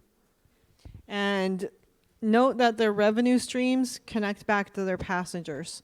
Even though they consider drivers their customers, drivers don't generate any of their revenue. Да, и мы можем заметить то, что несмотря на то, что у нас два потребительских сегмента, только вот пассажиры нам генерируют всю эту выручку, ну а водители, наоборот, это наши затраты. Now, obviously, this is from when Uber was just being created. Their business model now is much, much more complex. Это вот, ну, такой вот короткий набросок от основателей Uber, когда они только начинали создавать и распространять свой бизнес. Сейчас она гораздо сложнее, очень много разных продуктов, много разных целевых аудиторий, потока выручки и так далее. But with that said, does this help you understand how the business model works and how the different segments connect with each other? Но это очень хороший пример, который вам позволит понять, как ее правильно заполнять и как различные сегменты связаны друг с другом в этой системе. Was it a question? Sorry, I made a statement. Could you please repeat the question? Does this help you understand how the business model works and how the different segments connect with each other? Короче, это упражнение, вот этот пример вам помог понять на самом деле, как это правильно заполнять и как все сегменты связаны? All right, so we're making some adjustments to the schedule on the fly. У нас есть небольшие изменения.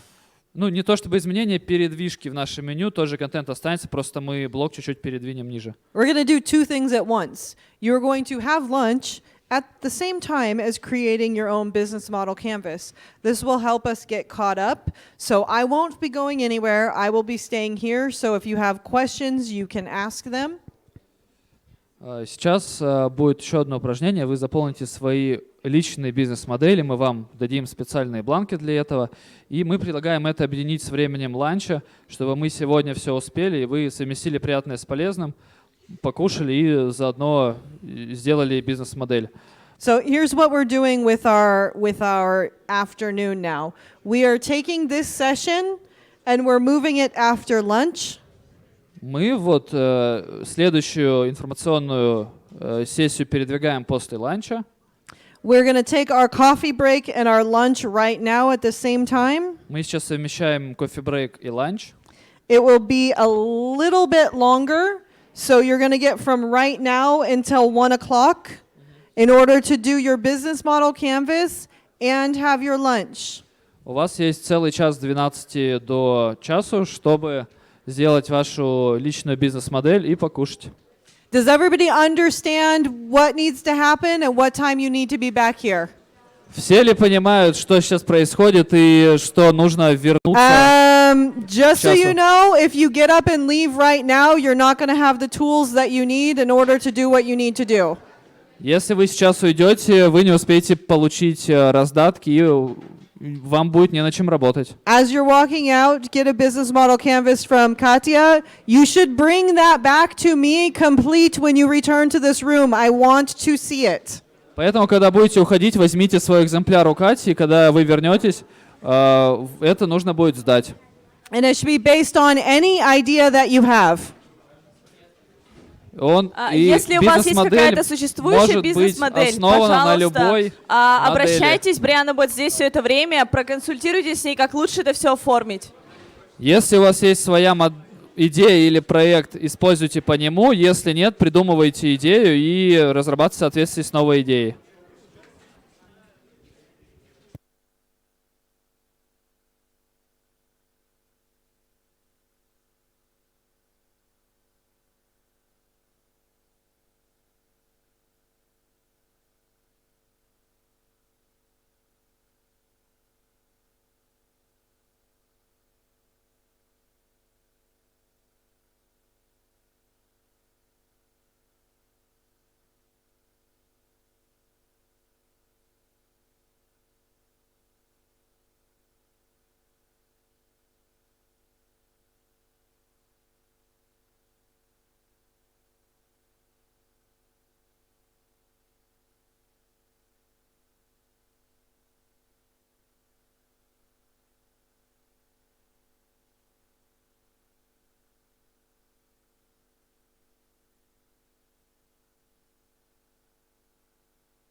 All right, welcome back. Итак, добро пожаловать. Thank you for being on time. Мы почти успеваем по времени. So, I had a few questions during the break about your business model canvases, but not so many. How do you feel about what you designed? Как вы, у вас было время поработать над своими бизнес-моделями, что вы скажете, как вам? Difficult. Did you work in groups? Were some of you working on the same ideas? Кто-то из вас работает над одними же и теми же идеями, то есть вы работаете в группе? Да, нет, да, нет. Okay. We are not going over your business models. So that's what the hour break was for you to ask me if you needed help. If you need help later in the day, I will be here all day long. Мы не сможем пройтись по вашим бизнес-моделям. Для этого вам был дан перерыв. Если у вас были какие-то вопросы, можно было подойти к Бриане, но она будет здесь еще, поэтому если у вас есть какие-то вопросы, пожалуйста, feel free, как говорится. So if you want to get feedback on what you designed, just find me during a free moment in the day, and then I can talk to you about it. Если у вас есть какие-то вопросы или вы хотите получить обратную связь, пожалуйста, подходите, поймайте где-то свободную минутку, она вам даст обратную связь. Next up is making you uncomfortable again. И мы снова хотим заставить вас, чтобы вы чувствовали себя плохо, некомфортно. You're welcome. Пожалуйста. This is going to be a relatively short session, and the goal of this session is to create a new product and convince the class that it's a good idea. Цель сегодняшнего упражнения сейчас — это создать новый продукт и презентовать его перед аудиторией, как будто бы это потрясающая идея. Brand new. Совершенно новая. And you're going to do it, create your new product based on 3 words that I'm going to give you. И вам нужно будет сделать это, используя 3 слова, которые я вам дам. So we're going to go over a few ground rules before we get started. Мы сейчас пройдемся по основным правилам перед тем, как мы начнем. In this exercise, we will be working as groups. В этом упражнении мы будем работать группами. We will have groups of 4 people. У нас будут группы по 4 человека. Sometimes 3, absolutely not more than 5. Не больше 5, иногда 3, иногда 4. If you want to make me happy, 4 people. Если вы хотите, чтобы я была счастлива, 4 человека в группе. And see, Maybe they can regroup. we're not moving yet. We're not moving yet. Мы еще никуда не идем. Все садитесь, сидите пока. Not yet, not yet. So again, I would prefer that you are working with people that are not your friends. It's okay if you met them today, but if you've known them for 10 years, please don't work with them. Пожалуйста, если вы работаете со знакомыми, с тем, с кем вы уже 1000 лет знакомы, пожалуйста, не работайте с ними, найдите себе новых людей сегодня. So groups of four strangers. Группа из 4 незнакомых людей. Now, this exercise is broken into... Okay, everybody rearrange into your groups, and then I'll tell you the rest of the rules. Группы по 4 человека. Новые группы, новые люди, которых вы не знаете. Я чувствую, что вот там вот люди не перегруппируются. Сейчас просто будет переселение народов. И давайте мы будем волонтерить, а не... So same as last time, you need to be able to face your group members, so it's not going to work well if you're stuck on the walls. You cheated. I notice you. Я слежу за тобой. Ты читер. Well, he stand up, like tried to make it, like he walks somewhere and sit back. Просто поменяйтесь местами. Давайте, идите в ту часть группы. Давайте. Давайте.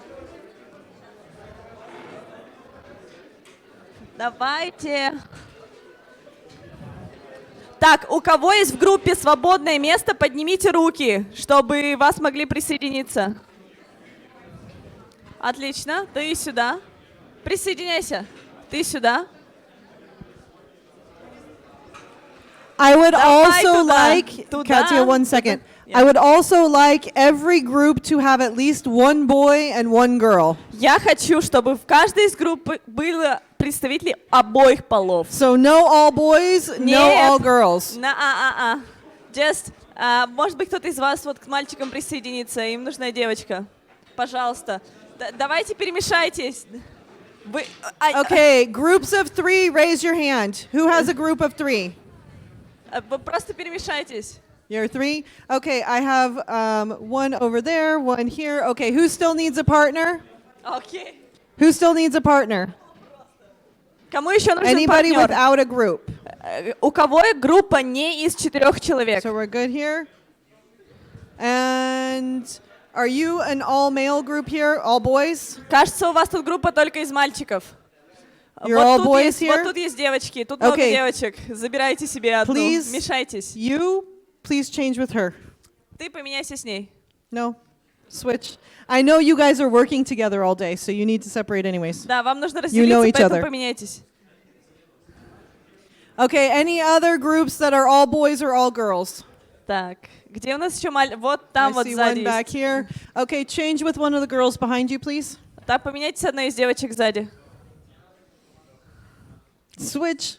Давайте, быстрее, экономим время. Anyone else? So I'm going to explain briefly a method to my madness.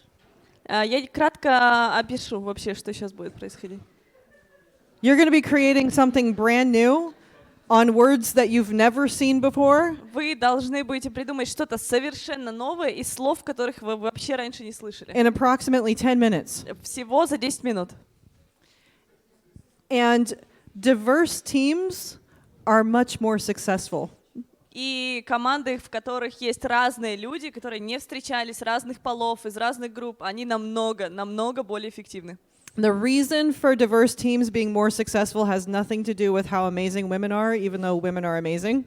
И успех таких вот разнообразных, разношерстных групп заключается не в том, насколько там женщины крутые, а просто... Every different individual has a different perspective based on your education, your background, your gender, and a variety of other factors. When you have that diversity in a team, you have different perspectives and you design different solutions that are usually more applicable for the market.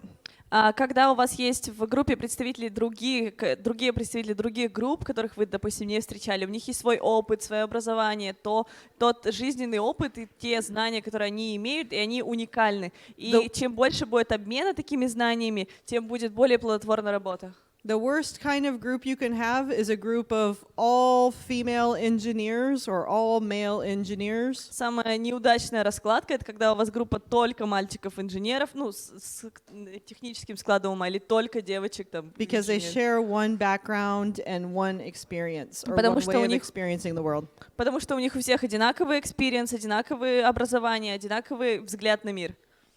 So if you want to build great things, then look for people who look different than you. Если вы хотите построить действительно крутые вещи, смотрите и привлекайте в свою команду людей, которые значительно от вас отличаются. All right, now that you've all rearranged yourself, rules of the game. Теперь, когда вы все-таки сгруппировались наконец-то, давайте мы обсудим правила. This activity is broken into 2 pieces. Эта активность разделена на две части. The first piece is a brainstorming exercise. Первое — это мозговой штурм. You're going to spend 10 minutes brainstorming ideas around the 3 words that I'm going to give you. Вам нужно будет просто накидывать кучу идей относительно тех 3 слов, которые даны. These ideas are ideas for businesses. Это идеи, которые вы должны будете превратить в бизнесы. The second part of the exercise, I'm going to give you a formula to create a pitch for that business. После этого у вас будет 4 минуты, чтобы создать pitch, презентацию, с помощью которой вы сможете продать свою бизнес-идею. And you will spend 10 minutes creating a business pitch. И 10 минут вы потратите на то, чтобы создать презентацию своей бизнес-идеи. Then one brave soul from every single group will stand up in front of the room and pitch their business to the audience. И один из представителей из вашей группы будет презентовать свою идею перед всей аудиторией. So choose your victims wisely. Так, пожалуйста, можете выбрать своих жертв. в своей группе. All Кто right, будет so тренировать? rules of brainstorming. We're starting with brainstorming, and any brainstorming activity has a set of rules associated with it. Итак, вернемся к правилам брейншторминга, то есть мозгового штурма. I think you have. No, that shows them the words. Okay. Sorry, you can see Russian later. Okay, rules of brainstorming. The first rule of brainstorming is there is no dumb idea. Первое правило мозгового штурма — нет плохих идей. You will never criticize anyone's idea when they put it out there. Ни в коем случае, никогда, ни при каких обстоятельствах не критикуйте, не отвергайте идеи другого. If you criticize someone's idea, the result is usually that they stop sharing their ideas, and then you've lost one of the brains in your group that is supposed to create your business. Если вы просто будете его осуждать, он просто перестанет вам что-либо говорить, и вы потеряете один ценный человеческий мозг, который мог бы сгенерировать что-то стоящее. In brainstorming, there is no debate or discussion, it's just ideas. И тут нет места обсуждению, нет обсуждению спору, это только набрасывание идей. The more ideas you have, the better your activity is. Чем больше у вас идей, тем больше эффективность вашей работы. By the way, I never follow these in order, just so you know. На самом деле, я никогда не использую это в работе. Like I'm here, and then there, and then here. Да, и тогда я скачу по пунктам. Anyways, instead of quality over quantity, what we want is quantity over quality. We don't need fully developed ideas. We need wild, crazy, unimaginable, impossible, whatever pops in your mind kind of stuff. Обычно мы предпочитаем качество над количеством, но сегодня все наоборот. У нас главное это количество, а не качество. Мы не должны очень детально прорабатывать бизнес-идею, просто набрасываем. And a really good tool for brainstorming is to build on other people's ideas rather than criticize, is to use the phrase yes and. И самое лучшее это отталкиваться от чужих идей, говорить, там, кто тебе что сказал, ты такой, да, и что-то добавляете, и вот формируется. So if my idea is to have a flying cow on a magic carpet that's going to deliver chocolate to the Netherlands, you should be saying, yes, and we could add marshmallows. Например, если я говорю, что я хотела бы придумать летающую корову, которая бы доставляла по небу шоколад в Нидерланды, вы должны сказать «да» и маршмеллоу, зефир, допустим. Okay? Everybody understand the rules? Окей, все поняли правила? All right.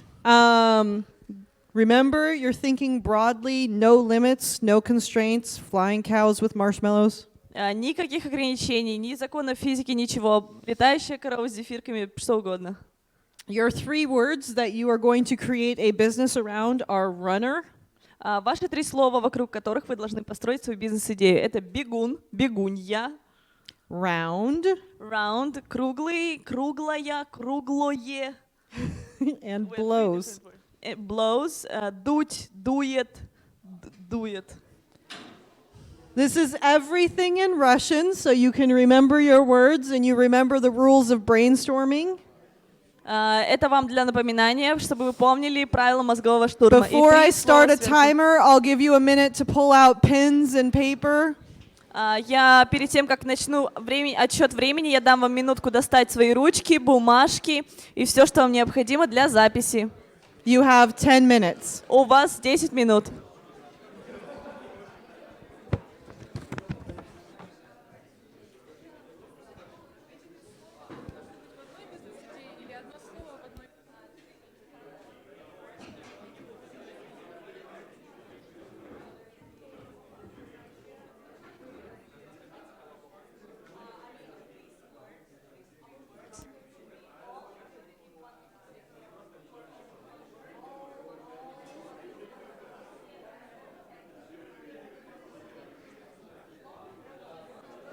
Ребят, у нас один общий вопрос. Послушайте, пожалуйста, чтобы вы не тратили время. У нас правило такое, что в одну бизнес-идею должны входить все 3 слова.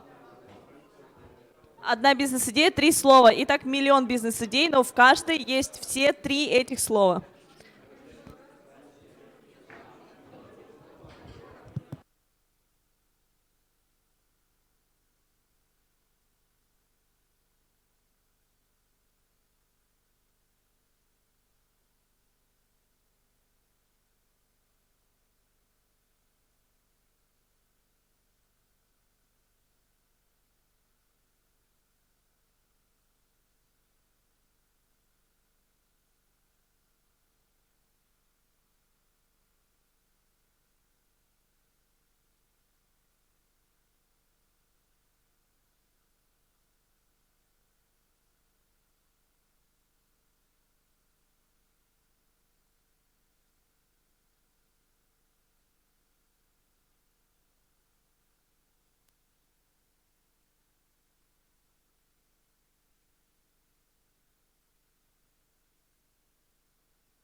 All right.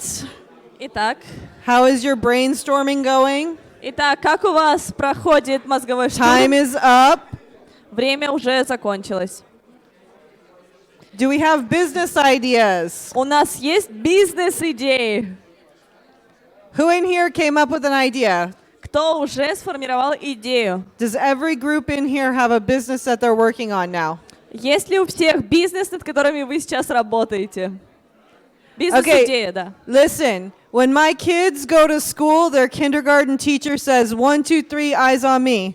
Когда мои детки ходят в школу и в садик, kindergarten, I said the school, в садик их учитель говорит, 1, 2, 3, посмотри, ну типа на меня. And then you have to respond, I forgot, 1, 2, 3, eyes on me. 1, 2, eyes on you. Он говорит, 1, 2, 3, посмотри, а дети отвечают, 1, 2, смотрю на тебя. Don't make me use that on you. Не пытайтесь сделать так, чтобы я это начала на вас практиковать. Okay. Everybody have a business idea? У всех ли групп есть бизнес-идея? Да. Do you need like 2 more minutes? Нужно ли вам еще 2, может быть, минутки? No? We're Не. good? Okay, perfect. Yes? Question?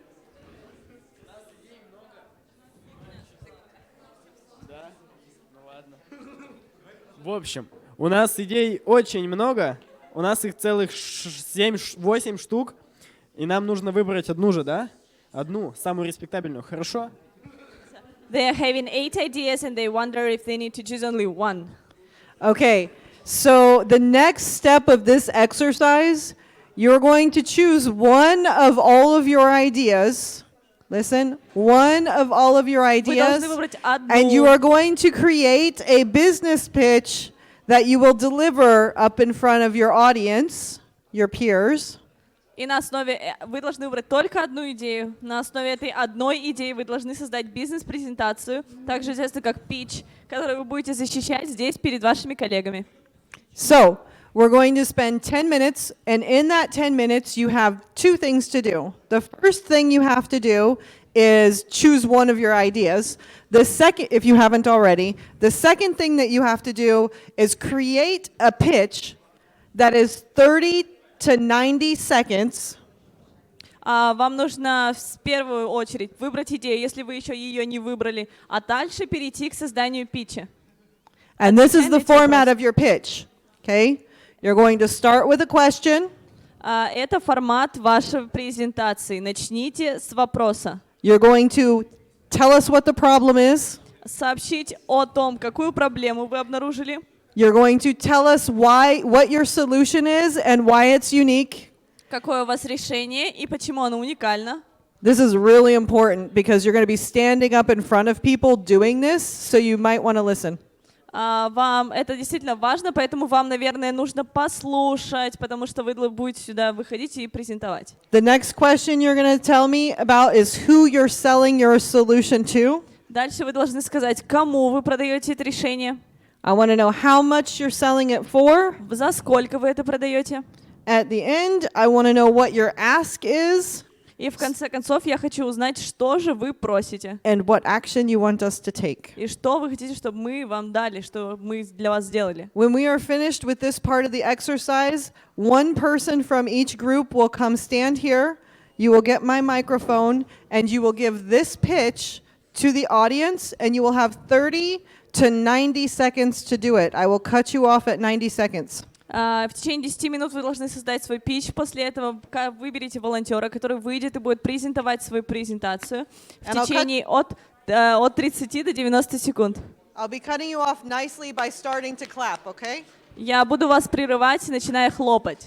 So, you have 10 minutes. Your job, choose one idea, create a pitch, practice it, and choose a leader who will come up here and give it. За 10 минут вы должны выбрать бизнес-идею, создать для нее питч и выбрать человека, который ее презентует, а также порепетировать.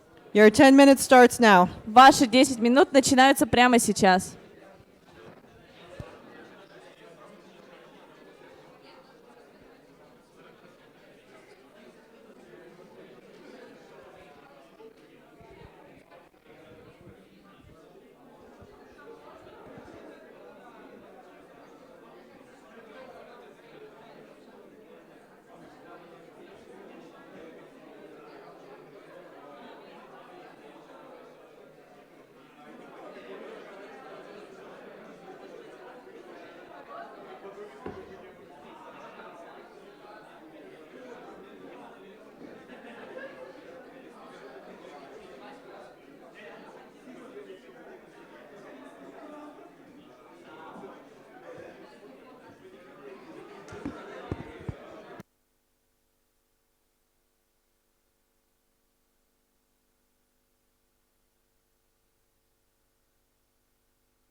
You have 5 minutes left. 5 more minutes. Осталось всего 5 минут.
All right, we've had the same question a couple of times, so just a quick explanation. Быстрое объяснение, потому что у нас вопросы повторяются. When I say what is your ask, when you stand up in front of a group of people, you have an opportunity to ask them to do something for you for your business. Когда вы стоите перед аудиторией, у вас есть возможность что-то у них попросить. Your job is to take that opportunity. You can ask for money, you can ask for mentorship, you can ask for connections, you can ask for technical expertise, whatever you want, but ask for something. Используйте эту возможность, попросите что-то. Вы можете просить деньги, вы можете просить менторов, вы можете просить советов, не знаю, людей, вертолеты, что угодно. You can also ask the audience to take some sort of action. For example, if you have a beta test and you want them to download your app and try it, you can ask for that. Допустим, если вы разрабатываете приложение, и вам нужно, чтобы ваша аудитория протестировала его, вы можете это попросить у них. Okay, thank you.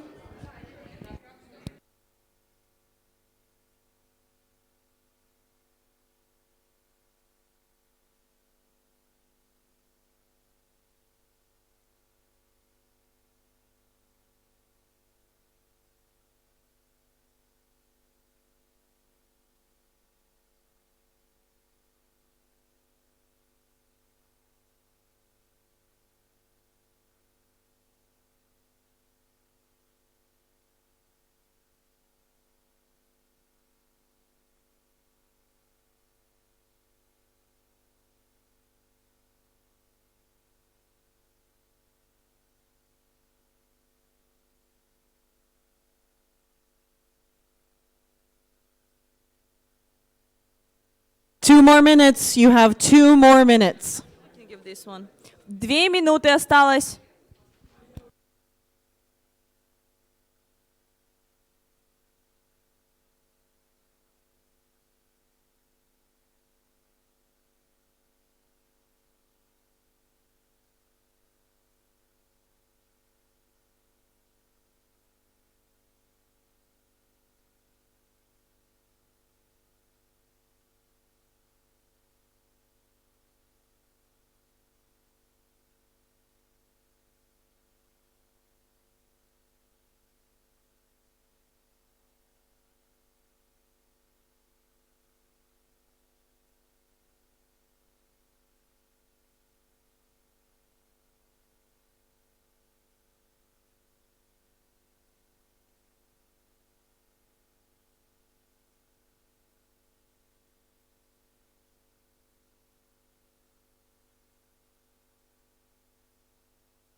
All right, time's up. Так, время подошло к концу.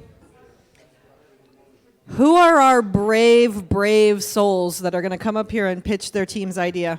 Кто же наши смельчаки, которые придут сюда, выйдут и презентуют свою бизнес-идею? Very nice. Brave souls, please come sit over here. Пожалуйста, смельчаки, давайте, выходите, садитесь на первый ряд. Кто будет презентовать? Садитесь. You don't need to stay. Можете сесть. Ребят, садитесь вот сюда на беленькие красивые стульчики. It's just so they can easily get to the front. Yeah, I know. Victor. It's time to record. We need to take photos. You need a timer, so he needs to take a photo. Timer on your phone. Yeah. Give it to him to take photos.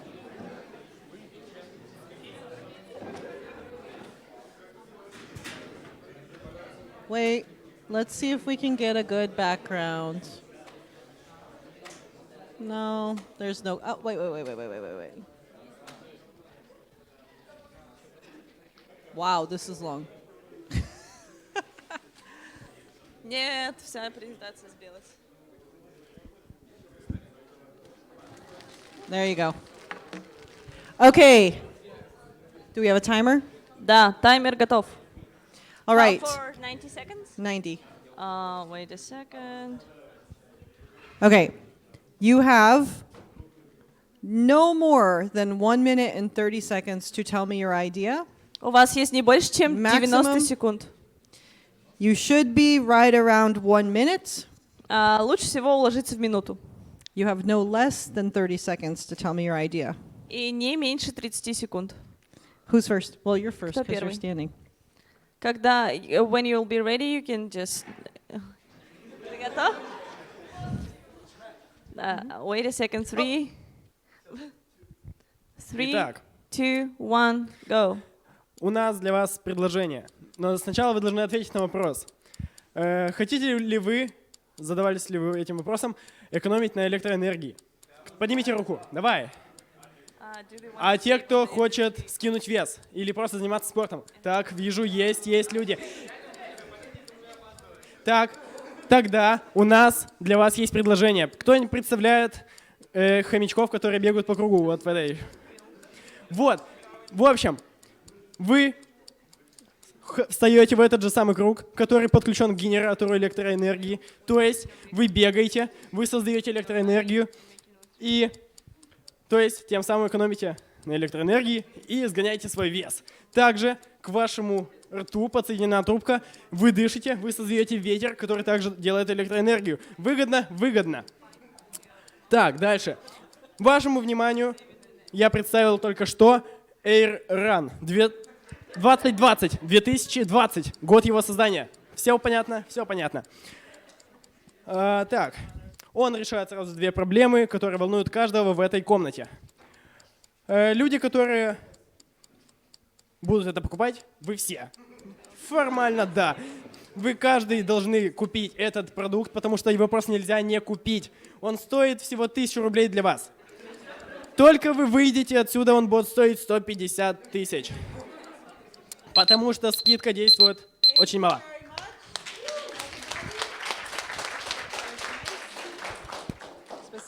Who's next?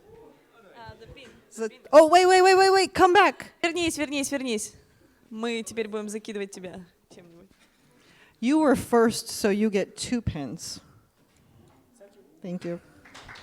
Ты был первым, поэтому у тебя 2, значит. Okay, who's next?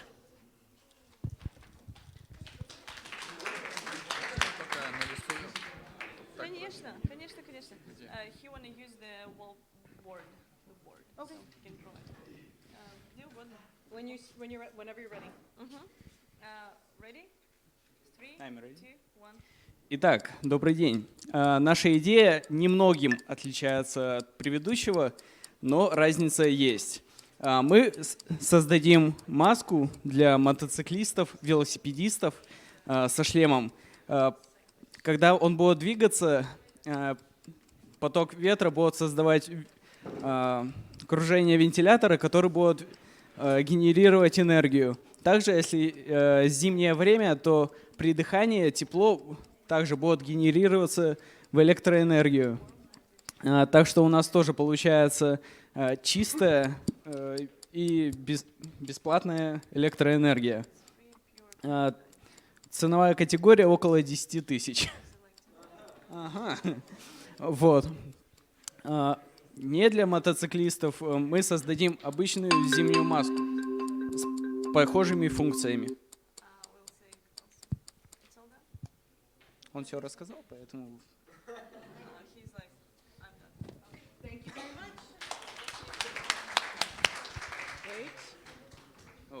Thank you. All right, who's next?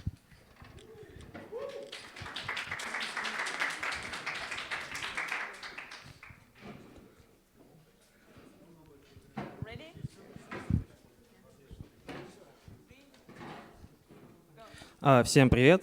Так, первый вопрос. Часто ли вы моетесь? И много ли вы на это тратите времени? Я думаю, что да, этот вопрос как бы банален. И именно поэтому мы предлагаем вам инновационное решение. Это круглодушевая кабина, которая использует после того, как вы помылись, еще обдув ионизационным воздухом. Вот. Она используется для бегунов там, и так далее. Просто после пробежки. В чем суть? Как бы решаем проблему экологии. Нет полотенец, есть воздух. Как бы не тратим время и на стирку еще не тратим время и так далее. А уникальность, ионизационный воздух, камон. То есть смысл в чем? Вы пробежались, у вас упал тонус, ионы, тонус повысился. Кому надо? Спортсменам, спорткомплексам после тренировок и так далее. Цена вопроса от 50 тысяч, не меньше. Еще там был вопрос, кто нужны. Нужны инженеры, срочно нужны инженеры. Физики нужны очень, пожалуйста. Программисты. Все, спасибо. Thank you very much. Not that one. Thank you. Next. Раз. Готов? 3, 2, 1. Все мы любим Гарри Поттера. Ну, не все. Ну, кто-то ведь любит. Большинство. Вы бы когда-нибудь хотели поиграть в квиддич? Это, прекрасный вид спорта, игра, которая невозможна в реальных условиях, казалось бы. Но мы предлагаем особенное решение, которое поможет вам нарушить законы физики и окунуться в мир волшебства и магии. С помощью специальных ветровых турбин мы создаем поток воздуха, и с помощью устройства, тоже сделанного на ветру, мы создаем тягу. За счет этого происходит передвижение в воздушном пространстве. Вот. Уникальность этого продукта, квиддич это ведь. Да. Кто будет покупать это? Во-первых, это будут покупать люди, промышляющие парками аттракционов. И цену, в зависимости от этого, они будут сами назначать. Но по нашим примерным прикидкам, это будет не больше 1000 рублей. То есть всего 1000 рублей, и вы погружаетесь в мир Гарри Поттера. Я думаю, это достойная цена. Вот. Все. Thank you. Next.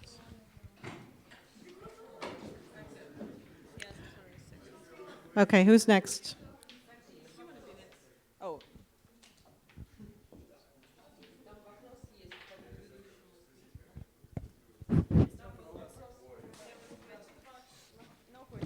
No questions, sorry. No, maybe later. They're discussing the technology there. Later. Давайте попозже. Всем привет!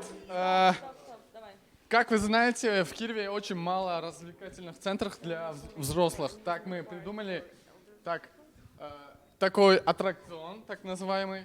Есть цилиндры, вращающие, там человечек бежит, а на него дует большой поток воздуха.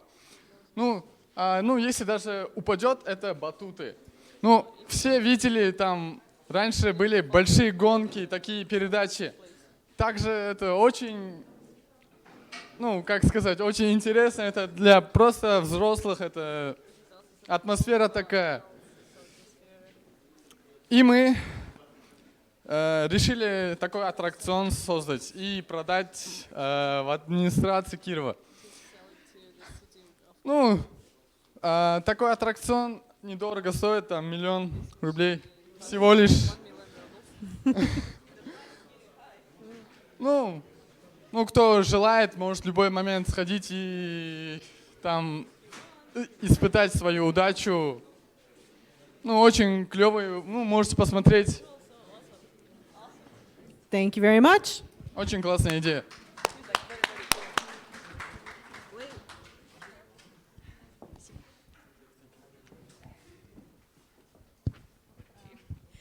Почему пицца круглая, а коробки квадратные? Кто-нибудь вообще задавался вопросом? Это невыгодно. Во-первых, расходуется картон, и во-вторых, нам вот нашей группе не нравится, что доставка требует транспорта и топлива. Поэтому мы нашли гениальное решение. Мы предлагаем круглые коробки, которые будут доставлять бегуны. Зимой это будут лыжники или конькобежцы. И если что, они подуют на вашу пиццу, чтобы вы не обожглись. Наши клиенты — это истинные ценители всего круглого, быстрого и не горячего. Наша круглая дешевле, чем квадратная у конкурентов. Вы называете нам цену, а мы делаем вам скидку. И нам нужны, конечно же, инженеры, которые создадут эту великолепную круглую коробку, а также ваша оценка качества. Спасибо.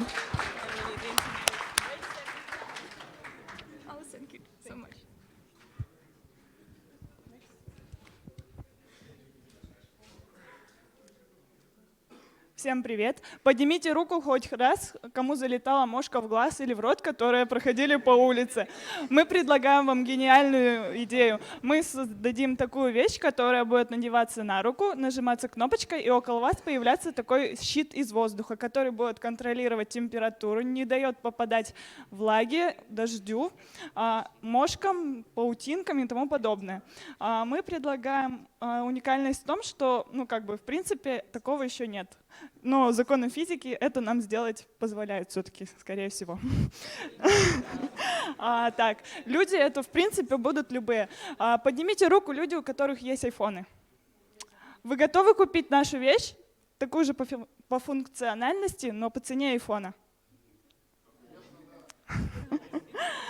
Стоимость будет примерно такая же. И, в принципе, нам в команду потребуются программисты, инженеры и маркетологи.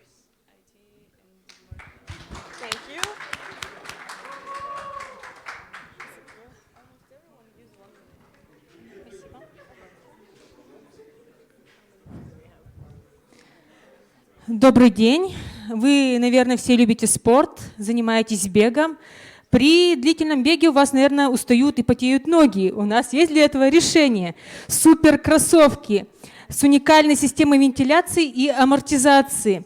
В нашу подошву встроены круглые полости с клапанами, которые при давлении на них выдувают охлажденный воздух внутрь кроссовок.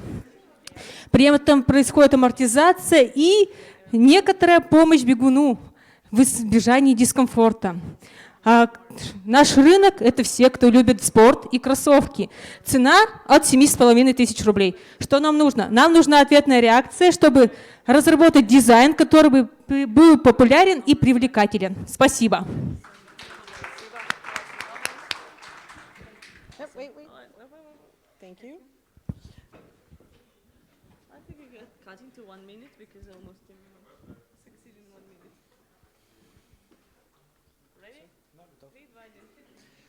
Вы же наверняка многие бегали летом, и вам было жарко, да? Вот, специально, особенно для студентов, которые бегают на физкультуре, неохотно. Круглый какой-нибудь милый дрон, который будет дуть на вас, пока вы бежите. Например, ну пусть он будет в виде поросенка. Это же так мило. Наше приспособление для тех, кто занимается бегом летом. Про цену мы ничего не можем сказать, так как надо изучать рынок. И пару вопросов. Как вы оцениваете эту идею? От 0 до 10. Стали бы вы пользоваться этим? А еще-то кто-нибудь ответит? Нет, кроме сынка. И за какую цену вы бы купили это?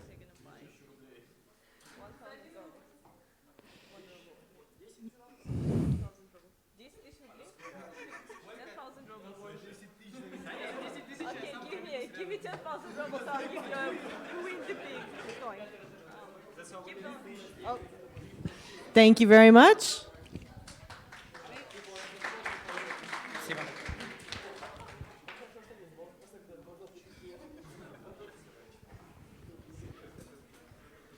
Всем привет. Наш продукт тоже ориентирован на людей, которые любят спорт.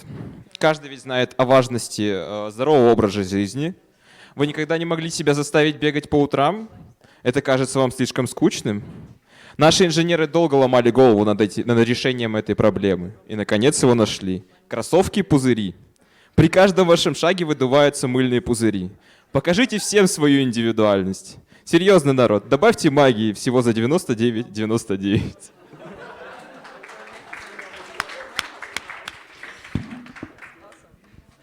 Спасибо.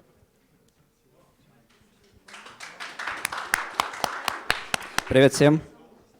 Что насчет пробежки на Луне? Можете не отвечать, это классно. Я думаю, все это знают.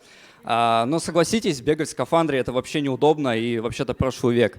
Наша компания придумала решение этой проблемы. Мы создадим огромный купол круглый, надутый, соответственно, на Луне, в котором можно будет бегать. То есть можно будет бегать без скафандра, это будет удобно. Для кого это? Если вы компании, которые организовываете соревнования по бегу, то вы наш клиент. И если вы рекламодатель, представьте, какое пространство открывается для ваших клиентов. Огромный купол, который будет видно с земли, это очень большие деньги. И что нам нужно сейчас? Нужен примерно 1 ксиллион долларов для этого продукта. Ну и, конечно же, поддержка всего правительства нашей планеты. Если кто-то еще захочет с другой планеты, то мы тоже будем этому рады. Я бы попросил у всех вас по 1 рублю, но я, скорее всего, не успею написать номер счета. Нужны еще добровольцы. Кто любит бегать, особенно на Луне, записывайтесь в добровольцы. Мы будем всем рады. Спасибо.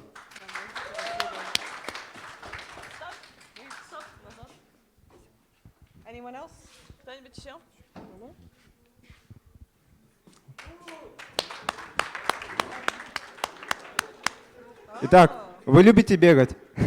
Да. Тогда вы замечали, что во время бега вы очень сильно потеете. Это неприятно. Поэтому у нас есть уникальное решение.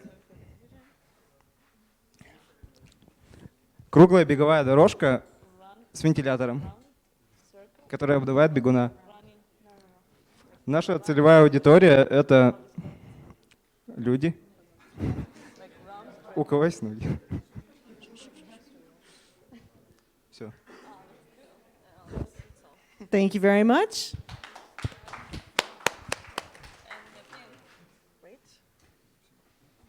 Everybody went? Все ли презентовали свою идею? Все ли команды?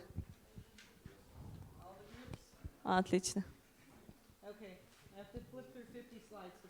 Can they take this? Вы можете обратно сесть на свои места. Спасибо.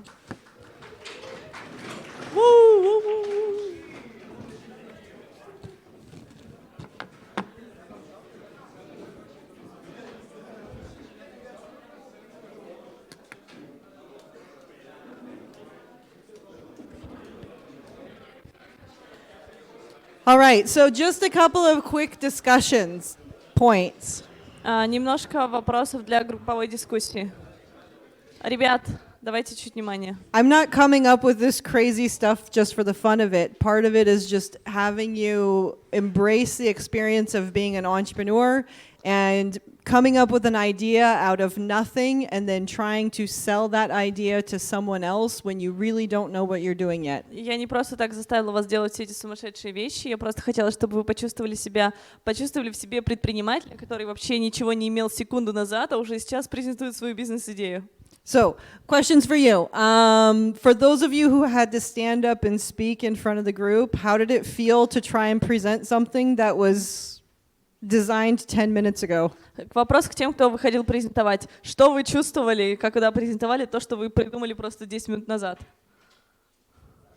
It's afraid, scary. Anyone else? Кто-нибудь еще? It's like hazardous, not hazardous, Like danger. yeah. Interesting. Interesting. Who else? All right, so what I'm curious about now is what was your process that you used to come up with your business name and your product idea? Какой был у вас процесс, когда вы пришли к бизнес-названию и к идее продукта? Как вы до этого дошли? Да. Like common efforts. Was there, let me ask a different question. Was there one person who led your group or did you guys decide democratically? У вас был один человек, который вел вашу группу, или вы просто все говорили и накидывали идеи? All of them. Was it hard to choose which business you were going to follow once you had many ideas? Если у вас было так много бизнес-идей, сложно ли было выбрать ту единственную идею, которую вы защищали? Да, нет, да, нет, да, нет. Okay. The next question is, how did you feel working? Different way of saying it. Did you feel like working in a group helped or made it more difficult to come up with your business idea and to come up with your pitch? Вы думаете, работа в группе помогла вам быстрее или наоборот затруднила вашу работу, чтобы справиться с бизнес-питчем? It helped to do it quicker. It helped to do it quicker. Interesting. Interesting. Очень интересно. All right, let's move on. Давайте двигаться дальше. See, we're having lunch again. У нас сейчас снова типа ланч? Нет, конечно. Конечно нет. Sorry. Конечно нет. You get to starve. Извините, вам придется поголодать. All right, the next session is on pitching. So the last session, even though I had you stand up and deliver what is called an elevator pitch, that's your 90-second pitch in order to get your audience interested enough to meet with you a second time. То, что вы сейчас сделали, называется elevator pitch. Это та презентация, которую вы должны за 90 секунд успеть представить, пока едет лифт. Elevator — это лифт. This next session is really about how to design and develop an investor pitch, which will be 4 minutes long, and you will have a chance to develop a slide deck as well. Следующая сессия будет посвящена тому, как сделать более полноценную презентацию для инвестора, которая у вас может занять до 4 минут. Blank stares. Are you all afraid? Вам страшно? They're afraid.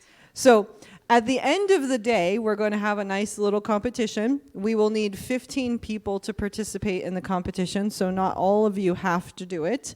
But you will present these investor pitches, and we will decide who's the winner, so to speak. But in the meantime, I'm going to teach you how to do this.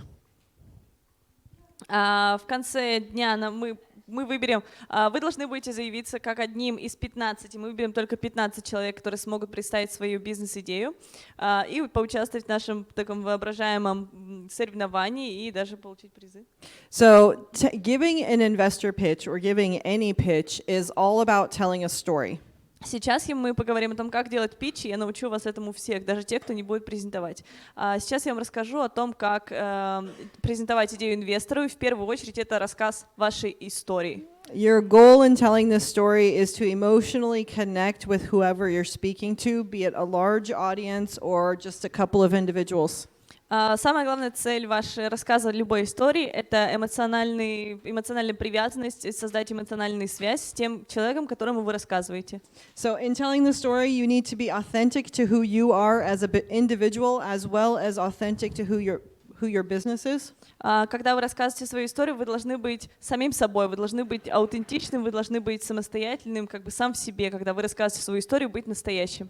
You need to be consistent throughout your entire dealings with your audience and or the investors that you're working with. Вы должны быть очень последовательными в течение всех своих шагов, которые вы когда-либо предпринимаете, и в общении с аудиторией, с инвестором и с кем угодно. So your story shouldn't constantly change because people will think you're lying.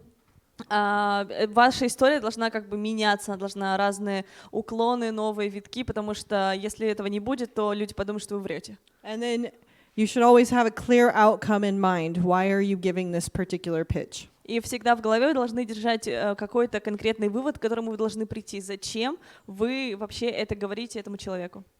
So, to start off with, we're going to talk about the 5 essentials of a perfect pitch. Сейчас мы поговорим о 5 необходимых и обязательных вещей для идеального питча. The first one is you need to tell your audience what's in it for them. Вы должны сказать, что это для них. Your audience is interested in listening to you because they are selfish and they want something out of this experience, so you need to tell them what they're going to get. В первую очередь вы должны помнить, что все люди, они достаточно эгоистичны, и когда вы говорите, они должны понимать, что они получат от того, что они вас слушают. You need to be concrete. Вы должны быть очень специфичным, точным, конкретным. So if you say something, don't constantly go back and forth and change your mind in front of somebody. If there's a clear reason for you to make a decisive change in your mind during the pitch, that's okay, but don't be like, oh, well, I'm not sure. Будьте точным, будьте последовательным и не витайте от одной идеи к другой, от одним словом к другим, будьте четким и последовательным. You want to be unapologetically disruptive. You need to show passion and charisma. And if you are disrupting a market because you have a new technology that's really exciting, don't apologize for it. Tell people, shout it from the rooftop. Будьте, как это говорится, непростительно прорывным. То есть не просите прощения за то, что вы прорывной, что у вас это страсть, что у вас это вызывает какую-то, проявлять свою личную харизму, будьте напористым и никогда за это не извиняйтесь, потому что это ваше дело. One of your goals is to prove that your growth is sustainable, your company growth as well as your market growth. Вам нужно доказать, что ваш рост достаточно стабилен, устойчив, ваш личный рост, рост вашей компании и рост вашего рынка. And then you want to demonstrate bench strength. You have the bench strength means you have the experience, the expertise, whatever it takes to make this happen. What does a bench mean? Just describe what I said. Вам нужно доказать то, почему вы это делаете, какие у вас сильные стороны. So, a typical investor pitch has a structure. This is a very specific structure because it tells the story of your company in a logical way that investors understand. So if you change the structure, it can cause confusion because we're going to go through this, but we'll start off with this. If you tell me about your competitive landscape, so if you tell me about your competition before you tell me about your business, nobody's going to understand what you're talking about. One of the mistakes that entrepreneurs make... Wait. Sorry. Обычная структура инвестора... Обычная структура презентации для инвестора достаточно последовательна. Вам нужно следовать шаг за шагом, потому что если вы будете перескакивать с одного на другое, просто никто не поймет, что вы имеете в виду. Поэтому нужно строго по структуре излагать каждый пункт друг за другом. One of the mistakes that entrepreneurs commonly make is trying to get creative with their pitch structure, and it disrupts the flow of the story, and so their pitch doesn't make sense. Иногда предприниматели хотят казаться очень креативными и необычными, и они придумывают какие-то новые способы, как это донести, но в итоге просто никто ничего не понимает, и это обламывает вообще всю систему, никто не понимает просто, что происходит, поэтому так не надо. Sorry. The first thing, so when we're talking about this structure, we're talking about the slides that you put together. И мы будем говорить о том, как составить слайды и как их совместить вместе. So the first thing that you do is you have a slide with your business name and maybe your business logo. На первом слайде должно быть написано название вашего бизнеса, логотип и ваше имя. And I'll go into each slide in more detail. The next slide is the answer to why is this business needed? Я дальше пройдусь более подробно по каждому слайду, пока по структуре. Второй слайд — это почему ваш бизнес нужен. Then you follow on with exactly what problem will this solve? Дальше, какую точно проблему вы хотите этим решить? Who are we solving this problem for? Для кого мы решаем эту проблему? How big is the opportunity? Насколько большая проблема? What are the alternatives out there? Какие существуют альтернативные решения ее? Why are we best suited for this purpose? Почему мы лучшее решение для решения этой цели? Why now? Почему сейчас? How will we get this idea to the market? Как мы принесем эту идею на рынок, выведем? How will we measure success and make money from this idea? Как мы измерим успех и заработаем на этой идее? What is your ask? Что вы просите? And end with something memorable. И закончите чем-нибудь запоминающимся. So we'll take each of these and go into detail Мы сейчас пройдемся по каждому поподробнее. The first one's the easiest. Everybody should be able to do this one. Первый самый простой. Я думаю, вы все с этим справитесь. Your name, your title, company name. Вы должны написать свое имя, имя компании, имя основателя. This is the same as the slide that I keep putting up at the beginning of this session. It's simply your title. You don't necessarily talk about it. It's just there for people to see it when you start the conversation. Вы уже видели такой слайд, как у меня на каждой презентации. Он должен быть максимально простой. Вы можете даже его не озвучивать, просто чтобы он был, все видели. So if you're giving an investor pitch, you would not put this slide up and then say, "Hi, my name is Briana and I'm from, UC San Diego and I'm going to pitch you today." Когда вы начинаете питч, вам не обязательно говорить о том, что «Привет, меня зовут Бриана, я сегодня вам запитчусь». Your next slide is the need. This is the problem that you're solving. We've been using the phrase problem throughout the entire day. Второй слайд — это нужда, которая существует у вашего клиента, и проблема, которую вы хотите решить. So just like this morning when you spent a lot of time discovering your partner's problems in order to create a gift, here you're listing what the problem that you're addressing is. What is the pain in the market? Если вы помните, мы сегодня утром уже обсуждали, как выяснить проблему вашего клиента. И здесь вы должны подробно описать о том, какая проблема, и какая проблема, которую вы будете дальше решать. This is what is not working. И вы должны описать, что же сейчас не работает. In this particular slide, what you typically do is tell me about your problem in the form of a story. Вы должны рассказать мне о проблеме в виде истории. So if you have an idea that is dealing with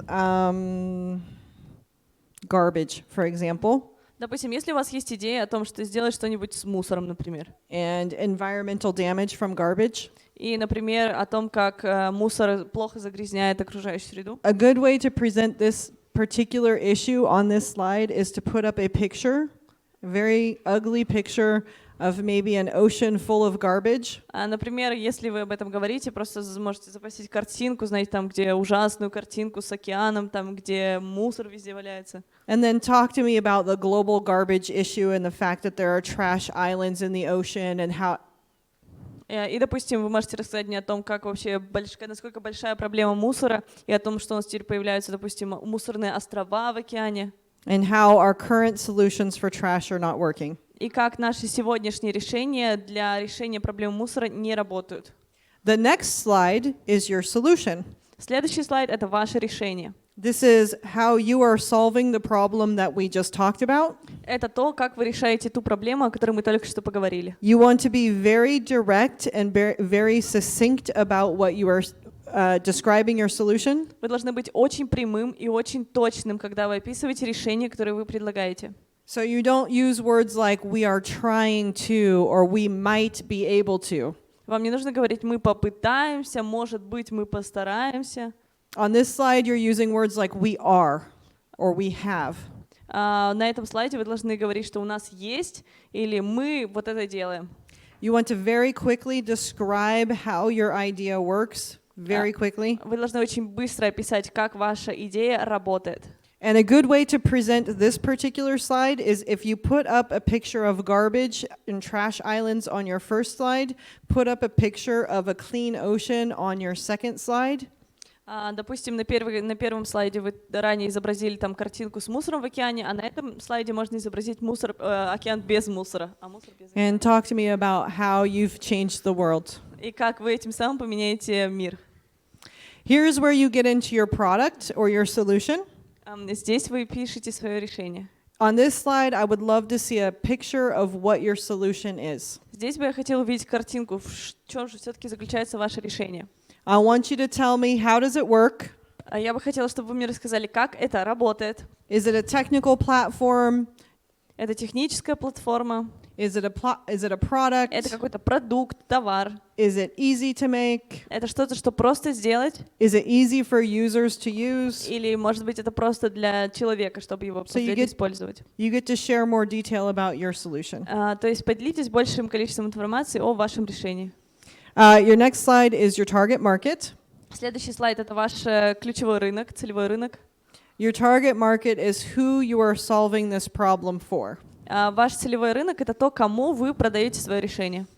So if I were going to continue my trash example, например, если я продолжу свой пример с мусором, I might have a robotic solution that can drive around the bays and oceans around Vladivostok and collect all the trash from the water inlets. Например, я могу изобразить своего робота, который плавает по океану и собирает мусор, допустим, около Владивостока. If that is my solution, then the person or organization that I'm solving this problem for is probably city governments. Если, допустим, у меня есть такое решение, то, скорее всего, люди, которым я это продаю, это кто-то, кто принимает решения в городской администрации. Here we want to talk a little bit about whether or not it's a large market or a small market. Здесь мы поговорим о том, это большой рынок или это маленький рынок. Can we be very concise about the label that you give your target market? Насколько точно вы можете описать свой целевой рынок? Earlier today, we used the target market of a socially conscious consumer who is willing to pay top dollar for eco-friendly products. Например, это может быть, не знаю, там в нашем конкретном примере какой-то социально ответственный гражданин, который готов там платить $10 за там что-то там. This is where you get really specific about that. Здесь вам нужно очень четко описать. You can say stay-at-home moms. Допустим, остается дома, сидящие дома мамочки. A good way to quickly and easily name the target market without saying much of anything to your investors is to use a picture.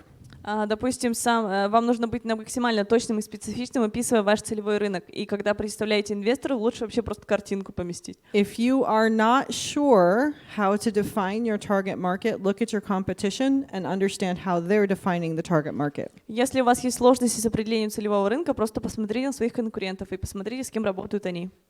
The next size is your market, or the next slide is your market opportunity. Дальше это ваша возможность для выхода на рынок. This is where we're talking about how big your market is. We're talking about numbers, either numbers of people or numbers of dollars. Здесь мы описываем максимально конкретные информации, цифры, доллары, деньги. I would like to know if your market is growing or shrinking. Я бы хотела знать, если ваш рынок растет или наоборот сужается. And you can get as granular as you want or be as the goal is to have a very large market, but you want to be able to define it very well. Если у вас очень-очень большой рынок, то вам самое главное это описать его как можно более точно. I'll bring it. So, for an entrepreneur who's never done this before, для предпринимателей, которые никогда этого не делали, which would be you in the next 20 minutes. Например, вы в следующие 20 минут. A lot of times, how you'll define your market is with a picture. Самое простое — это определить его картинкой. You start with what's called your total available market. Первое — это весь доступный рынок. I'm putting the abbreviations here because they're very, very common and you can Google them very, very easily. Я пишу здесь эти аббревиатуры, потому что это самая распространенная методология, вы можете это просто загуглить. This is your largest potential market. Это So it could be your самый-самый global большой market. рынок, глобальный. Your next is going to be your SAM, serviceable available market. Like you have the potential to serve. Это второй потенциально доступный объем рынка, потенциальный, который вы можете потенциально занять. Then you have SOM, which is your obtainable market. Достижимый рынок, потенциально достижимый рынок. Okay, and then you have the part of the market that you want to take. И вот этот маленький кусочек, который вы хотели бы занять. In the next 6 months, 1 year. Там, допустим, следующие полгода или год. So if I'm using a company that's based in San Diego as an example, Например, если я возьму компанию, которая находится в Сан-Диего, I might have a total available market of $200 billion because it's a huge company. Например, там целевой рынок большой будет там $200 миллионов. This would be global. Это будет глобальный рынок. In the state of California, or excuse me, in the United States, this might be USA. Допустим, потенциально достижимый объем рынка это, допустим, весь США. The market opportunity for the same idea is $1 billion. Допустим, потенциально достижимый объем рынка $1 миллиард. And here would be California. Это будет только Калифорния. And the market size for that might be, I don't know, 500 million. И этот объем рынка может быть там 500 миллионов. This is usually represented as a percentage of this or a percentage of this. Допустим, чаще всего мы презентуем это как процент, там столько-то процентов от такого-то рынка. If this is the California market, I might be capturing only the San Diego market. Допустим, если это рынок всей Калифорнии, то, допустим, вот это вот рынок только Сан-Диего, одного города. And I'm going to capture 50% of San Diego. Например, я бы захватила 50% рынка Which Сан-Диего. might be, I don't know, допустим, оценим его в $5 миллионов. Okay. Entrepreneurs usually will show their total available market as one giant number, maybe one circle, and they'll put a slide that says 200 billion. Обычно самый большой рынок, защищающиеся стартаперы представляют там в виде одной здоровенной цифры, здоровенной. And then verbally, I'll say, I'm going to capture 0.02% of the total available market, and that is $5 million. И говорит о том, что я там достигну 0.5% этого здоровенного рынка, и это там будет $5 миллионов. This is a typical early display of what your market size would be. Это обычная презентация того, как вы представляете свой рынок. Next is the why. Дальше это почему. Here we're talking about why you, why now, what are the market trends.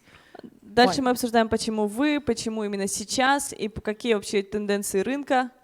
Why this? Почему именно это? Do you have a particularly strong product market fit, which means that your product directly addresses a need in the market? Насколько точно ваш продукт соответствует потребностям рынка?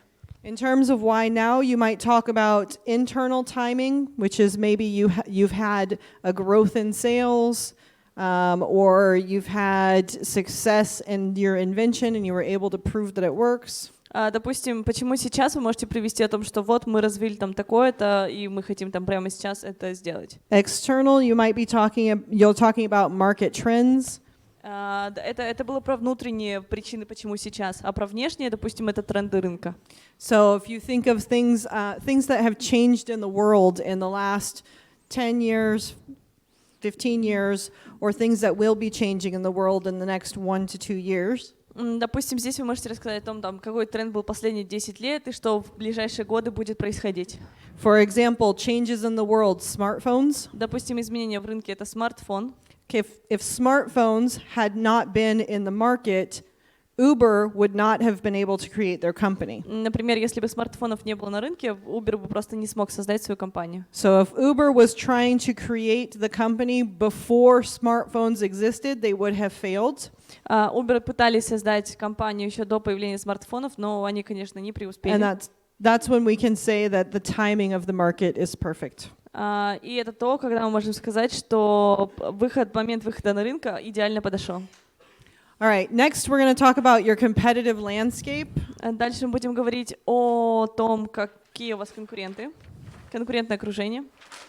Your competitive landscape is nothing more than your list of competitors for your business.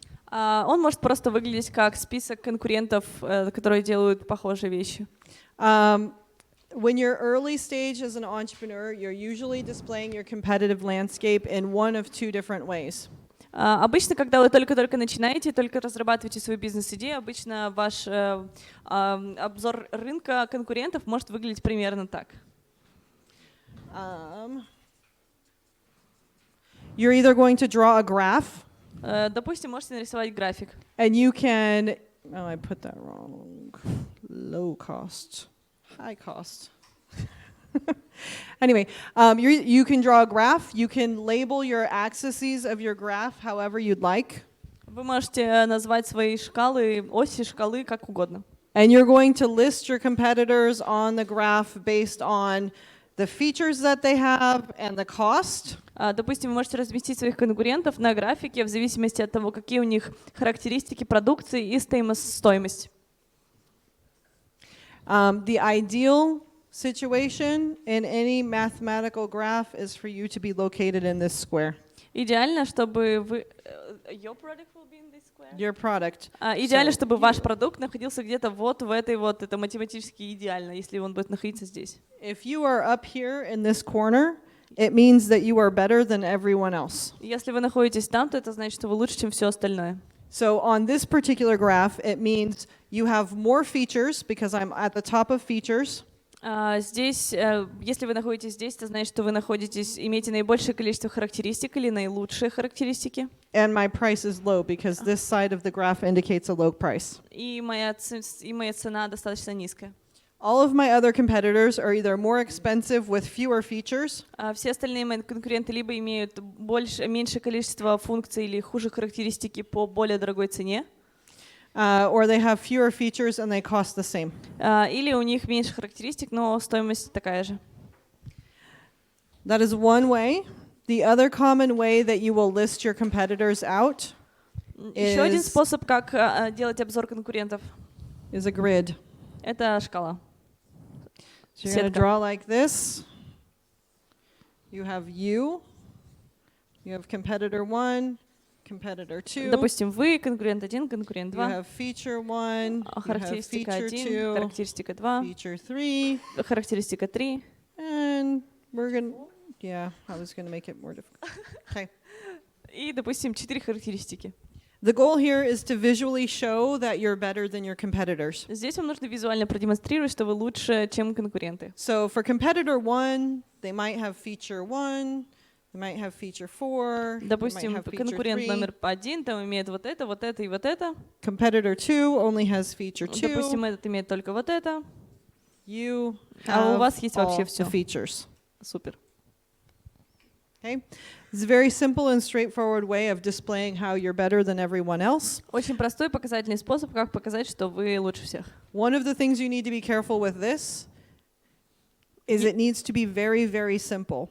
Единственная, самая главная зацепка в этой таблице, то, что она должна быть очень простая. Commonly, entrepreneurs will start to think too deeply about their business, and they want to say, oh, well, competitor 2 has half of this feature.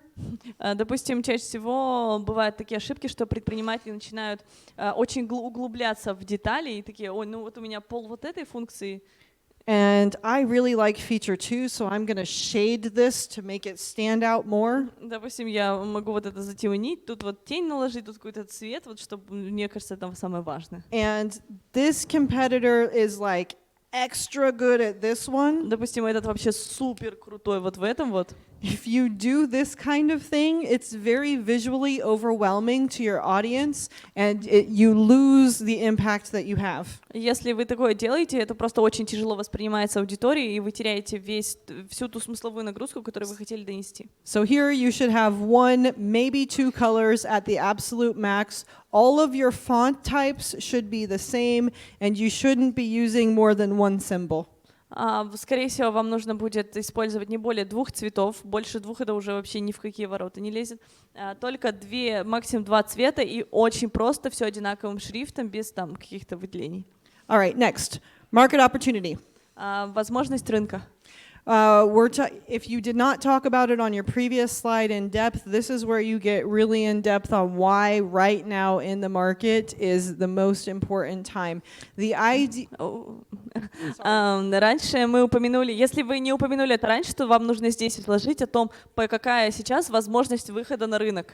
So as I shared earlier, timing the market, making sure your market window is right, that you're not launching Uber before there's such thing as a cell phone is absolutely critical for your business to succeed. Этот слайд очень важен, потому что вы должны доказать, что вы как Uber пытаетесь вывести свою услугу именно в тот момент, когда появились уже смартфоны, что вы появляетесь и выводите свой продукт именно в нужное время на рынок. And ideally, as an entrepreneur, you're a little bit of a psychic as well.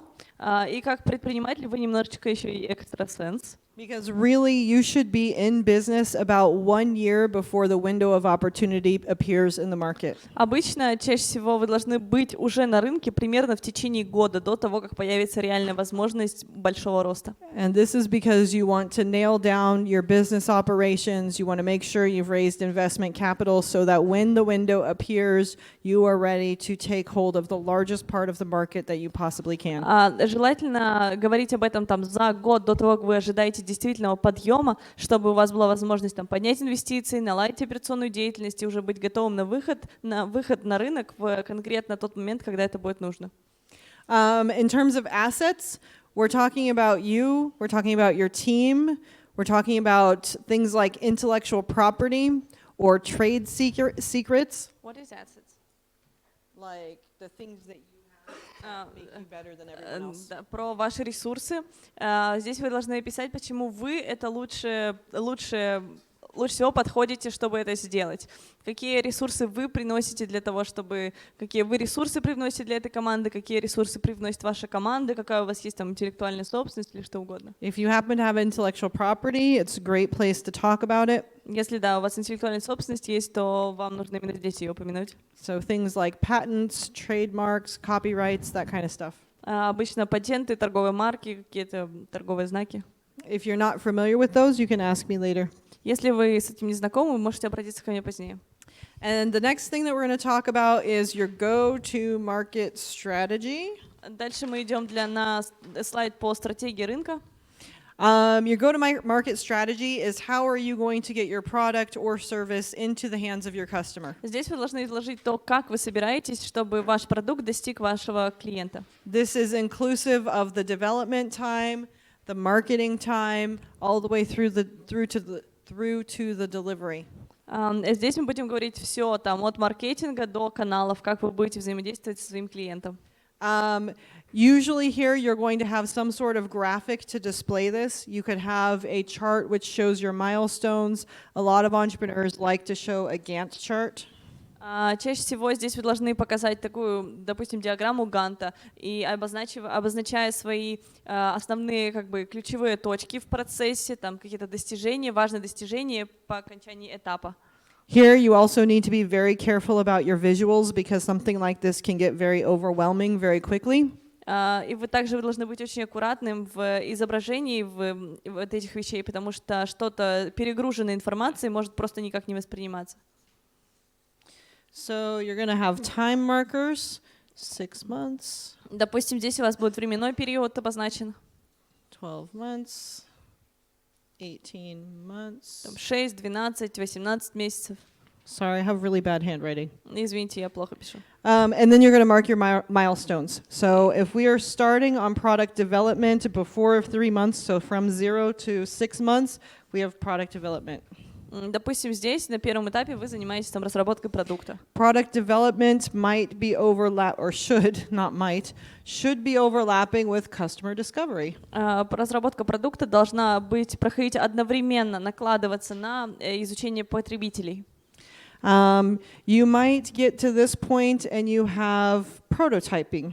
Также с этой точки вы начинаете разработку прототипа. And then from there you have maybe beta testing. А дальше с этой точки вы, допустим, запускаете бета-тестирование, тестирование первых клиентов. At the end, you might start your marketing. Здесь вы уже можете начать свой маркетинг. This is usually how you'll see it displayed by early entrepreneurs. Для предпринимателей, стартаперов на ранних стадиях это может выглядеть примерно так. It's a good way to wrap your mind around this the first few times you're doing it. At the end of the day, you might ultimately move away from this because it can be very complex, but it's a very good start. Не углубляйтесь слишком сильно в подробности, просто в целом можно будет это все описать. Here you also want to share things like your metrics. Также здесь вы должны поделиться какими-то своими показателями. So if I'm going to put beta testing here, I might want to tell someone that I want 100 testers. Допустим, я могу сказать, что мне нужно, чтобы к концу этого периода у меня было 100 людей, которые протестировали это. Your other metrics are pretty obvious down here because you should be finished with each of these by the end of every single timeline. Остальные метрики, в принципе, достаточно понятны, потому что здесь есть временная шкала. The other thing you need to do here is talk about risk. Также здесь вы должны поговорить о рисках. Most people do not put risk on their slides. The reason you do not put risk on your slide is because it's something negative and you don't want that to stick in the investor's mind. Чаще всего мы упускаем... Здесь мы должны поговорить о рисках. Чаще всего мы об этом не говорим во время презентации, потому что мы не хотим, чтобы инвестор на этом заострял внимание и вообще об этом знал. You want them to hear and understand that you know there are risks. You want them to hear and understand that you have solutions to overcome those risks, but you don't want to write it down because when you write it down, it's permanent and investors will focus on the negative. Вы не должны писать и указывать в письменном виде этот риск, потому что в целом инвестор желает от вас слышать то, что вы можете оценить риск и какие-то способы у вас есть в голове, идеи, как его предотвратить. And just a little bit of reality for the situation. When investors look at the slide deck of a male founder, they will focus more on the size of the opportunity. When the investor looks at the slide deck and listens to the pitch of a female founder, they will focus more on the risk, and their questions will be more risk-oriented, so they're focusing more on the negative side of your business. Обычно, когда презентуют мужчинам, особи мужского пола, инвесторы больше всего фокусируются на возможностях, которые они получают. Когда презентацию делает девушка, женщина, то они больше фокусируются на рисках, и вопросы будут ориентированы больше в эту сферу. So this is called gender bias. It is a reality in founders. It is a reality for female founders that you should be aware of so that you can understand how to address that issue in the development of your slides, in the development of your pitch. Допустим, если вы девушка и вы собираетесь основывать свой бизнес, вы должны принимать это во внимание и думать о том, как нивелировать эти риски и как избежать их. On your next slide, we're talking about business potential. This is how will you measure success and how will you make money from this idea. Здесь вы описываете свои показатели бизнеса, то, что вы хотите достигнуть, то, каких денег вы хотите заработать. Remember, when you're talking to investors, measuring success is making money. Помните, что когда вы говорите с инвестором, вы должны ему объяснить, сколько он заработает денег. At this point in your pitch, you should be really upbeat. You should be talking to them really positively about how you're going to make them money and how this business is going to be successful. You do not want to be unrealistic because investors are incredibly savvy and they will recognize when you're unrealistic. Здесь вы должны говорить действительно очень позитивно и вдохновляюще о том, сколько мы с вами денег заработаем вместе, но не будьте слишком льстивым или нечестным, потому что инвесторы очень хорошо это чувствуют. This is a very good place to put what I would call financials, but I am not talking about a spreadsheet. Здесь бы я хотела увидеть ваши финансовые показатели, но, конечно, не таблицу. We're talking about very simplistic financials, like I will charge my customer $30. It cost me $15 to make my product, which means I have a 100% profit margin, and if I sell to 100 customers, I'm going to make X amount of money. Допустим, вы можете указать, что я продаю там что-то за такую-то сумму, стоимость привлечения клиента у меня составляет там столько-то долларов, в итоге я продам 1000 людей и заработаю миллиард. Here it's also nice to mention when you will break even. In business, break even means when do you stop losing money and you start earning enough money to sustain your business. Точка безубыточности. Здесь вы должны указать точку безубыточности, когда вы перестанете терять деньги и начнете их зарабатывать. Not last slide. Next slide is your team. Здесь следующий слайд — это ваша команда. This particular slide is where you get to brag about yourself. Здесь не стесняйтесь говорить о себе. And you're going to be bragging about the team that you put together. И еще более ярко распишите, какая у вас прекрасная команда. Here you should be talking to me about your expertise, your personal expertise. Здесь вы должны доказать свою личную экспертизу, в чем-то профессиональность. As well as the expertise of your team members. И также указать какие-то экспертизы, особые знания и навыки вашей команды. For example, if you have a marketing technology and your co-founder has spent 15 years in the marketing industry, that is a valuable expertise. Допустим, если вы разрабатываете какой-то продукт для сферы маркетинга, и у вас сам один из сооснователей 15 лет работал в сфере маркетинга, это очень ценно. You can talk to me about your advisory group or mentors that you have. Здесь же было бы уместно указать то, с кем вы работаете, кто ваши советники, советчики, наставники, менторы. Particularly if you are an early stage founder and you only have a couple of people on your team, if you tell me about your mentors and your advisors and their expertise, what you're telling me is that you are coachable, you are surrounding yourself with brilliant people, and you're willing to take advice and feedback. Когда вы в самом начале, в самом основании своего стартапа, зачастую у вас не больше одного, двух, трех человек в команде, и на этом этапе очень важно показать, что вы достаточно умный человек и обучаемый, и понимаете, что вы не самый умный, и что вам нужны советчики. Вы берете профессионалов из этой отрасли, которых можно указать на слайде, которые вам помогут на начальных этапах. Generally speaking, this is one of the most difficult slides for founders to present. На самом деле, зачастую это бывает один из самых сложных слайдов для основателей стартапов. The reason is most people have been told not to brag about themselves. Потому что чаще всего нам часто говорят не слишком красиво о себе говорить. So we tend to be a little bit uncomfortable about talking about our own personal accomplishments and expertise. Поэтому зачастую мы бываем достаточно скромны, говоря о себе. If you're a woman, особенно если вы девушка. Typically, this is more difficult for you because you've been taught growing up to be more humble. Потому что если вы девушка, то зачастую вас, скорее всего, растили, чтобы вы вели себя более скромно и сдержанно. Just another reality of life that you're going to have to get over and get comfortable with. Это просто еще одна реалия жизни, с которой вы должны смириться, принимать ее и жить с этим, как-то ее преодолевая. All right, last slide in your slide deck. Последний слайд. Is the ask. То, что вы просите. Here is where you ask for something. If you are pitching to an investor, you should be asking for some kind of money. Допустим, если вы питчите инвестору, здесь уместно сказать все-таки, что вы от него хотите, сколько денег вам нужно. You want to tell the investor what you will use that money for. Вы здесь можете указать, для чего вам эти деньги. You want to tell them how long it will allow you to do business. Здесь вы можете указать, как долго это позволит вам, эта сумма денег позволит вам осуществлять свой бизнес. So we usually talk about this as runway. Say, if you give me $150,000 investment, I'm going to use it for product development and hiring a sales and marketing team, and that will give me 15 months of runway before I need to raise more money. Допустим, вы дадите мне $100 000 на это, я найму главу по маркетингу, продажника и так далее, и это позволит обеспечить жизнеспособность команды на протяжении года. You also want to talk about how else an investor can help you. Здесь же вы можете указать то, как вам может еще помочь инвестор. This particular ask is again about showing that you are coachable and willing to surround yourself with smart people who can help you succeed. Здесь же вы можете указать инвестору, как еще он вам может помочь не только деньгами. Тем самым вы продемонстрируете, что вы обучаемый и что вы понимаете, что вам нужна помощь. So can the investor help you with connections, introductions? И здесь инвестор может вам помочь с какими-то связями, представить вас кому-то. And we also have a common saying in the US. И у нас есть общая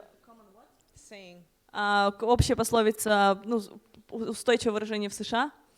Says, if you ask an investor for money, you will get advice, and if you ask for advice, you will get money. У нас есть очень распространенная фраза: если вы просите у инвестора деньги, он даст вам совет. Если вы просите у инвестора совет, он даст вам деньги. All right. So now that you're all, well, last slide, sorry. This isn't actually a slide. Это на самом деле не слайд по факту. This is what you're going to say at the end. Чаще всего это то, что вы просто скажете в конце. You want to end your conversation with the investor memorably. You want them to remember you and your business for the right reason.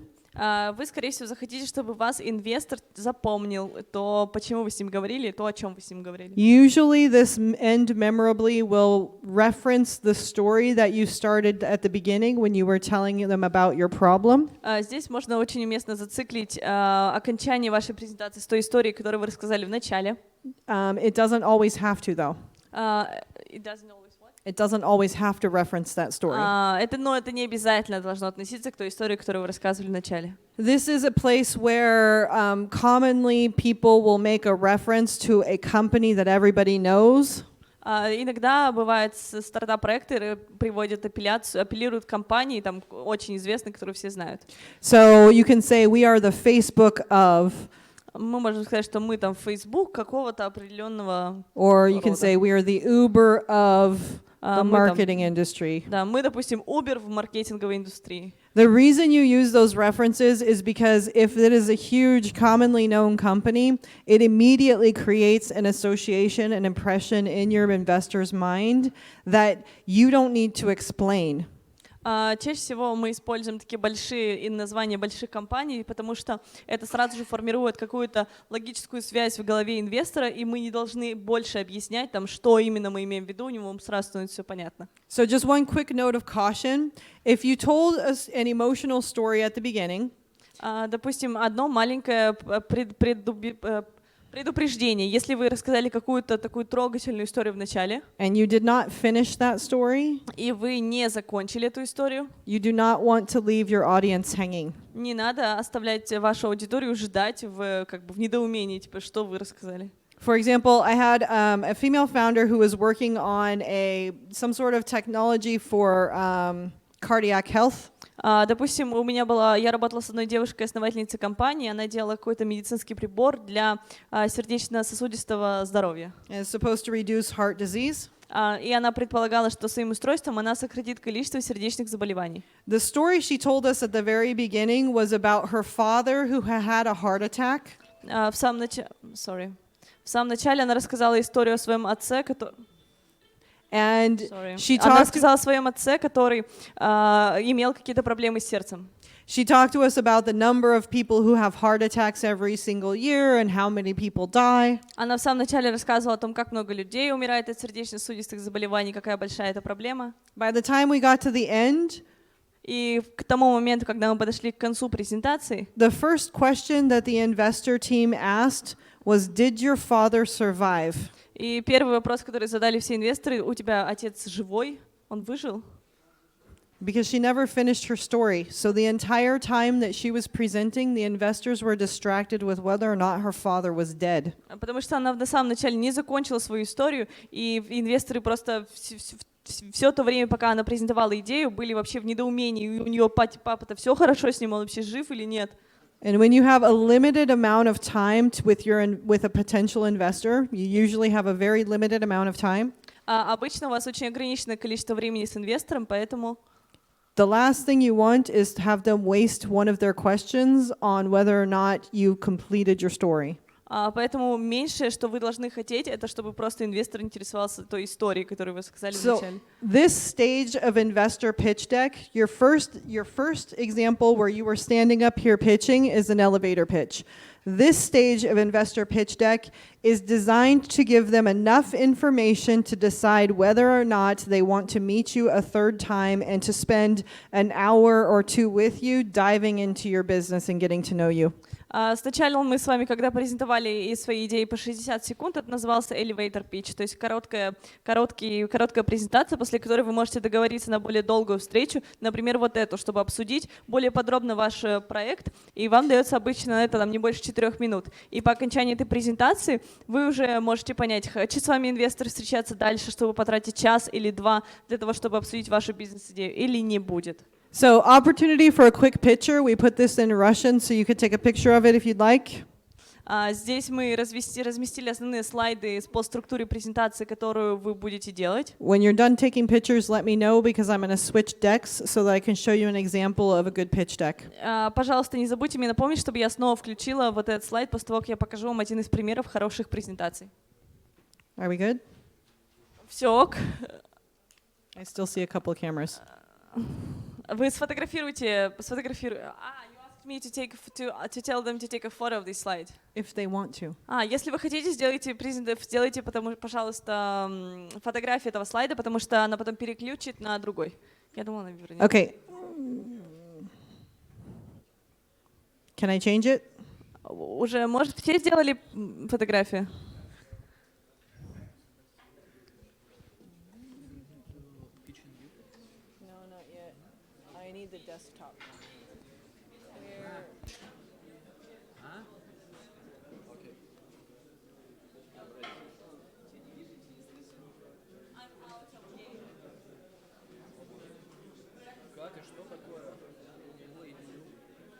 Okay, can you open this to presentation view for me?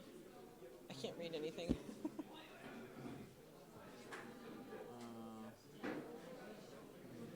Maybe this one. Let me just. Okay. No. Okay. Or I often use Windows plus. No, it's not a break time. All right. So I want to take a few minutes to show you. Where's my translator? The translator's changed. Позвольте еще занять несколько минут, чтобы показать вам пример питча. I'm going to show you what a pitch deck looks like in the US. Как выглядит вообще презентация перед инвестором в США? This is not about the business that's being presented. It's about the information and the quantity of the information and the style of the slides. Здесь больше пойдет речь о информации, о количестве информации, представленной на слайдах, и о дизайне. I think this is really important for entrepreneurs to see at the very beginning because most people are surprised at how little information is actually presented. Это очень важно для вас знать, потому что встречаются такие проблемы, что очень мало информации представлено на слайдах. It's important to note this is a slide deck for if you are talking and presenting. Вот это именно пример для такой презентации, во время которой вы еще что-то рассказываете, презентуете. If you are sending this via email, you'll see very quickly that it's useless. Если вы кому-то отправляете эту презентацию по имейлу, то это будет бесполезно. So, Lady Lube is a refreshing oil change company, oil change for cars. Lady Lube — это проект по замене масла.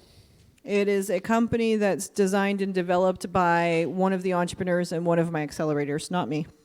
И этот проект был создан одним из участников моего акселератора.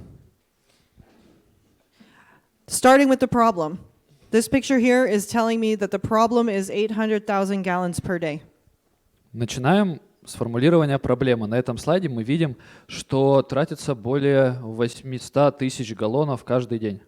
Here the entrepreneur is telling me that that's how many gallons per day oil is being changed.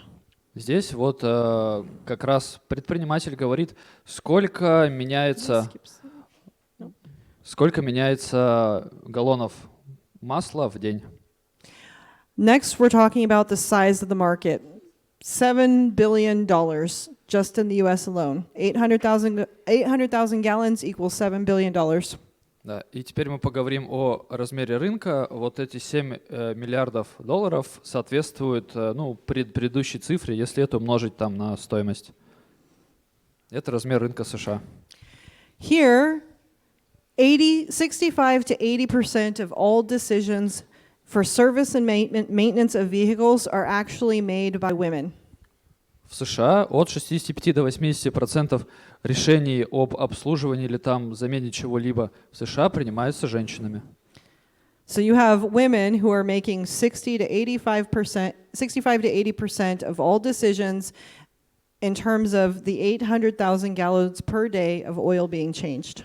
В рамках этих 800 тысяч галлонов каждый день, вот именно вот эти вот красивые девушки от 65 до 80% они принимают решение об этой замене масла.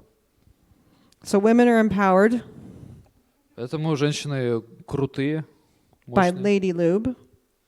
И здесь презентация как раз Lady Lube. It is going to be a unicorn in the market. И он планирует стать единорогом на рынке.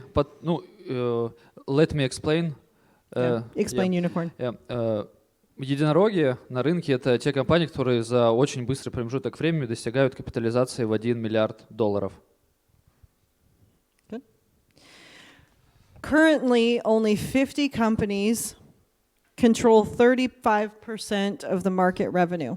Текущая ситуация такова, что всего лишь 50 компаний на рынке США контролируют целых 35% общей выручки на рынке. That means that in the US, 65% of the oil change market goes to hundreds of thousands of small businesses. Это означает, что остальные 65% данных услуг уходят на долю сотен и тысяч маленьких и средних компаний. Additionally, of the people who actually conduct the oil changes, only 2% of them are women.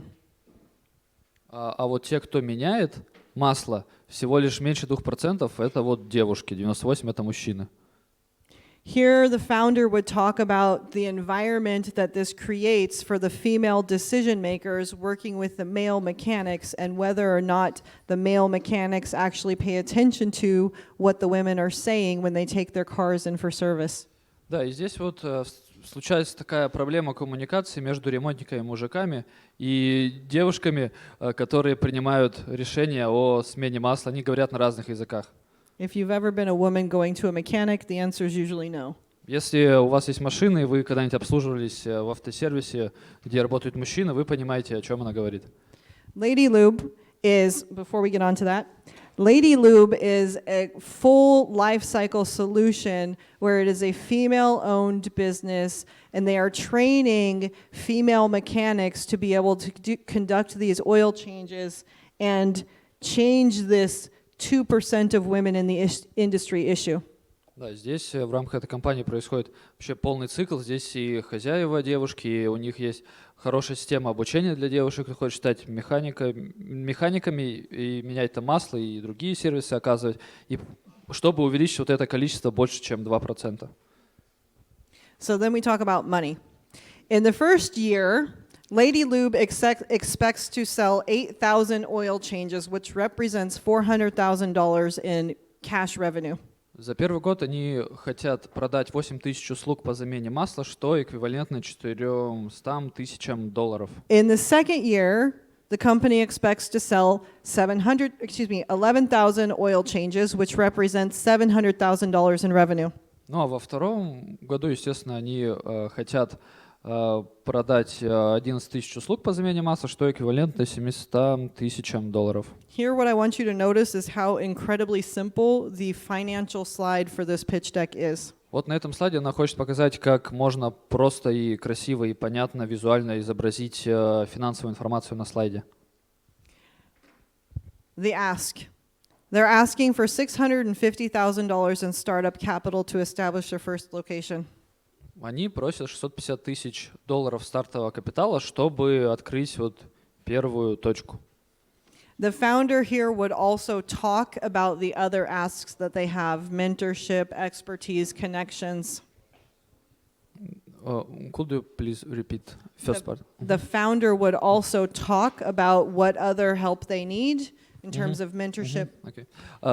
Также еще помощь, о которой просил основатель, это также какие-то консультации, менторская поддержка, экспертная поддержка и все, что может им помочь хорошо запустить этот бизнес. But you note she only puts her most important ask on the slide. This is the thing she wants the people to remember. Но она поместила именно вот эти вот цифры на слайд, потому что она хотела, чтобы люди именно эту цифру запомнили. Next, she's going to tell them how that $650,000 will help the company grow. By the second, by year 5, this company will have a second location. И вот здесь вот показаны этапы роста после того, как компания получит инвестиции. На 5-й год будет открыта уже 2-я глобальная точка. With their growth expected to be either through a franchise model or global expansion. Ну, а потом они перейдут либо на модель франшизы, либо будут глобально захватывать рынок Again, своей сетью. very simple. Очень просто и наглядно визуально. They believe that what their plans are represents $150 million acquisition potential. Они планируют, ну, то есть у них есть потенциал занятия там рынка в размере $150 миллионов. This is what investors care about because when you sell your business, that is when an investor makes money. Это очень важно для инвестора показать, чтобы инвестор понял, сколько он еще может с вами заработать, когда продаст долю в вашем бизнесе. All right, so this is their end memorably slide, created by a woman for women so they will feel empowered. И вот это вот как раз последний слайд, какая-то там громкая фраза, чтобы все ее запомнили, созданная женщиной для женщин, и чтобы они могли почувствовать себя более крутыми. Now, I showed you this because it is a very simplified slide deck. I think you can probably say that there is only one slide in there that has more than 10 words. Она хотела это показать как пример очень крутой презентации для выступления. Только на одном слайде вы там видите больше 10 слов. This is not how your slide deck typically starts. This is usually multiple iterations. Это вот не то, как там может начинаться, грубо говоря, ваша презентация. Это ее не окончательный вид. Ну и вы, когда ее делаете, ее можете много и много шагов перебирать, чтобы вот она стала похожей вот на что-то такое. This is when you get to the point of being comfortable talking about your business over and over again, so you don't need words on the slides to help you remember. This is after you've sat down with mentors over and over again, and they've said, well, you don't really need that, or, well, this slide is ugly, you need a picture. Well, you should change your font, and you should make sure that it's consistent all the way through. Да, сейчас такие ситуации, что вы уже слишком много там презентуете ваши слайды, и вы уже можете говорить это словами, вы убираете лишние слова с этих слайдов. Плюс бывают ситуации, когда вы встречаетесь с ментором, и он вам говорит, вот это неправильно, вот это поправить, это подкрутить, и вы тоже вносите изменения, делаете ваши слайды лучше. As simple as this looks, a slide deck like this is actually more difficult to put together than one that's full of words. A lot more difficult. Ну вот, чтобы сделать вот такую презентацию, нужно потратить там очень много усилий, там и дизайна, и контента, и вообще понимание всего процесса. So if you have an example like this in your mind when you're starting to build your deck, it helps you kind of know where you should be headed. И вот это будет для вас хорошим примером, когда вы начнете делать ваши презентации, к чему вы можете стремиться. So before we get you started working on your own slide decks for your own businesses and your own ideas, I want to show you an example of what a good investor pitch is. Перед тем, как вы начнете работать над вашими слайдами, я вам хочу показать пример очень крутого выступления. I have a video. It's translated into Russian, so you're going to have to read subtitles. Сейчас мы включим вам видео в YouTube с русскими субтитрами, но они формируются автоматически, ну, знаете, да, на основе распознавания голоса, и будет перевод примерно как в GTA, но вы общую суть поймете.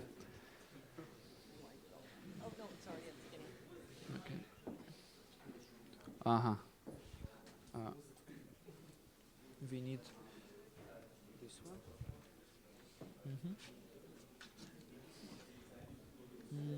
It's, yeah.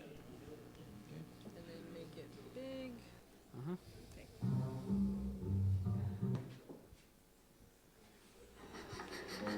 Sorry, commercials.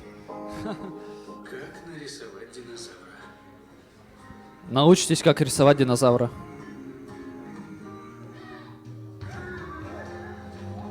Находи быстрые видеоответы на любые вопросы. Приложение Google. Поиск новых решений.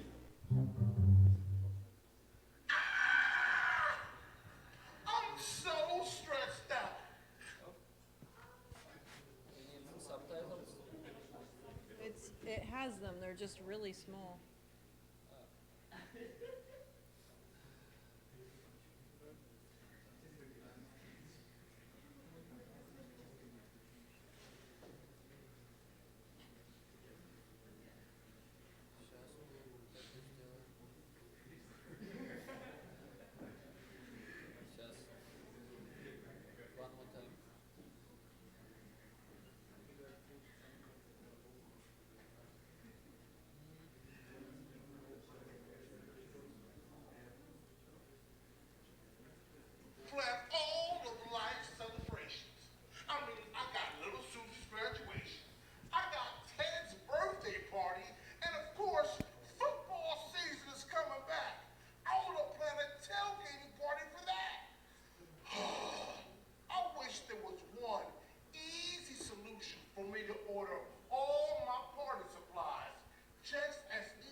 One, two, three.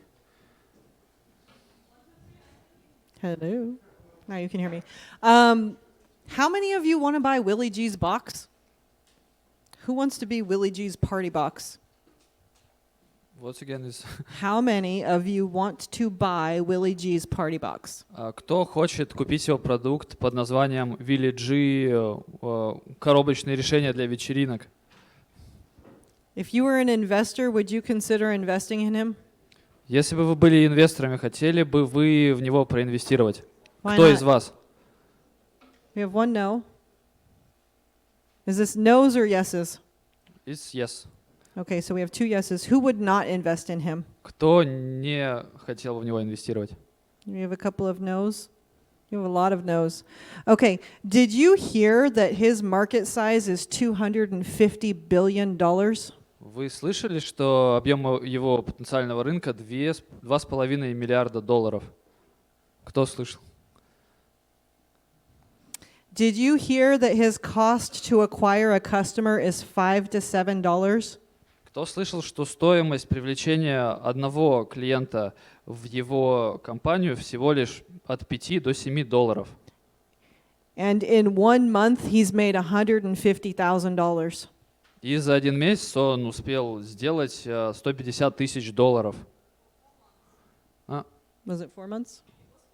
Okay, 4 months. Ну, за 4 месяца, тем не менее, очень хороший старт.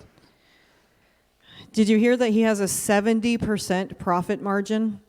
Вы слышали, что именно маржинальная стоимость его продукции, то есть выручка минус базовая себестоимость, составляет 70%? So in the US, that would be considered an investable company, particularly at this stage. Поэтому в США это считается реальной компанией, в которую можно инвестировать на данной стадии. Because while his idea seems really, really dumb, Его идея, выглядит достаточно такой странной, туповатой, может быть. and his personal brand seem pretty out there, Его личный бренд, его вот эта манера поведения, как в принципе подчеркивает это. his business model is rock solid. Но его бизнес-модель действительно остается сильной, вот такой вот, с которой не поспоришь. So one of the things that I wanted to point out is this is an over-the-top presentation. He has an over-the-top personality. Что я хотела подчеркнуть вам из этой презентации, что у него выступление прям вот на таком, на очень-очень крутом уровне. When you are pitching to an investor, part of your pitch is your performance. Поэтому, когда вы выступаете перед инвестором, определенная часть вашего выступления — это такое представление. And when we go all the way back to the beginning of this particular session and we talked about being authentic and being consistent, И если мы вспомним, да, с чего мы начинали эту лекцию, там вот мы просили вас быть там аутентичным, то есть там самим собой. your performance should match your company. И ваше выступление, ваша вот такая крутая презентация должна соответствовать вашей компании. So if you are a doctor creating a medical technology and you're pitching to an investor, you're not going to look like this. Если вы доктор и все-таки презентуете какие-то медицинские товары, вы не можете выглядеть и так выступать, как этот вот молодой человек. If you behaved this way on stage while you're pitching to an investor audience as a doctor, they're going to think you're crazy and they're not going to trust your product. Да, если вы, будучи доктором, будете в такой манере на специальном питче, да, вот по таким продуктам презентовать перед инвестором, то он подумает, что вы сумасшедший и вообще не даст вам денег. However, Willie G is not selling medical devices, he is selling parties. Но Willie G, он не продает медицинские какие-то приспособления, он продает вечеринки. So Willie G's presentation of his company is consistent with the enthusiasm and energy that you would expect to see in his product. Поэтому его выступление очень сильно соответствовало духу его продукта, с его там энергией, энтузиазмом, вот такой вот манерой. All right, so our next step, oh, we need slides. One moment.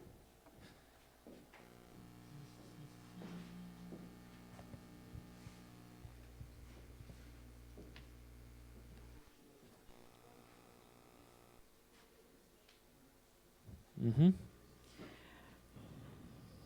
Not yet. No coffee break. We rearranged. Coffee break starts at 4:45. Кофе-брейк начнется в 4:45. Here we go.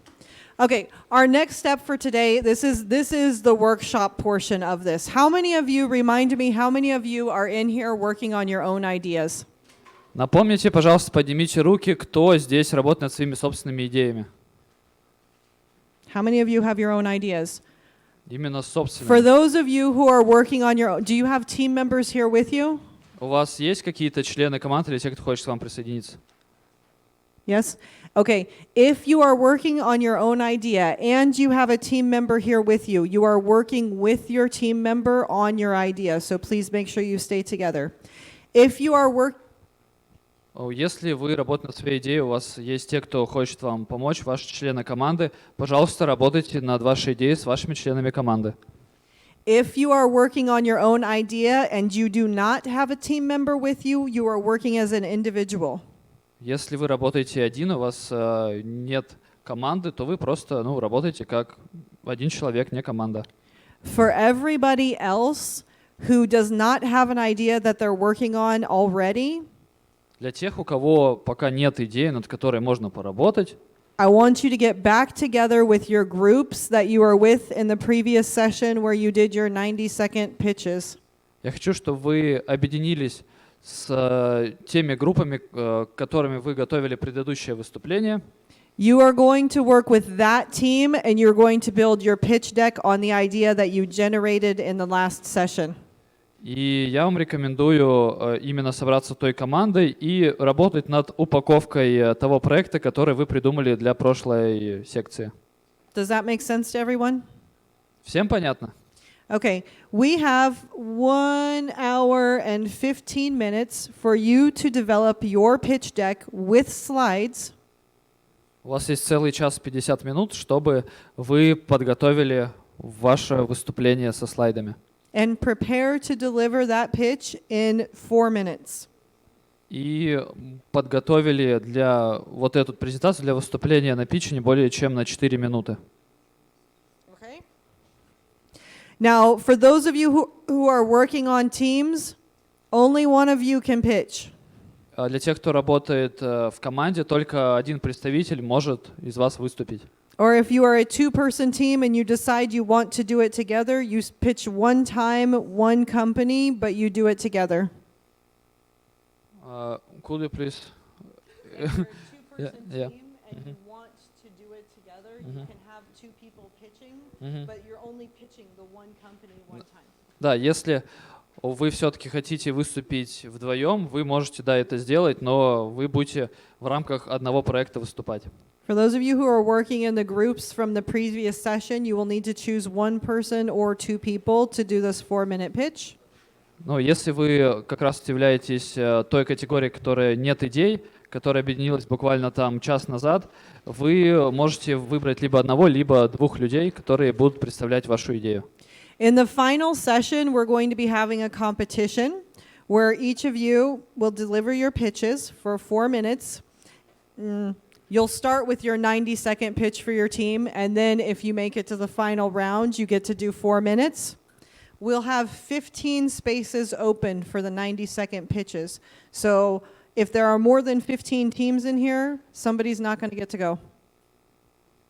Итак, дальше у вас будет возможность представить ваш проект в рамках 4-минутной презентации, после чего будет выбрано 15 проектов, которые могут презентовать это в заключительном раунде на 90 секунд.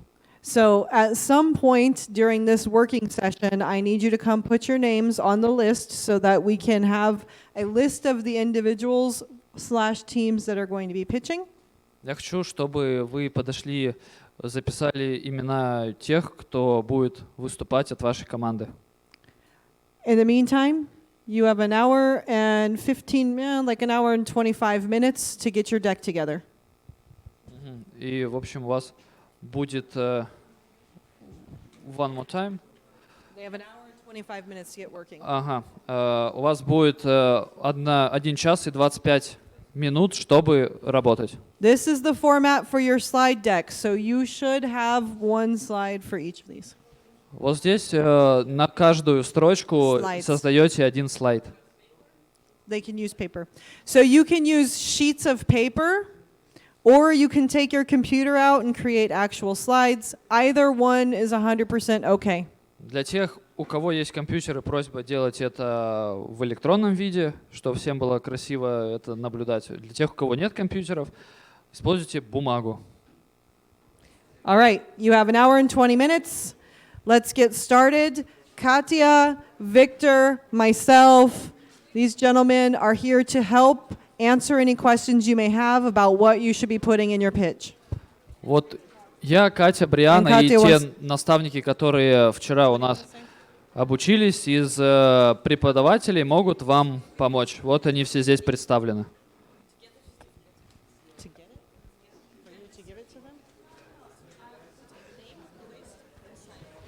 And one other thing, there's a certificate at the end of the day. If you would like to have one, you have to give Katya your name. Если So вы each of you хотите, will need to go see Katya. если вы хотите получить сертификат о прохождении вот этого интенсива в конце дня, вам нужно, во-первых, досидеть до конца дня, а во-вторых, сказать Кате свое имя и фамилию, чтобы было без ошибок. All right, let's get started. Давайте начинать.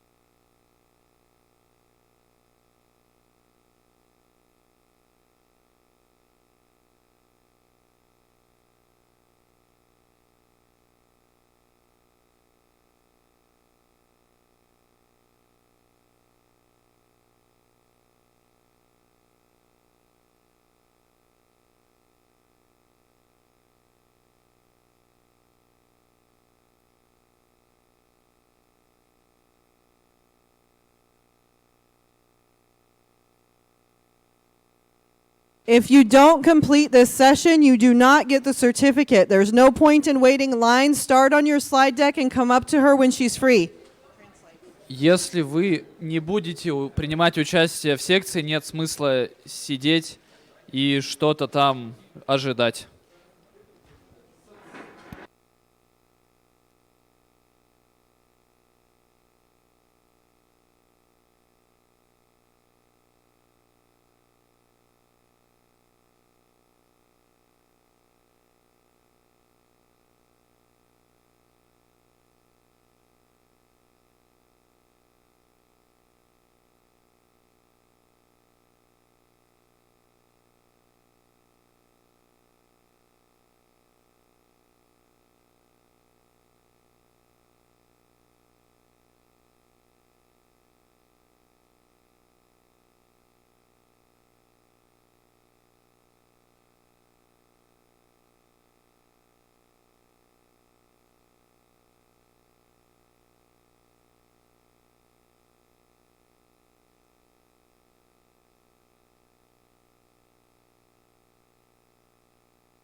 Ребята, посмотрите минуточку на меня. Там на входе стоят 3 компьютера, на которых вы регистрировались с утра.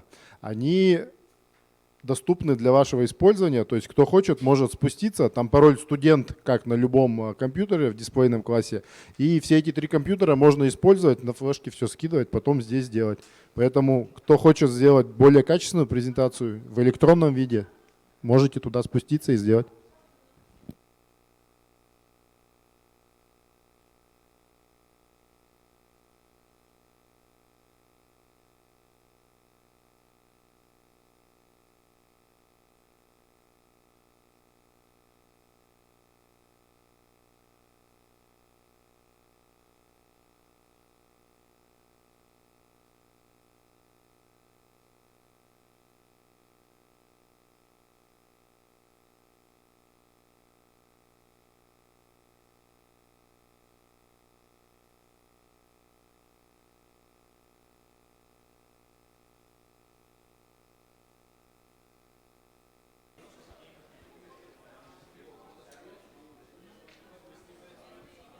Сейчас.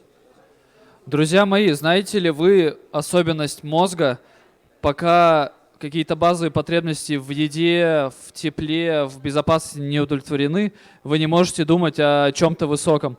Поэтому сейчас подвезли булок, всего остального, можете там взять с собой, покушать, потом уже нормально работать.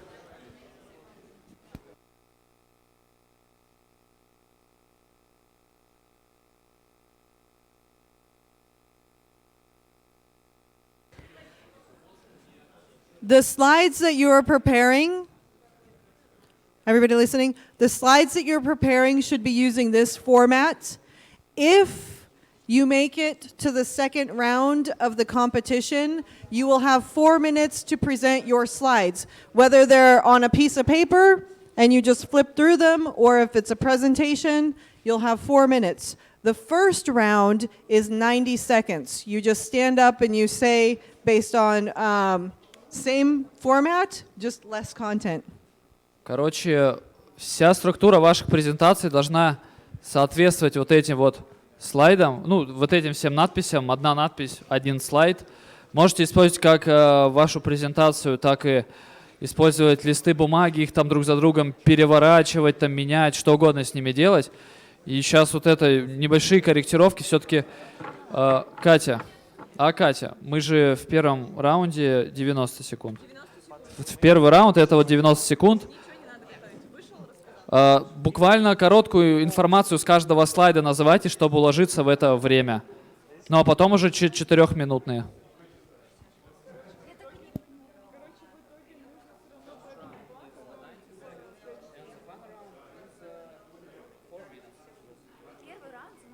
Да. Первый раунд, так как нас много, мы 90 секунд готовим. Второй раунд, кто уже топ-15, тот будет презентовывать 4 минуты. Ну, один и тот же слайд, только на 90 секундах вы скажете о нем чуть-чуть, все увидят с этих слайдов, а на 4 минутах вы сможете рассказать больше.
That's how Russia acts.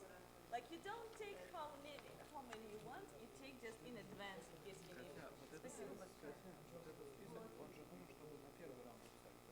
Да. У нас we have a full bunch of presenters. Вопрос, извините. Вы записали список? На сертификат? Да. Нет, еще нет. Сейчас пишусь. Записываю? Гай. Имя? Артур. Маликович. Гай Бурин. Гай. Где Л? Одна. Да. Это у меня вопрос. Мы вот пич прорабатывали на проект, который уже презентовали публично. На проект, если у тебя есть свой бизнес-проект, ты презентуешь на свой бизнес-проект. Если у тебя нет своего бизнес-проекта, ты презентуешь на ту идею, которую вы презентовали.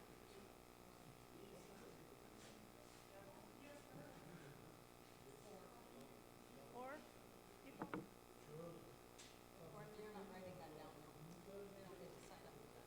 I mean, yeah, sure. I'll write it just on the next piece of paper, so we'll write it down after. Judges will just decide on the spot. Yeah, I know. And we are not gonna write it down after the decision, like the name of the finalists. So it will be like 4 people are presenting, and 3 of them only can receive the gifts.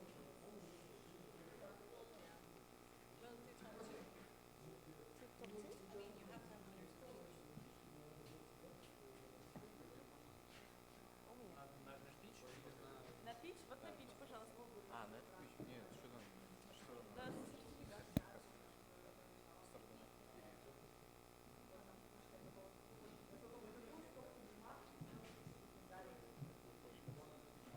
Ты думаешь, у меня проблемы есть с финансированием Андрей Покатов? Мало ли. Спасибо.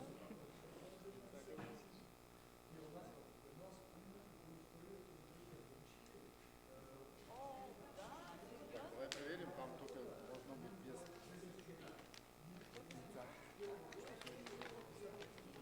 Ну, я думаю, что это хорошая Спасибо.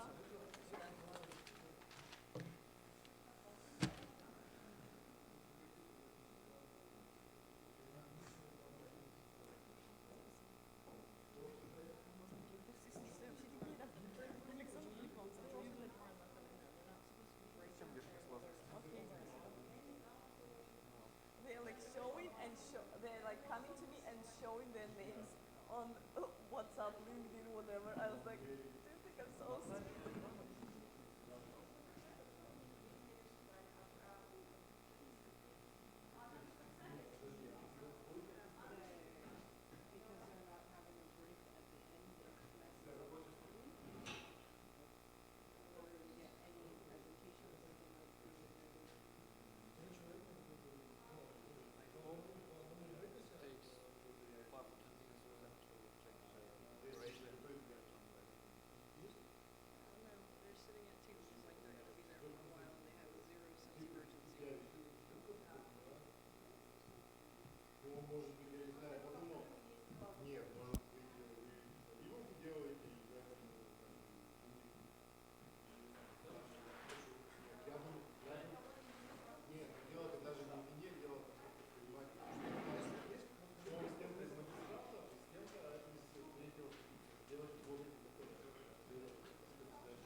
Ребят, я еще раз напоминаю всем новым, всем пришедшим, если кто-то еще придет, никаких новых идей, никаких новых групп, либо вы работаете над своей проектной идеей, которой вы работали давным-давно, там, допустим, со своей командой какой-то ранее, либо вы работаете над той идеей, которую вы придумали и презентовали, там, типа кольца для хомяков, там, не знаю, космические корабли, вот это вот все. Две опции. Никаких новых идей, никаких новых команд.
Еще раз быстрое напоминание. Либо вы вписываете те идеи, над которыми вы уже работали, ваши личные собственные бизнес-проекты, либо вы презентуете ту идею, которую вы разработали в своих командах про космических хомяков. Ну или что там у вас.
Ребят, удобнее всего, если у вас нет никаких лэптопов, использовать листы А4 формата. Либо возьмите те блокноты, допустим, которые вам выдавали утром. Плюс они здесь... Что еще раз? Да, допустим, можно использовать обратную сторону любого из листочков А4, который вы найдете.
Ребят, маленькая ремарка. Если мы сейчас не найдем черный маркер, у вас не будет сертификатов.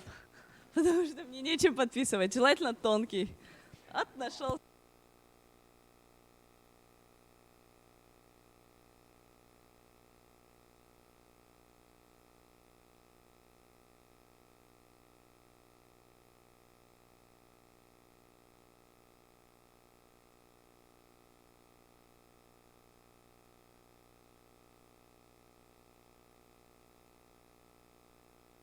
Really quickly.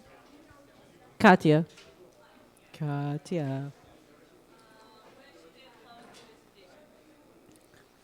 You have. So we're going to get this thing started at 5:15. That's when everything actually starts. In the next however many minutes until 5:15, if you have a slide deck, I need to have it. We're going to put it on that computer over there. If you're still working on paper slides or other slides, that's okay. So you have a little bit more time to work, but we're starting at 5:15 on the dot. No, don't change that. You should be, if your slides are finished, you should be handing them in right now.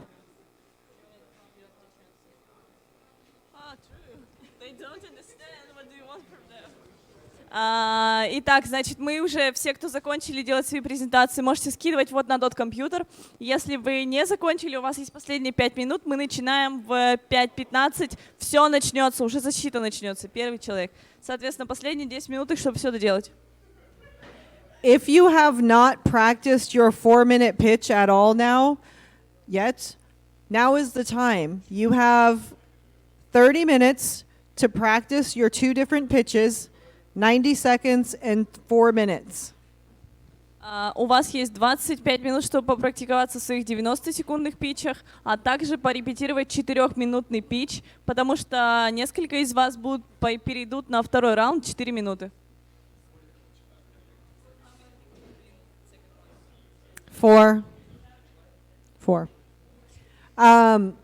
I recommend that you pitch to somebody else. Like, don't do it in your head. Stand up, walk outside, take a partner with you, and deliver your pitch to your partner. Я бы посоветовала вам пойти и поговорить, рассказать свою презентацию партнеру, потому что сами с собой у вас не так эффективно это получится. Поэтому вставайте, практикуйте, найдите кому-нибудь, кому это рассказать.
Пожалуйста, обратите внимание, что презентации, которые вы скидываете на компьютер, должны называться точно так же, как здесь. Цифра и дальше название команды.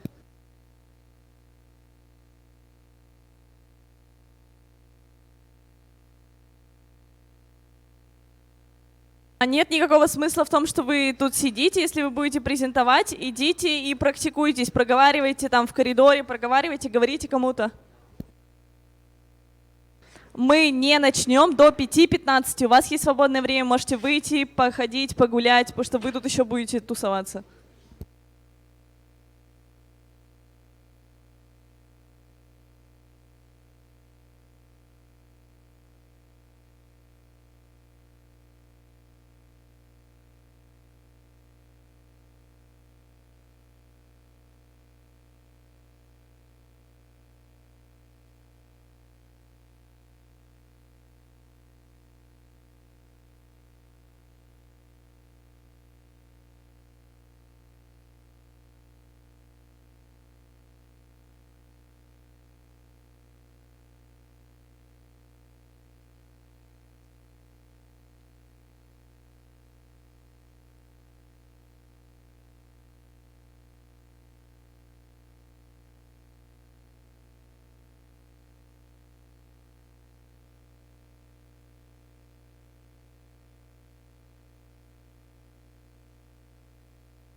Также всех пожимать всем руку, много людей, да?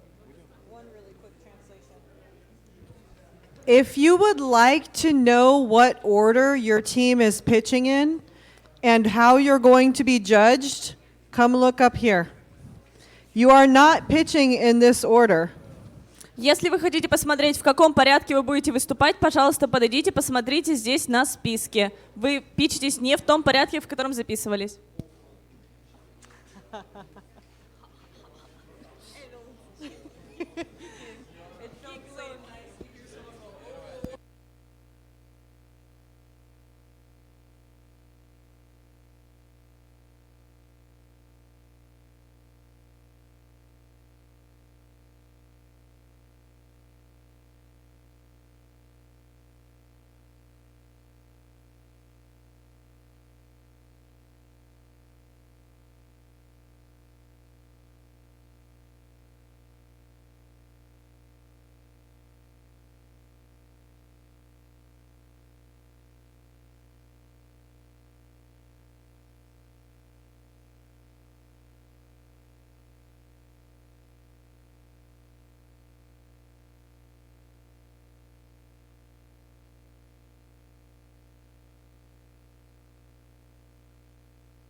У кого-нибудь есть еще черный маркер? Этот вообще не очень.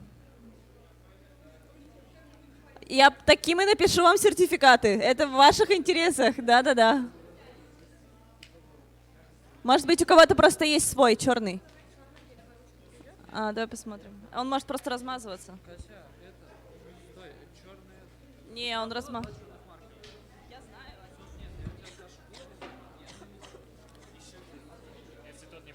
О, мой бог, это лучший. Спасибо, это то, что надо.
Ребята, давайте уделим минутку чистоте. Если вокруг вас есть какие-то бумажки, давайте все это выбросим, чтобы нам было приятно тут сидеть и чтобы их был красивый репортаж.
Also, you're going to be the one who says the names because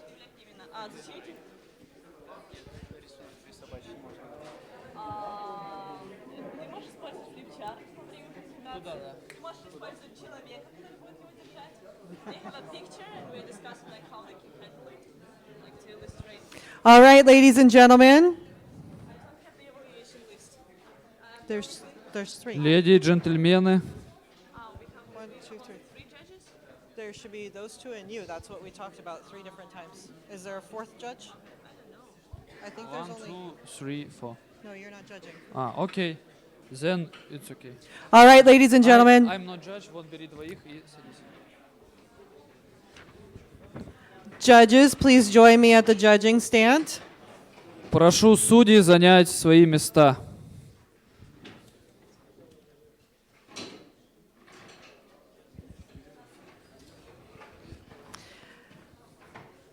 A short little welcome. Here is, it's my, it's okay.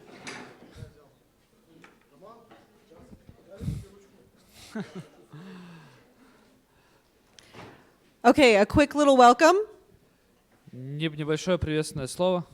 Thank you for everybody who spent their entire day with us and to our budding entrepreneurs who are going to be sharing their pitches with us tonight. Спасибо всем, что провели с нами целый день, и особенное спасибо тем, кто согласился сегодня выступить перед нами. And for those of you who are just joining us now, welcome. Hopefully tonight you will see some interesting ideas and some new ways of thinking about how to do business. И для тех немногих, кто к нам присоединился совсем недавно, мы рады, что вы сможете посмотреть на прикольные идеи, ну и зарядитесь на остаток дня. To set expectations for everybody a little bit, we have 2 different kinds of entrepreneurs here in the room tonight.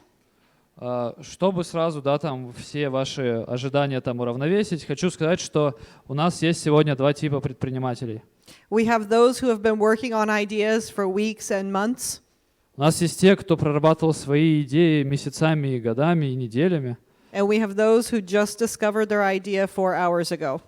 И есть те, кто буквально начал разрабатывать свою идею несколько часов назад. So you see a wide range of development among our different pitches. Поэтому у нас достаточно такой широкий разброс между участниками, кто приготовил питчи. We have 14 teams pitching tonight. У нас сегодня 14 человек или команд, которые будут сегодня питчиться. We will start with the rapid fire round, which every team will have the chance to give their pitch 90 seconds at the maximum. Мы начнем с раунда Rapid Fire. Это такой быстрый раунд, где все команды, которые выразили свое участие, могут очень быстро презентовать свои идеи в течение 90 секунд. Our esteemed judges will be evaluating those pitches and will decide which 4 of the teams go forward to the final round. Трое представителей нашего прекрасного жюри будут оценивать ваши проекты по нескольким критериям и в конце определять тех, кто будет выступать в финальном раунде. The teams will be evaluated on their storytelling capabilities. Команды будут оцениваться по способности рассказывать историю своего проекта. Their presentation style, so the delivery of their presentation, not their slide deck. Стиль выступления, то есть здесь не будет оцениваться, насколько красиво вы сделали слайды на бумаге или на компьютере, будет именно манера, насколько вы живо, эмоционально рассказываете о своем продукте. The clear articulation of the problem they are addressing. Будет оцениваться, насколько вы хорошо определили проблему. The clear articulation of their solution. Насколько хорошо вы определили решение этой проблемы. Information that they've discovered and are sharing about their market. Информацию о рынке, которую вы нашли. Information about their team. Конечно, информация о вашей команде. Each of these areas will be scored in the first round on a scale of 1 to 5. И это будет, каждый из критериев будет оцениваться по шкале от 1 до 5. The judges will tally their totals. The judges will add up the total scores. В конце жюри подсчитают общие итоги. And the 4 teams with the top 4 scores get to pitch in the final round. И из 14 будет топ-4, кто выступит в последнем раунде. So now a quick moment for our esteemed judges to introduce themselves. Небольшой момент, мы позволим судьям представиться. Рад всех приветствовать. Меня зовут Веснин Роман. Я являюсь заведующим кафедрой полимеров. У меня есть 2 собственных малых предприятия при университете. И мы со студентами в магистратуре изучаем дисциплину технологическое предпринимательство. Поэтому у меня есть небольшой опыт участия в подобных программах. И поэтому я сегодня здесь. Здравствуйте, меня зовут Шадрин Александр, я директор инновационно-технологического центра. Это та компания, которая организует программы Федерального фонда, программы от Федерального фонда содействия инновациям. Это такие конкурсы, как «Умник» и «Старт». И я хочу, чтобы вы здесь потренировались, как вы будете, некоторые из вас, представлять свои проекты и в дальнейшем на тех конкурсах, которые будут проходить здесь, в Кирове.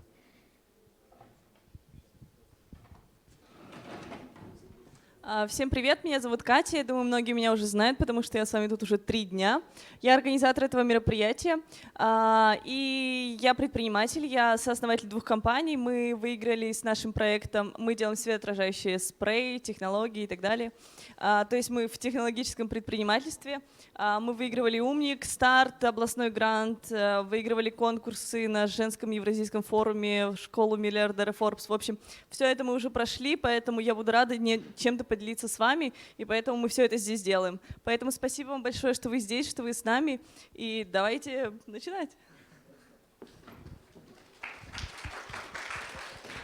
Thank you, judges. Спасибо. Okay, so a few ground rules. This is the first time any of these people are pitching. They've had only 2 hours to prepare. Несколько небольших правил. Все здесь в одинаковых условиях, у всех было всего лишь 2 часа, чтобы подготовить презентацию. Which means they're very brave to even get up here and do this. Вы просто очень крутые, все это сделали. So tonight is a positive night. This is about learning and experience. Any mistakes that are made are learning opportunities, not mistakes. Сегодня очень крутой вечер. Даже если у вас будут какие-то ошибки, какие-то неудачи, это огромный опыт. Это ваши неудачи, это не неудачи в чистом виде, это ваши возможности и зоны для роста. So everybody please give a round of applause for our competitors. Поаплодируйте нашим выступающим. And let's get started. И давайте начинать. Igor will be our MC. Victor. Victor will be our MC tonight. Я буду всех оглашать сегодня. And he will be calling everyone to the stage. I will be your timekeeper. And I will start applauding when it's time for you to leave the stage. И Бриана будет таймкипером и будет уже давать вам сигнал в конце, когда ваше время будет подходить уже. All right, first person. Итак, первый человек Анна Нелюбина.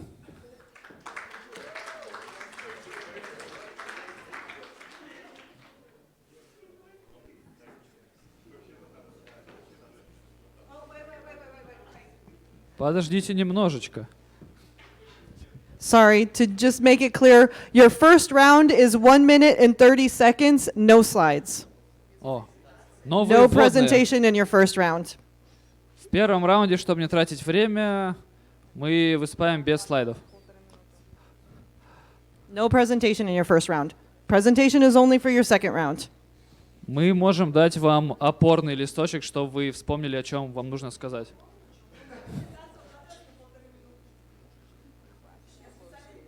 Отлично.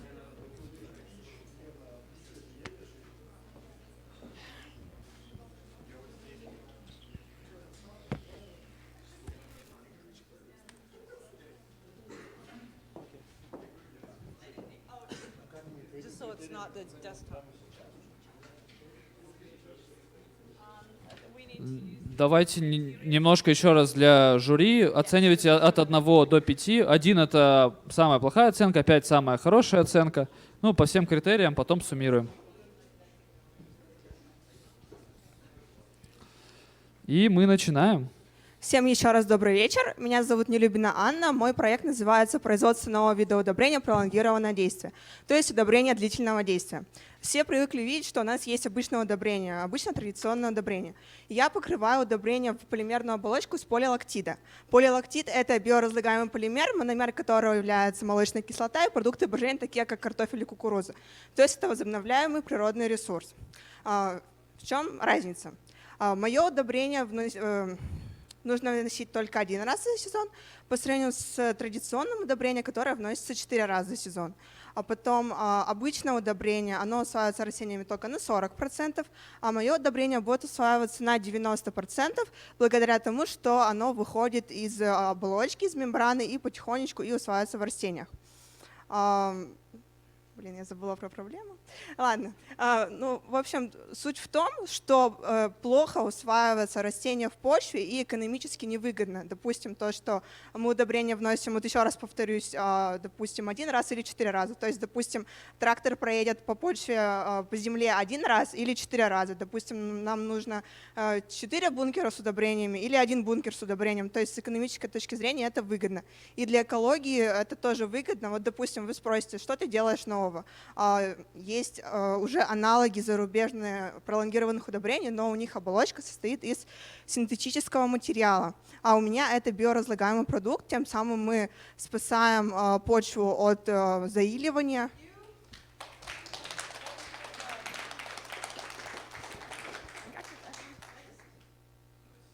Садитесь, пожалуйста. К сожалению, сейчас без вопросов. Все просто оценивают. Следующий выступающий — Надежда Зверева. Это для вас. Могу начинать? Добрый вечер. Мой проект называется «Антивандальный состав. Стоп вандал». Все мы встречаемся с проблемой того, что в городах зачастую пишут разные слова на стенах или, например, непристойные какие-то выражения в подъездах, и это является головной болью для обслуживающих компаний. Нужно тратить очень много денег, разрисовывают поезда, поэтому я предлагаю состав, который будет экологичным. По сравнению с другими составами, которые уже имеются на рынке, он будет на основе поверхностно-активных веществ, то есть все идут на основе полиуретанов и силикона. Также состав будет не портить поверхность, на рынок российский 80% занимают зарубежные аналоги, 20% только российские, поэтому будет выгодно выйти на российский рынок, так как это будет более дешево за счет изменения наполнителя. И, в принципе, наш девиз такой, что мы не против искусства, мы за чистый город. Все, спасибо. Спасибо. Следующий выступающий Никита Быков.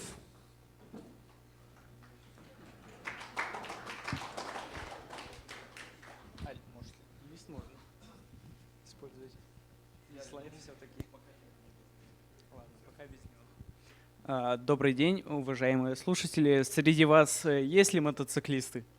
Если вот, тем более есть, особенно вам будет интересно. На данный момент существуют шлемы мотоциклетные с акустическими системами, которые предназначены для прослушивания музыки, разговоров. Их основной недостаток в том, что они зависимы от внешних источников питания. Наш продукт — это шлем на альтернативных источниках энергии, благодаря вентилятору и солнечной батарее, которые будут снабжать нашу модель энергией. То есть вы забудете о проблемах нехватки энергии. Мы планируем, что 5% рынка точно заинтересуются нашей моделью.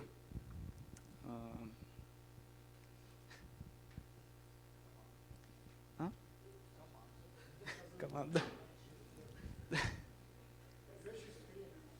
Все. Сейчас успею рисунок показать.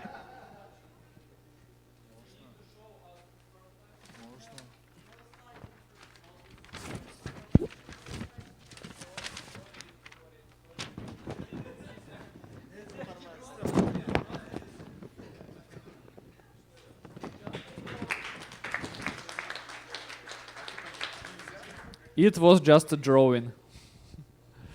Sorry. No slides. Итак, Вера Пятина.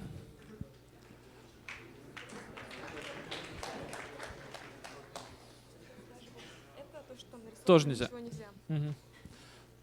This slides for me. Всем привет! Меня зовут Вера, и я представляю вашему вниманию, как можно улучшить нашу жизнь при помощи влияния на переработку полимерных композиций. Все очень просто. Мы можем взять пластиковые бутылки, которые загрязняют нашу планету, и использовать их для того, чтобы получить их в качестве добавки в новые полимерные композиции из резины или пластика. Кто заинтересован в этой проблеме?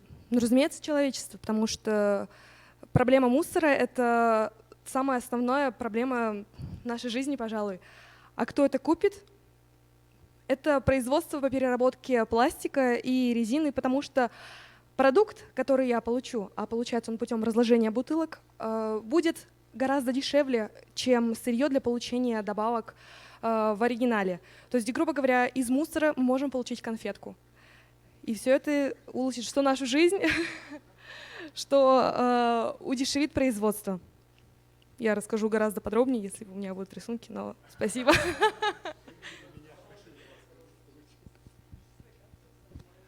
Спасибо. Да, друзья, вы сейчас видели очень хорошую демонстрацию, что здесь цель пройти в следующий раунд, а не полностью там рассказать о вашем проекте. Поэтому выжмите из себя там артистичность, запомните из жюри, чтобы они вас продвинули дальше. И следующая команда — круглые коробки.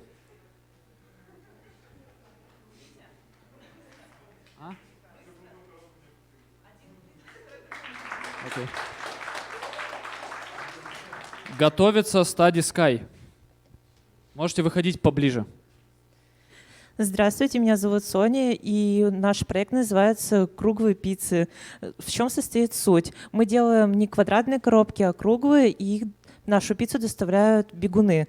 Для чего это нужно? Потому что даже небольшое использование картона уменьшает, сохраняет большое количество деревьев, а бегуны намного быстрее доставляют доставку, чем если это будет делаться на машине, так как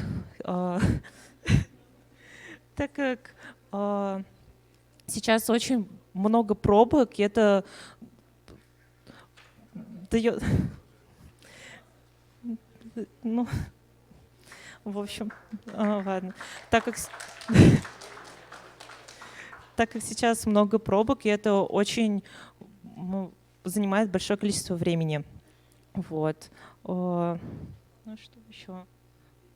Наша доставка будет востребована, потому что это сейчас достаточно большая экологическая проблема в мире, и в этом будут заинтересованы люди. Все. Study Sky. Где? Study Sky. Следующая Ольга Потанина. Готовится Никита Лопаткин. Подходите поближе, пожалуйста. Кто следующий будет? Ну, раз Study Sky у нас куда-то смылись, буду выступать я. Тема моего проекта — это приложение «Осторожно, полинос». У вас есть аллергия? А у ваших знакомых, друзей, близких? Наверное, каждый сталкивался, да? По статистике в России каждый третий человек страдает аллергией. Самый распространенный ее вид — это аллергия на пыльцу растений, то есть полинос. Мы предлагаем создать приложение, основанное на научной базе для предупреждения населения о надвигающейся угрозе. Предупрежден — значит вооружен. Создать прогностическую модель, схожую с прогнозом погоды. Сейчас это непривычно, но со временем может стать нормой жизни. Основными нашими потребителями являются, конечно же, люди, страдающие аллергией, а также родители детей аллергиков, беременные, инвалиды, люди, которые работают в сельскохозяйственной или лесной отрасли. Для потребителей приложение будет бесплатно, а основной доход планируется получать от размещения рекламы, медицинских центров, врачей, узких специалистов, аптечных сетей, лекарственных препаратов. Необходимо нам для продолжения нашего проекта финансирование разработки алгоритма приложения и размещение его на хостингах, поддержание научной базы. Спасибо. Спасибо. Никита Лопаткин выступает. Возьмите микрофон. Тушканчики готовятся. Здравствуйте, меня зовут Никита Лопаткин. Я бы хотел представить проект «Ветерок». Все мы когда-нибудь бегали. Но есть одна проблема. Как при беге человеку свойственно потеть. И мы решили избавиться от этой проблемы. Наша группа хочет представить специальный тренажер для бега с вентилятором. Вот на слайде сам проект. Он необычной формы. Беговая дорожка в виде круга. У него есть 6 передач, 6 скоростей. Данный проект представлен для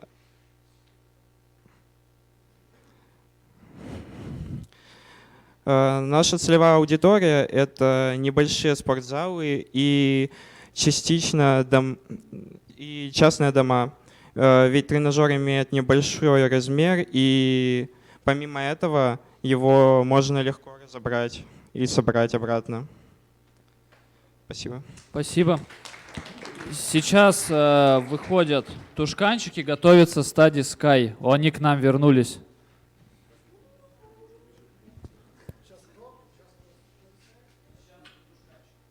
Всем привет. Наш проект называется Air Run 2020. Air Run 2020. Я.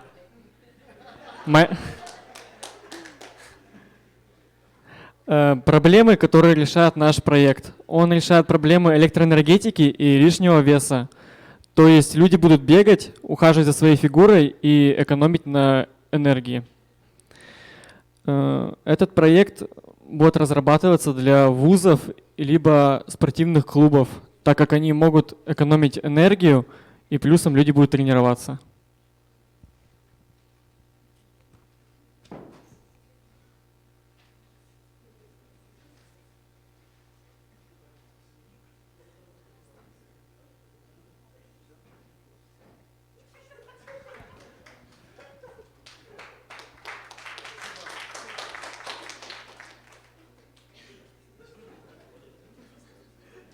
Чего ты ждешь?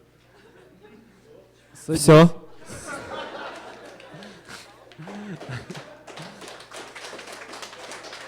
Окей. Выступает Study Sky, готовится Анвар Хамидов. Да, привет всем. Меня зовут Влад, компания Study Sky. Все, да? Начали? Отлично. Проблема. Вообще я бариста, и как-то на работе ко мне пришел человек, начал жаловаться на одну классную очень сеть, что его достали вопросами, что вам добавить, что вам сделать и так далее. Вот. И постоянно спрашивают номер телефона, а вот человек забывает его постоянно. Вот. Ну, такая у него проблема появилась, и у меня возникла, начал думать, как эту проблему решить. И возникла такая идея соединить вот эту систему лояльности и известную всем, надеюсь, технологию распознавания лиц. В чем идея? Мы создаем такую систему, которая будет узнавать гостя прямо на входе и запоминать его предпочтения, запоминать его историю покупок. И, соответственно, когда гость приходит в заведение, до того, как он еще дойдет до стойки условно заказа, сотрудник на смене уже будет знать, что это за гость, что он предпочитает и что ему хочется. Вот. Технологии, соответственно, для бизнеса, для любых заведений с контактными стойками. Также можно масштабировать на сферу государственных каких-то учреждений, вузов, школ и так далее. То есть для безопасности уже. Для гостя это решение проблем лишнего времени, лишних вопросов, то есть повышение лояльности его к заведению. А для бизнеса это, соответственно, сокращение очередей, и увеличение лояльности этих самых гостей. Вроде все. Спасибо. Спасибо. Анвар Хамидов приглашается, готовится Михаил Плетенев. Или Плетенев. Всем привет еще, кто меня знает. Для вас мы приготовили специально для Кирова специальный аттракцион. Развлекательный такой. Такого аттракциона в Кирове еще нет. Для любящих и экстремальных таких моментов, развлечений, специально для вас. Если вы заинтересованы этим, мы уже приготовили там наш проект. Надеюсь, вам это очень понравится. Так, что еще могу добавить? Так. В Кирове, если так взять, негде это экстремально отдохнуть. Мы специально поэтому создали этот аттракцион. Простите, я очень волнуюсь. Этого, я думаю, достаточно для этого. Если вам интересно, увидимся на следующем раунде. Спасибо. Михаил Плетенев выходит, готовится Александр Краев. Добрый вечер, да, правильно, Плетенев. Многие из вас в гардеробе имеют хоть один элемент одежды из кожи, либо кожаную обувь. Я думаю, это факт. Вот. И каждый сталкивался с тем, что эта обувь или одежда изнашивается, трескается. В общем, с ней происходит старение. И, как мы все знаем, эти элементы, они дорогие относительно других. Вот. И либо менять, либо ремонтировать, это либо долго, либо это затратно. Вот. И тут на помощь приходит жидкая кожа ликлит. Что же это такое? Это полимерная смесь, которая спокойно и без проблем может устранить эти недостатки. Как же это работает?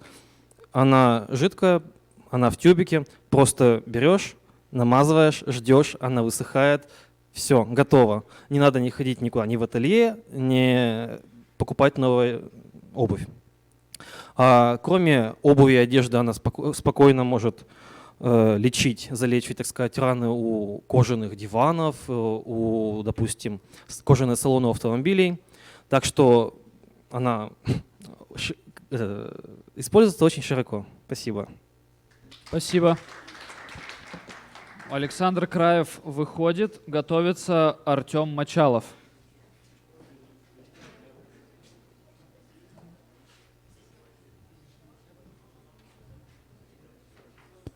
Всем привет! Я вам хочу представить проект термочувствительные термохромные пленки. Я думаю, каждый из нас сталкивался с такими скоропортящимися или уже испорченными продуктами или лекарствами. Думаю, каждый сталкивался так или иначе с просрочкой. Мой продукт решает так или иначе одну из задач – это показать, что продукт испортился. Данный продукт, термочувствительные термохромные пленки, состоят из нескольких слов. Термо, зависящий, естественно, от температуры, и хром. И в данном случае это не Google, это показатель цвета. То есть при повышении температуры на моей пленке, в которую будет, как упаковку, запакован определенный продукт, будет показываться при нарушении температурного режима, при повышении температуры выходить на поверхность какой-либо цвет. То есть мы будем уже видеть, что нарушен температурный режим, и так или иначе этот продукт уже может быть испорчен. Но я думаю, что немногие из нас, тут потребителей, согласятся на возможное повышение, естественно, цены продукта, потому что так или иначе эта упаковка все равно повлияет на цену. И я думаю, что это нам с вами не надо, куда еще цену увеличивать. Это нужно будет прежде всего для производителей самих, либо каких-то аптечных лекарств, либо продуктов, чтобы они уже видели, что проблема не в них, в том, что испортился продукт, а в том, что это виновата либо какая-то аптека, либо какой-то магазин, в том, что это они, как бы сказать, накосячили, и они виноваты в том, что не соблюдили какие-то условия хранения или эксплуатации. Спасибо за внимание. Спасибо. Артем Мочалов выходит, и готовится Прозоров Матвей. Всем привет. Хотел бы спросить, у кого из присутствующих есть свой личный автомобиль? Окей, отлично. Кто знает, что такое тонировка в автомобиле? Думаю, побольше, да. Я предлагаю вашему вниманию технологию по разработке таких штучек для автомобилей, как умные окна. В чем заключается суть? Смотрите, допустим, жаркий летний день, вы едете по трассе, и вас резко цепляет солнце. Вы можете, конечно, опустить козырек или там закрыться рукой, но это вызовет какой-то дискомфорт у вас. Получается, продукт, который будет получаться по моей технологии, избавит вас от такой проблемы, потому что стекла будут затемняться в зависимости от интенсивности освещения солнцем. В мире аналоги представлены, но в основном они распространены среди автомобилей бизнес-класса, которые очень дорогостоящие и не всем по карману. Получится продукт, который будет разрабатываться по моей технологии, он очень дешев, легко устанавливаться, легко заменяется. Это все. Спасибо. Спасибо. Так, у нас остался последний участник, Матвей Прозоров. Прошу жюри внести. Добрый вечер. Наша бизнес-идея заключается в том, что мы хотим создать кроссовки, которые при ходьбе будут выпускать мыльные пузыри. Во-первых, это уникальный продукт, и аналогов которого на рынке в современном мире не существует. Вы спросите, зачем? А я вам отвечу. Мы хотим добавить немного магии в серую повседневную жизнь. Представьте себе такую картину. Вы бежите, за вами шлейф мыльных пузырев, и все таки черт возьми, хочу такие же. Вот и на рекламе сэкономили. Так, какую же проблему мы хотим решить? Это проблема скучных пробежек, отсутствие интереса у детей. То есть тем самым мы хотим приобщить всех к здоровому образу жизни. Почему сейчас? Сейчас существует достаточно технологий, чтобы разработать этот продукт. Как бы все. Спасибо.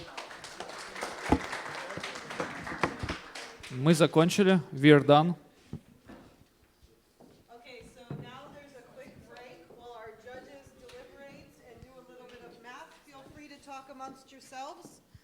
And in a minute, we'll be able to tell you who made it to the final round. Сейчас небольшой перерыв, пока судьи подсчитывают итоги. Можете там пообщаться друг с другом, обсудить проекты. Если кому-то очень нужно в туалет, сходите в туалет.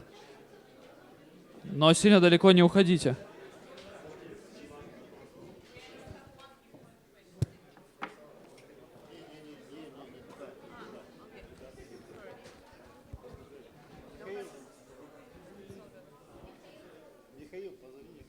So you should be able to all, by the score, identify who your top 4 teams are. I mean, we need to sum up all the scores No, or just choose here, like, by my opinion? No, here you have your top is 22, so you're going to mark your top 4, they're going to mark their top 4, and then you only talk about your top 4.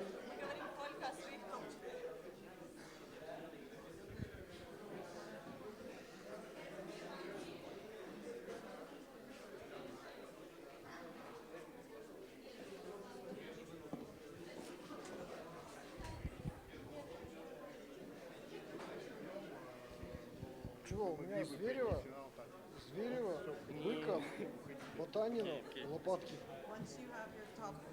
Они уходят? Да. Кто? Вот эти последние 3. Three last participants need to go right now. So delete them from your list and move on with the other ones. Все трое? Да. Михаил, Александр и Артем? Да? Да. Ну, Да, закончилось, как я понял? Подожди. Еще ничего считаем. Подожди, у меня получается Зверева, Пякина. Зверева, да. Пякина, Потанина у меня еще тройка. Да. И, ну, Нелюбиным или Узаримульные в качестве шутки.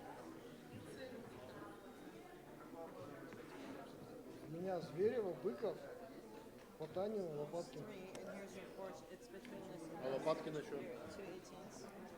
Чего Лопаткин? У меня... Не помню. Член. А? Член. Да, член.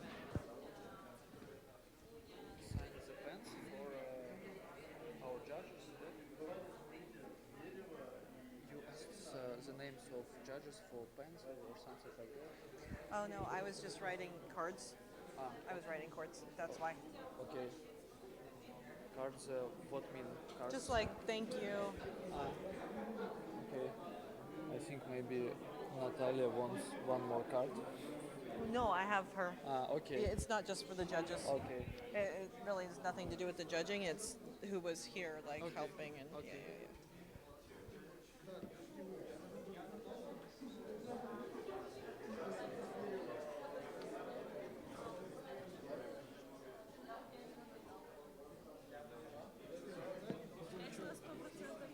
Like hide the screen here. How to hide the screen? Yeah. Oh, you know what? It's this one. Never mind.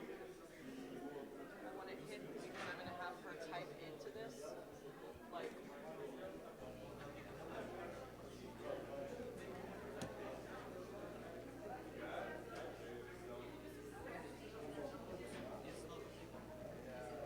No, it's not. Thank you.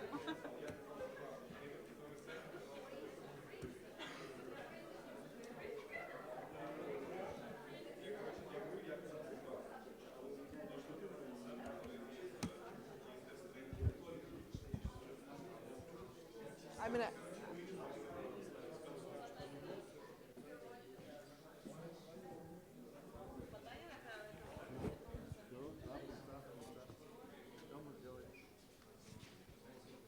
Is this our list? Do you agree? Okay, so Katya, can you please go type that on the slide in the computer?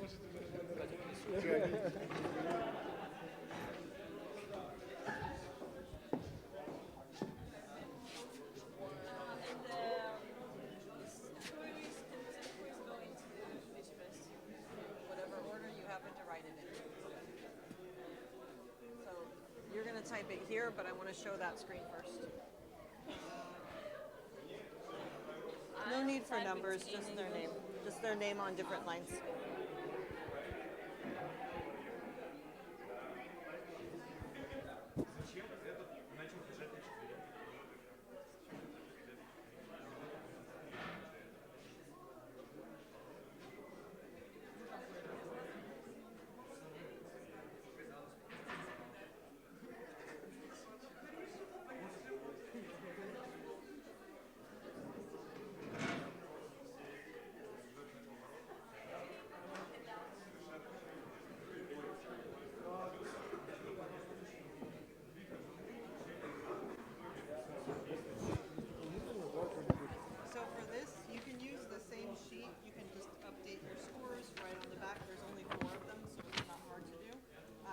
but we use the same features, the same characters.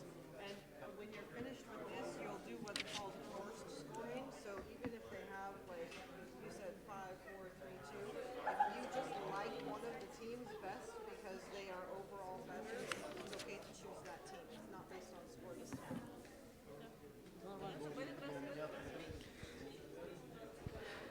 All right, ladies and gentlemen, Дамы и господа, are you ready? вы готовы? Do you want to know? Вы Does хотите anybody want to знать? know? Okay, so please give a round of applause for our 4 final competitors. Приготовьтесь аплодировать нашим следующим участникам. Вера Пятина, Надежда Зверева, Study Sky и Ольга Потанина. All right, each of you, we have about 5 minutes to get your slide decks up and open. Please come meet me at the computer. Everyone else, continue your conversations. У каждого из вас есть время, чтобы сейчас подойти ко мне, запустить свою презентацию, если она у вас есть, и начать уже свое выступление. Did everybody leave? Представители проекта, встаньте, пожалуйста. Okay, so Scott, over here. Study Sky, who are the other companies? Study Sky, Ольга Потанина. Come here. Come to Бриана, You please. need to come to me. Надежда Зверева. И нам осталась Вера Пятина.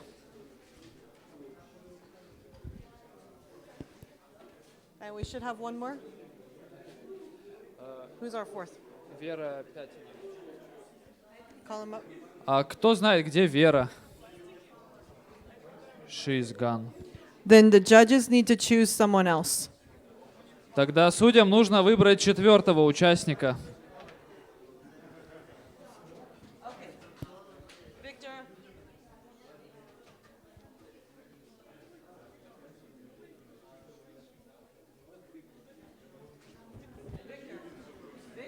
Victor. Victor. Анна Нелюбина будет 4-й. You need to be with me because you're my translator. Окей. Okay, this is the order they're going in. So explain that to them. Это тот порядок, в котором вы будете выступать. You will be the first. Okay? Pull up your slides, get them open if you have them. If you have paper slides, get your paper slides out.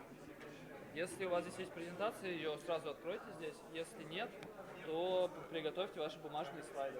So now you're going to open your slide decks.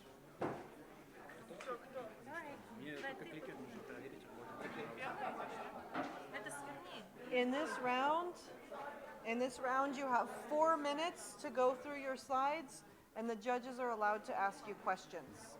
We'll give the judges 2 minutes to ask you questions, and you answer their questions. В этом раунде у вас есть 4 минуты на выступление и 2 минуты на ответы на вопросы жюри. Okay? Один есть, ага.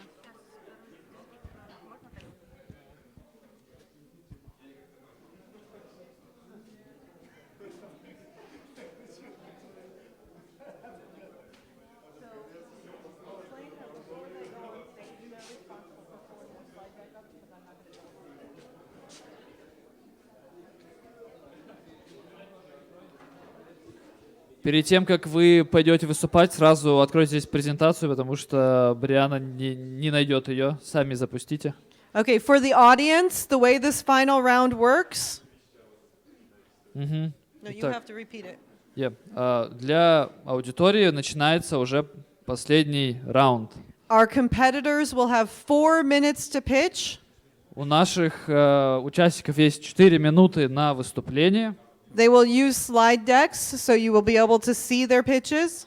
Они будут использовать презентации, поэтому вы сможете увидеть их выступления. And our judges will have 2 minutes to ask them questions. И у судей будет 2 минуты для того, чтобы ответить, задать вопросы и получить на них ответ. Okay? Are we ready? Если мы готовы, то начинаем. Okay, for our first competitor. Анна.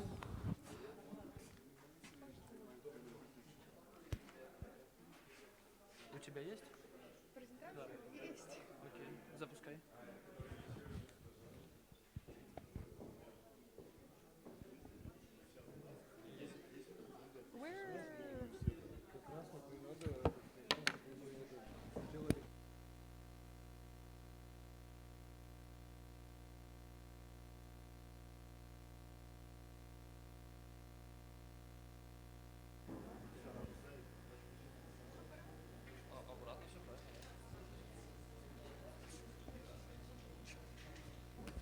Что?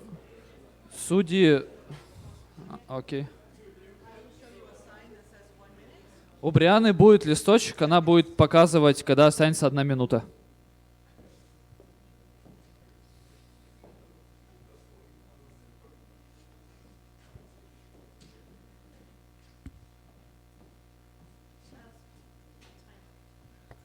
Подождем таймер.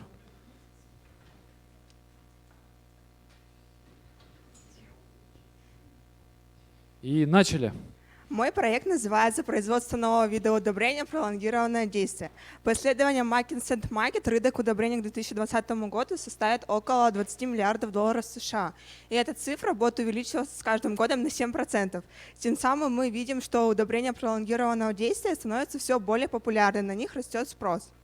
Проблема в том, что минеральные удобрения вымываются с сельскохозяйственных полей, и удобрения приходится многократно вносить.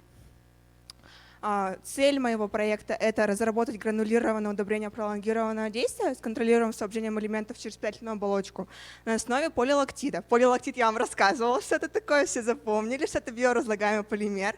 Если его, допустим, плавить, то он пахнет как попкорн в кинотеатре, что подтверждает, что он биоразлагаемый, что он такой природный, никакой опасности он не предоставляет. А здесь мы видим обычное удобрение, которое мы привыкли видеть. Они вносятся 4 раза, если он по сравнению с моими удобрениями. Потом они усваиваются только примерно на 40%. Если взять цену, то примерно 200 рублей за килограмм. Следующее удобрение – это базокот и осмокот. Это зарубежные аналоги пролонгированных удобрений. Они отличаются от моих тем, что имеют синтетическую оболочку. Партнерами моего проекта являются агрофирма Дороничи, Уралхим, Мираторг, ВятГУ. И после победы на молодежном форуме Иволга у меня теперь еще правительство Кировской области.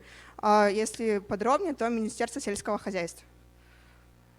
Моя команда, я как руководитель проекта, помощник в экспериментах, это мой одногруппник. Помощь в упаковке проекта Веснин Роман Леонидович, научный руководитель Бурков Андрей Алексеевич. Закончить свое выступление я хочу. Земля, тарелка, что положишь, что и возьмешь. Спасибо всем за внимание. Есть вопросы у жюри? Кто-то уже все знает. Это у меня уже 4-я победа. Анна, а скажи, рынок ты оценила или не оценила в цифрах? Рынок есть. Сейчас, стоп. Вот есть, то есть мое удобрение 500 рублей за килограмм, зарубежный аналог 740 рублей за килограмм. Если брать по полимеру, то 480 рублей за килограмм, если растворитель, то 500 рублей за килограмм. Если сейчас, с которым я новым полимером работаю, то там получается 23 тысячи за 20 килограмм. Объем рынка в плане. Сколько Анна, как бы а ты оценивала рынок? Оценивала рынок. А есть в цифрах? Есть вот производство, сколько как бы производится удобрения в России. А скажи цифру. Вот, к примеру, в 2016 году около 44 тысяч удобрений. Это в каких единицах измерения? В 1000 тонн. Еще вопросы? Как давно ты придумала эту идею? Я начала этим заниматься с января. Начала сначала с биоразлагаемой посуды на основе полилактида, а потом перешла на удобрения. А почему ты пришла к удобрениям? Это актуально сейчас в сельскохозяйственной теме. Окей, ну то есть у меня вопрос, откуда вообще, да, это родилась идея? То есть ты сама ее придумала или... Да. Почему ты этим занимаешься? Ну, у нас Уралхим есть, который очень популярный в нынешнее время. Потом я, так как учусь на инженера-химика, технология полимеров, то есть как раз-таки полимер я применяю с удобрениями, получается вот так вот. Полимер — это пластмасса. Я поняла. И вопрос, как вы собираетесь его производить? Самостоятельное собственное производство или… Собственное производство, да. А на каких вы как площади рассчитывали, какой-то бизнес-план писали? Ну, там сейчас вот сама вот эта технология удобрения дорабатывается, а потом вот само производство. Сначала нужно испытать на сельскохозяйственном, как бы вот на этих вот, на полях, получить сертификацию, патенты, все такое, а потом уже запуск. Спасибо. Выступает Надежда Зверева. Закрывай. Открывай, запускай.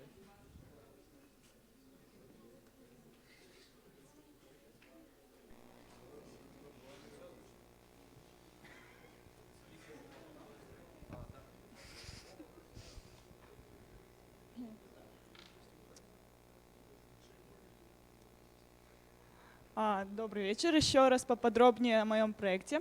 Проект называется, как я уже упоминала, «Стоп Вандал». Идея вообще, в принципе, пришла, так как мы с друзьями ездили в город Пермь и гуляли по улице. И там было как бы символ города Перми — это медведь. Но мы очень смеялись прям до слез, и было и страшно, и смешно, так как медведи были нарисованы ужасно с человеческими лицами. Поэтому… Да. А также во многих подъездах вот данную картину, например, постоянно встречаю. Также в поездах, когда ездишь, тоже встречаются такие проблемы, поэтому я решила, что будет интересно создать такой состав, который будет, во-первых, достаточно экологичный, во-вторых, его будет легко удалить без растворителя, с него разные маркеры и краску. Так. На данный момент создался прототип состава. Там замена произошла полиуретановых и силоксановых основ. Состав будет удаляться горячей водой. Это будет его главный плюс. Нанесение на поверхность. Как проводится? Наносится на поверхность. Производится сушка и потом удаляется с поверхности. Можно, в принципе, удалить, вот достаточно я проводила в лаборатории, это удалялся маркер уже с нанесенного состава. План коммерциализации пока что это будет взаимодействие с управляющими компаниями города Кирова, потом уже дальше мы продолжим. Партнеры пока что это ВятГУ и правительство Кировской области также готовы поддерживать проект. Объем рынка до конца я не успела. Это я вам в пятницу постараюсь ответить. Но в принципе 80% рынка пока что занимают зарубежные аналоги. В Москве только 9% производится. Почему я выбрала именно сейчас? Сейчас тенденция к экологическому сырью. Рынок в России требует дешевых каких-то решений и не влияет на поверхность в принципе. Остальные желтый цвет дают. Также было сравнение с другими продуктами. Наш продукт проигрывает только по долговечности, но у него получается безопасная основа, не меняет внешний вид и диапазон стоимости достаточно приемлемый. Это план реализации. Это не будем останавливаться конкретно. Планирую продавать свой состав на рынке B2B в основном. Ну и конечное заключение. Мы не против искусства, мы за чистый город. Спасибо за внимание. 2 минуты на вопрос.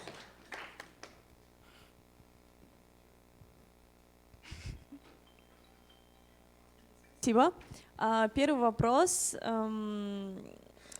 Чем сейчас пользуются вот эти ваши потребители, которым вы собираетесь продавать ваш состав? Вот, получается, составы на основе стиликонов.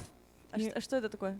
Это такой состав, в общем, он наносится, затвердевает, и потом уже получается такая пленка, как пленка такая. Это то, чем они сейчас пользуются? Да.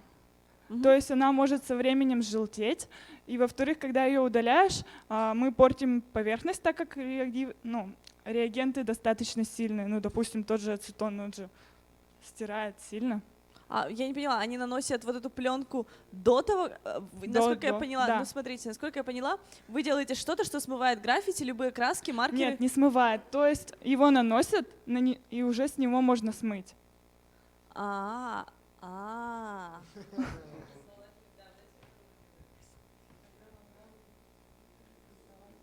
Хорошо, а конкурентное преимущество по сравнению с вот этими веществами, которые уже ни в чем, ваши-то? На основе поверхностно-активных веществ. А потребитель кто? Потребитель управляющие компании. А им какая разница на основе каких веществ? Потому что это будет дешевле, во-первых, на основе поверхностно-активных веществ. Во-вторых, это производится, в принципе, будет в Кирове, поэтому… Какая разница компании, где это будет производиться?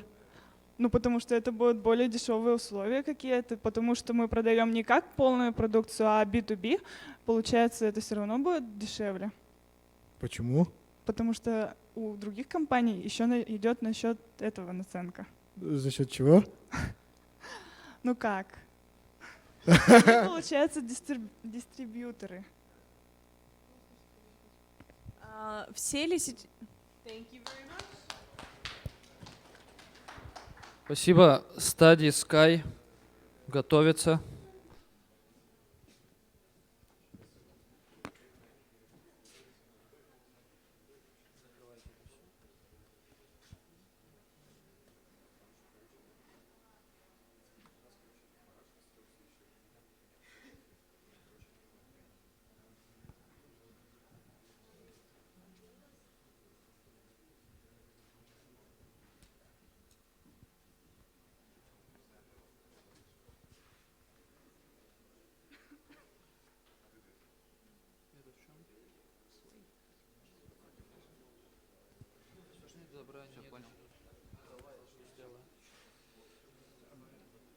Пока там нет, ничего не работает.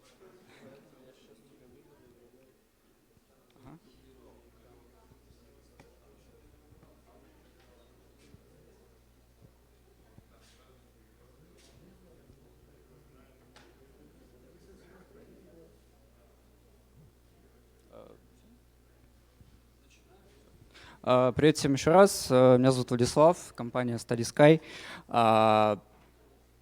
Начнем с небольшой истории. Как я до этого говорил в первом туре, я бариста, ну, как сказать, по призванию, если можно так сказать. Но я уже не работаю, и за время работы у меня было очень много историй, когда мне жаловались конкретно вот на эту проблему, когда очень много вопросов задают в местах с системой лояльности, с систему лояльности по номеру телефона, по картам гостя и так далее. И у меня возникла идея соединить систему лояльности и систему распознавания лиц.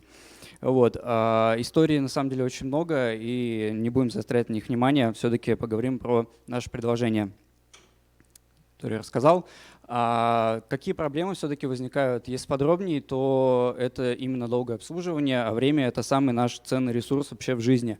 Вот. Мы экономим время, и эти ненужные разговоры, которые очень часто выбивают каких-то занятых людей из своего ритма. Вот. И для бизнеса это также низкая пропускная способность, соответственно, точек, и снижение лояльности гостей как раз-таки из-за этого негатива, который у них возникает при существующей системе работы. Решение наша система. Что мы делаем? Мы идентифицируем гостя по лицу, создаем для него персонализированное предложение с историей его покупок и, соответственно, ускоряем обслуживание, так как ему уже не нужно говорить ни номер телефона, ничего более, и это действительно получится быстро. Для кого эта система будет актуальна? Это, как сказал, системы заведения с контактными стойками, системами лояльности, везде, где сейчас применяется, соответственно, система лояльности по номеру телефона и либо картам гостя. На самом деле заведения не только общепита, любые заведения с услугами, салоны красоты, фитнес-центры и так далее, и так далее. Также масштабироваться можно и в систему образования, промышленные предприятия, систему безопасности и так далее. Сейчас у нас еще будут вестись разработки для внедрения на маяке. Да. Объем рынка примерно 7,5 миллионов рублей. на самом деле не совсем понял, какой здесь объем рынка должен быть. Это примерно затраты всех компаний, которые наши клиенты примерные за месяц на вот все, что мы удовлетворяем. То есть это маркетинг, привлечение гостей, сохранение лояльности и, собственно, все эти системы ERP, CRM и так далее. Примерно объем, который сейчас тратится. Это 1,5 примерно миллиона гостей за месяц, ну, соответственно, не уникальных, повторяющихся. Вот. И в нашей системе цена распознавания одного гостя будет от 1 до 5 рублей. Вот. Конкуренты, соответственно, системы ERP, CRM-системы с идентификацией по номеру телефона, либо по картам гостя. Почему именно мы? У нас есть отличная команда, которая состоит из руководителя, программиста, дизайнера и маркетолога. Полный набор. Ну и, собственно, наша технология, замечательнейшая наша технология. Почему сейчас? Это на самом деле очень актуальный вопрос, все эти системы распознавания лиц и так далее, потому что сейчас меняется законодательство Российской Федерации, ну и в том числе появляются уже предпосылки на рынке, то есть появляются некие конкуренты именно этой системе. Будем, соответственно, продавать нашу историю и продвигать ее среди гостей. И нам нужны деньги и люди. Спасибо.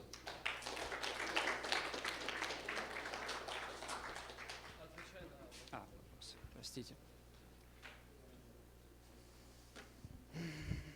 Скажи, пожалуйста, насчет приватности, вот тут как история? То есть человек разрешение должен вам дать, и дальше вы его сфотографировали и распознаете, или как это все выглядит?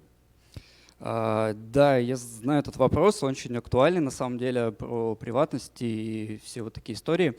Дело в том, что эта система не сохраняет фотографии лиц, она сохраняет лишь некоторые данные, которые, соответственно, извлекаются из видео, которое ведется, ну, видеозапись ведется, по сути, во всех общественных местах. Вот. Эти данные закодированы, и извлечь какие-то данные о лице можно только с помощью нашей системы, которая, опять же, не находится в общем доступе. Вот. И по законодательству это не подходит под обработку персональных данных, так как в нашей системе эти некие данные о его, ну, условно, биометрии, они не идут в, допустим, одной записи с именем, фамилией и так далее. То есть по законодательству Российской Федерации это не является обработкой персональных данных. Вот. То есть вопрос... Оно подкреплено, в общем говоря. Второй вопрос. Слайд с командой, там было написано программист, маркетолог. Это разные люди или один? Это 2 человека.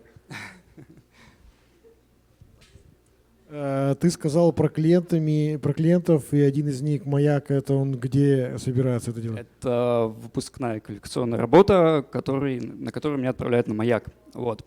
Но не обязательно мы там ее внедрим, но попытаемся. Где? Пропускная система. В столовую? Безопасность. Нет, у них же пропускная система. Кто будет твоими первыми клиентами? Небольшие места, заведения, кофейни. Есть уже конкретные люди, где мы будем это тестировать. Ну, заведения, С кем ты уже из них разговаривал? С одним директором. Как они это сейчас делают? Сейчас у них по номеру телефона все это идет. Спасибо. Ну что, друзья, у нас осталась Ольга Потанина.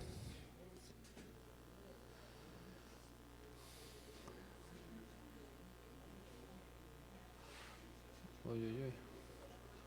Так, держите пока.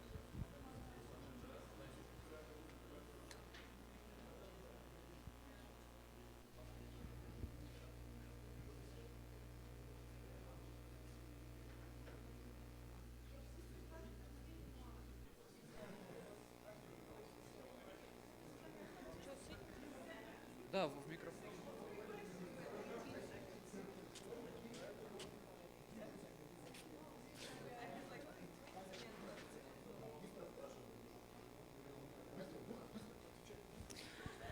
Здравствуйте. Меня зовут Ольга Потанина, я магистр 1-го курса, и у меня приложение «Осторожно, поленос». Как известно, многие из нас страдают аллергией, не мы сами, так наши родные, близкие, друзья, знакомые. Распространенность аллергии в мире в целом от 10 до 30%. В России этот показатель чуть выше, до 35%. То есть каждый третий человек в России болеет аллергией. Чаще всего это аллергия на пыльцу. В группе риска по аллергии на пыльцу это в основном беременные, дети, работники сельского хозяйства, садоводы, а также лица, которых ослаблен иммунитет и завышенная аллергическая реакция.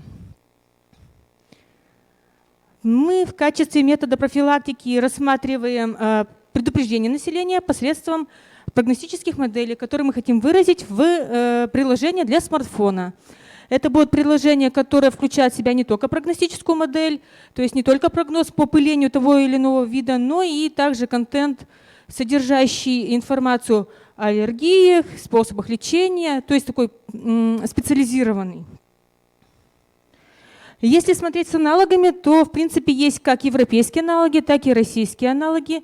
Если смотреть наш, то у нас получается, что есть научная база, мы даем прогноз и даем разъяснение к прогнозу, в отличие от большинства остальных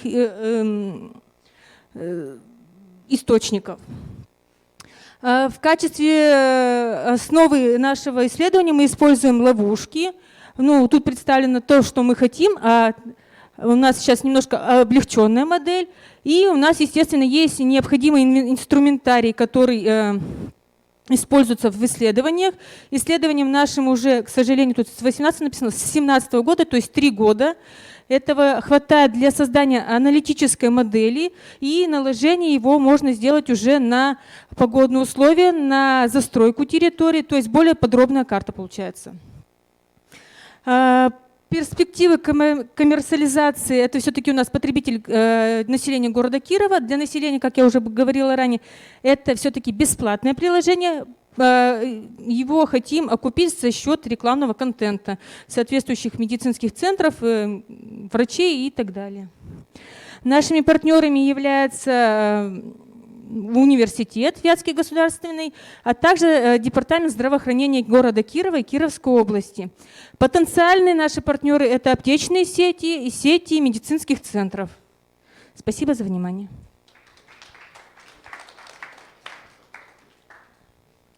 На чем основывается ваша технология прогноза аллергии? На прогностической модели, то есть в течение, вот мы сейчас уже 3 года собирали пыльцу каждый день с апреля по октябрь месяц. Ее данные эти мы обрабатываем, накладываем на погодные условия, то есть ветер, давление, температура, влажность. Если вы будете масштабироваться, как вы будете собирать оперативно данные? Есть по России центры, в которых собираются, но у них в основном идет не прогноз, а то, что уже было. И мы хотим с ними посотрудничать и попробовать их данные скооперировать с нашими. А вы с ними уже взаимодействовали? Да, с Питером. Только с Питером? Пока только с Питером. Хотим выйти еще на МГУ Москва. Скажите рынок. Рынок, к сожалению, пока не просчитан, но это, скорее всего, больше-то как бы вот именно за счет рекламного контента. То есть сколько рынок, вот на сегодняшний момент эти приложения продаются кому и за что? Вот я видел там Яндекс, это же бесплатное. И это будет тоже для потребителя, для человека, который страдает полинозом, грубо говоря, это будет бесплатное приложение. То есть он его скачивает с платформы. В чем ваш интерес? За счет рекламы.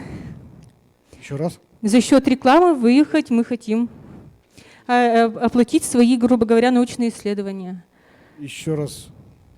То есть мы создаем приложение для потребителя бесплатное, но мы включаем туда рекламный контент от медицинских центров и заинтересованных аптечных сетей, которые мы и, в принципе, коммерциализуем.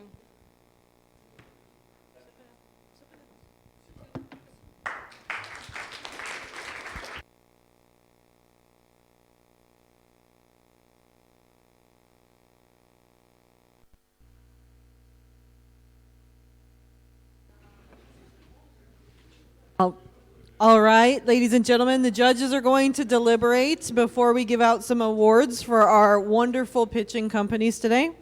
Дамы и господа, давайте дадим немножко времени жюри определить победителя сегодняшнего конкурса питчей.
All right, the judges have made a decision.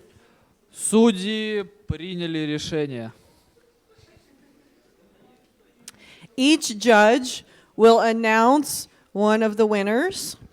Каждый судей огласит These are одного из победителей. These are in no particular order. Здесь нет какого-то порядка, просто 3 победителя данного соревнования питчей.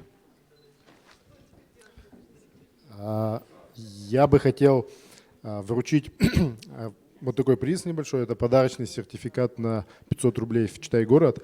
Проекту, который я для себя отметил, это проект Study Sky. Скажите, чем он вам понравился? Буквально пара слов. Видно, что проект качественно проработан, грамотно сумел докладчик до нас донести.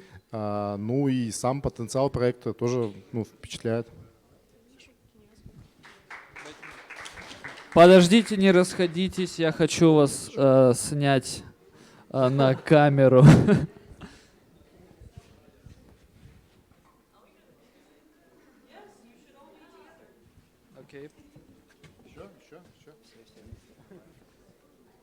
Very beautiful. В меня. Спасибо.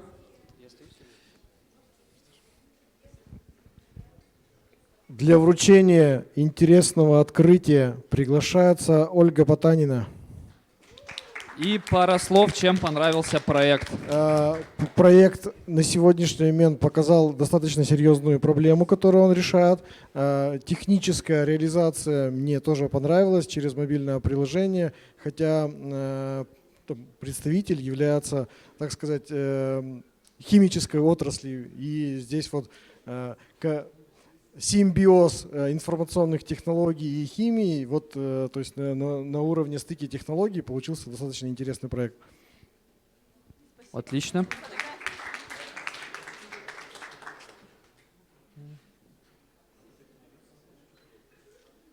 Спасибо. Третий победитель из 4 — это всегда очень сложно. Мы сейчас назвали их не по местам, просто 3, кто получает вот такие небольшие призы. Очень сложно, но мы приняли решение вручить этот сертификат тому, кто, мы считаем, может быстрее запустить свой продукт на рынок. Надежда Зверева. Аплодисменты. Ура. Пожалуйста. Нам очень понравился ваш проект, он действительно крутой, вы поработали, это заметно. У Ани тоже проект очень классный, но в то время, пока ты будешь заниматься технологическими разработками, формулой и так далее, Надя сможет быстрее запуститься, потому что у нее продукт, который более ориентирован на людей и так далее, и так далее. И в нем действительно очень большой потенциал, так что читай книжки и быстрее запускайся.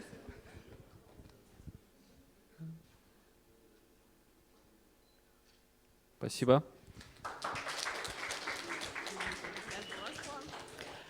And then to our runner-up, we do have a little bit of a prize for you. It is not an easy thing for anybody to get up here and do this, especially on just a couple of hours' notice. So thank you very much for all your work and your effort. Translate and then announce the name. Yeah. Энна, у нас есть специальный маленький приз для тех, кто уже прошел финал, но, к сожалению, не занял призовые места. Да, такой поощрительный приз. У вас действительно было всего лишь 2 часа, чтобы подготовиться, и это действительно огромная работа. Спасибо вам. So today we are giving you a reusable bag from San Diego to carry all of your business cards that you will be collecting as you build your business.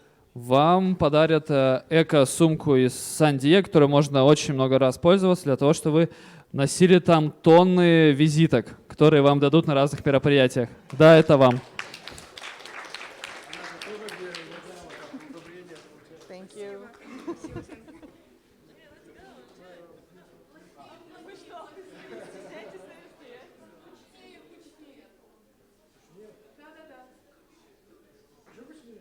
Спасибо. All right, before we end our evening tonight, we have a couple of more things to do. Перед тем, как мы закончим сегодняшний вечер, у нас есть еще пара важных вещей, которые нужно сделать. The first thing I want to do is to thank each and every one of my hosts for being supportive of this program and helping us deliver it to you. A lot of effort has gone into this. So Ramon, please come here. I would like to give you a small gift. Я хочу поблагодарить всех, кто принимал меня здесь, помогал с организацией. Роман, пожалуйста. Natalia, Наталья. I have a little gift for you. You have been absolutely wonderful in hosting me. Your hospitality is amazing. Your spirit is wonderful. Thank you so much. Наталья, вы очень чудесная. Ваше гостеприимство просто поразило меня до глубины души. Большое вам спасибо.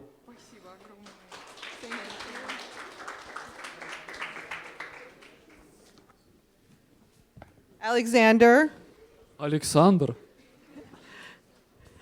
It seems like you have a lot of work going on here in Kirov. I'm so happy that you were able to help host us here today. I really appreciate that you've been here the entire time. Thank you very much. Да, я заметила, что вы очень занятой человек, так много работаете в Кирове. Я очень рада, что вы посвятили нам все эти дни, были с нами. Большое вам спасибо.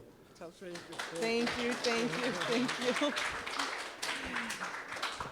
And then for our tireless helper who has literally been helping Katya the entire time that we designed this program. He has been here every second of every day that we have been here. I want to say a big thank you to Sergey.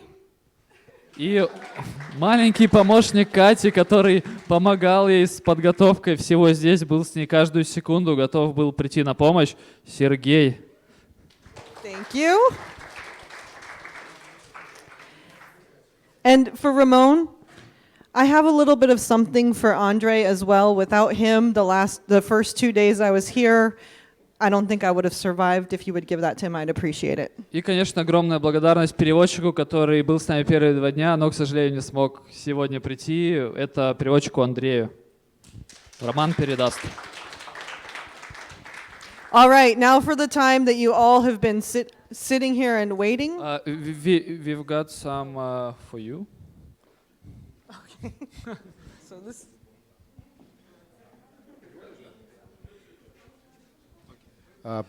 Мы тоже немножко подготовились. Да, и я бы от имени Вятского государственного университета хотел тоже вручить несколько благодарственных писем. Да, первое, значит, давайте начнем вот с этого. Те серебряные, это золотое.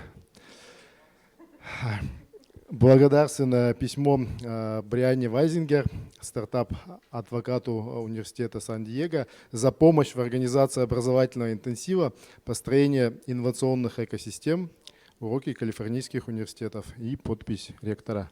Вот, это такой официальный.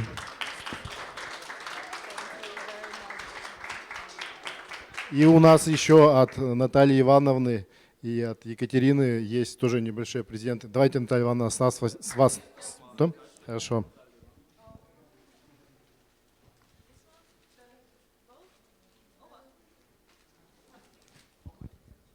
Да, от нас с университетом небольшие презенты.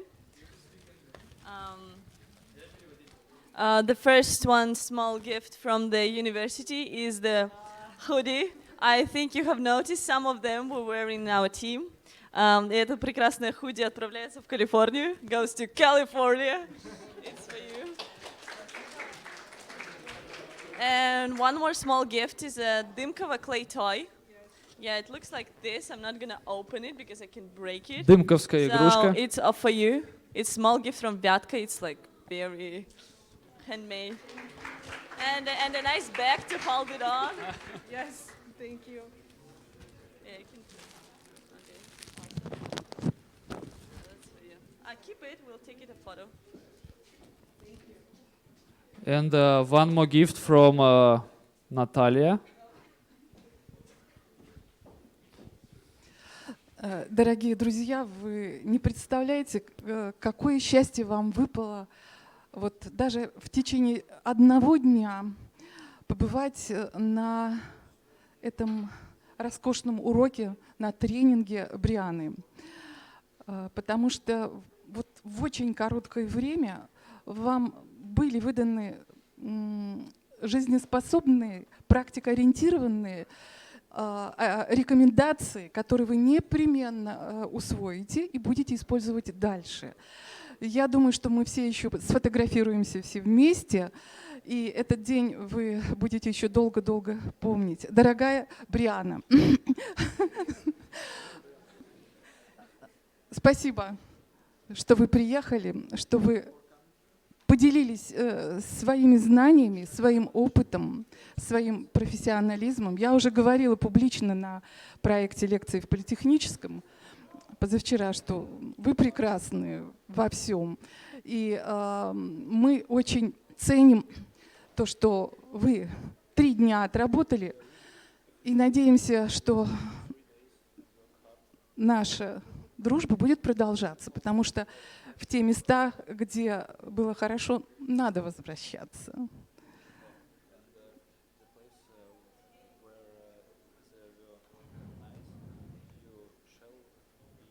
У вас уже появилось столько молодых друзей. Несмотря на то, что вы много путешествуете и много встречаетесь с людьми, но люди в Вятке особенные, особенно теплые, потому что вокруг холодно.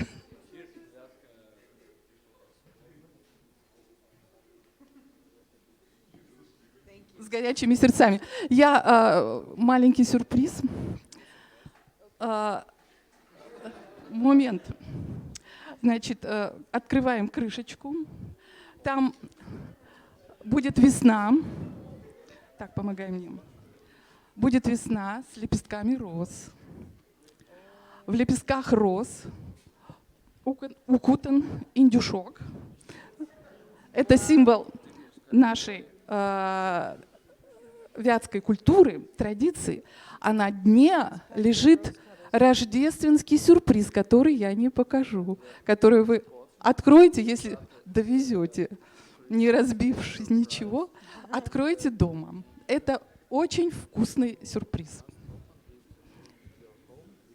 сделанный на нашей шоколадной фабрике. Лепестки роз, шоколады и птичка Бриана.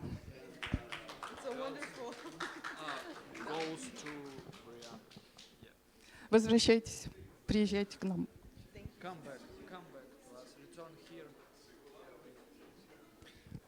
И буквально последние 2 минутки вашего внимания. У меня еще есть благодарственные письма для 3 маленьких помощников Брианы. Значит, первое благодарственное письмо я хотел вручить директору компании «Элемент 120» Екатерине Щеглевой.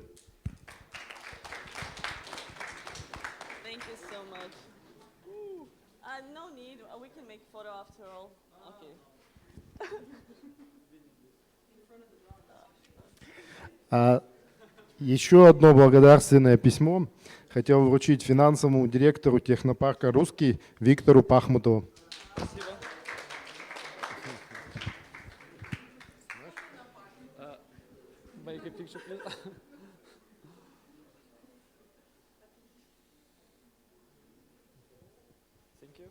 И заключительное письмо 3-му маленькому помощнику. Директор компании «Стардас» Сергей Саутин.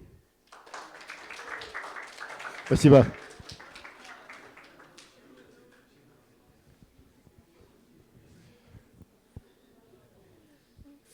Я хочу поблагодарить всех за участие. И, наверное, общее фото, да? Нет? Сертификаты. Прошу прощения. So, while they're preparing the certificates, I just want to say thank you for being here. For me, this is a huge opportunity to be able to work with energetic students. I really loved spending the day with you, and I appreciate that you spent the day with me. Пока готовятся ваши сертификаты, я хочу вам сказать большое спасибо, что пришли сюда, были здесь. Я чувствовала весь день вашу нескончаемую энергию. Я очень люблю работать со студентами и сегодня получил огромное удовольствие от работы с вами. And would you please come up here and help us give out the certificates? Alexander, Natalia. So what do you want them to do? They stand here for the pictures. Victor, you're going to take pictures. Okay. Same as before. You name. True. Александр Краев. Александр Краев. Дмитрий Золотарев.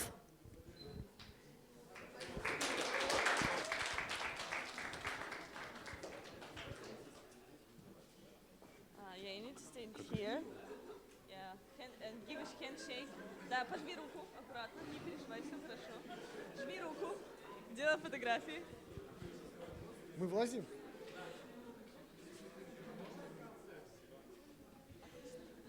Виталий Грибовский.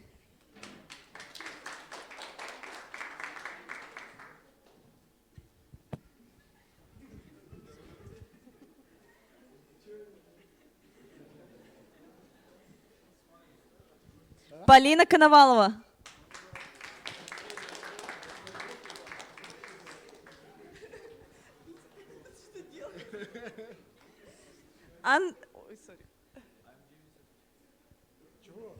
Анна Нелюбина.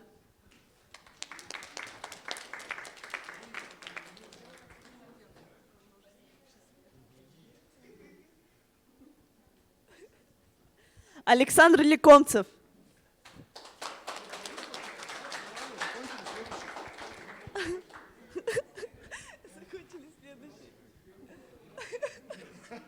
Андрей Покатов.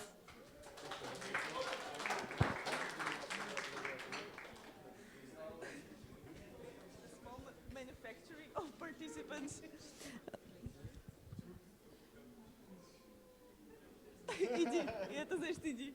Илья Стародумов.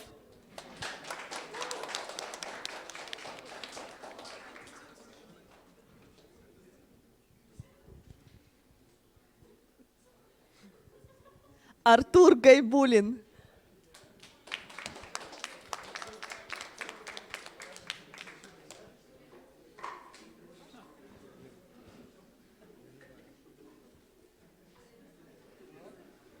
Михаил Плетенев. Дмитрий Нелюбин.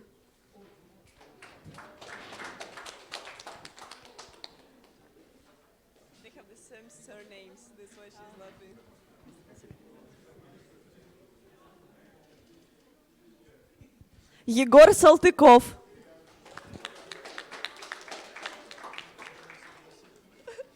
Victor, are you tired?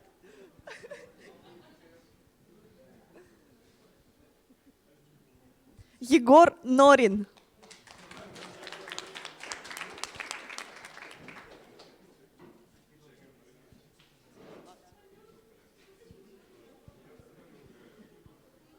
Матвей Прозоров.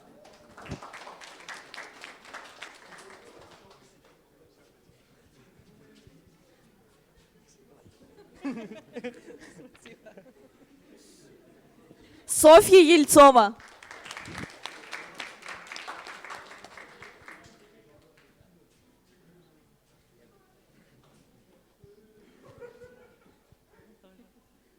Никита Сергеев.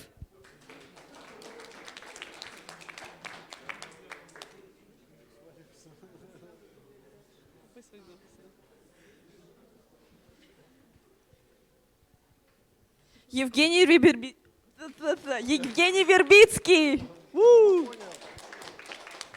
Sorry, у меня уже это атрофировался. Елизавета Рублева.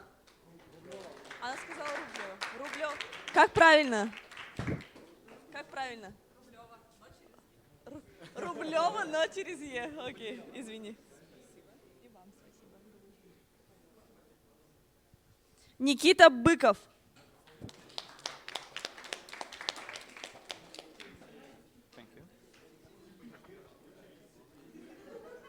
Анна Соломенникова.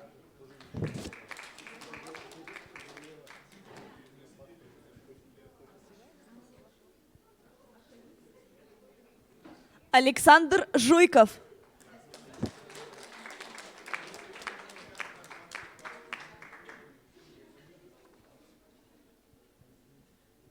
Альбина Багина.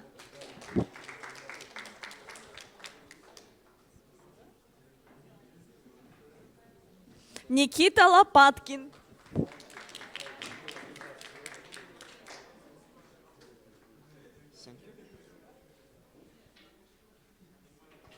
Анна Сырчина.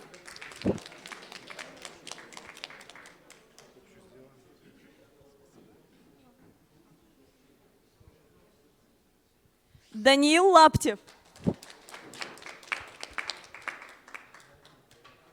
Не уходите, у нас сейчас через 3 минуты будет общая фотка. Пожалуйста. Дмитрий Кумаев.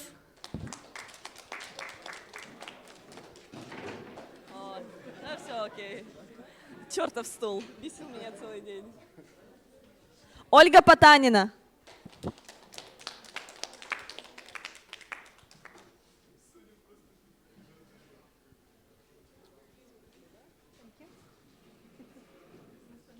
Артем Мочилов. Надежда Зверева.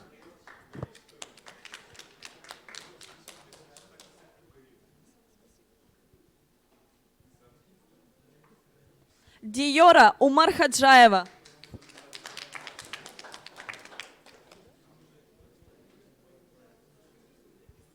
Георгий Моисеев. Ярослав Киселев.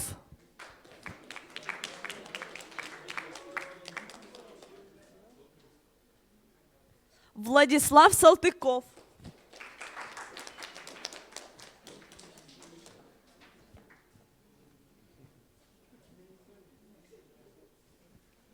Александр Вершинин.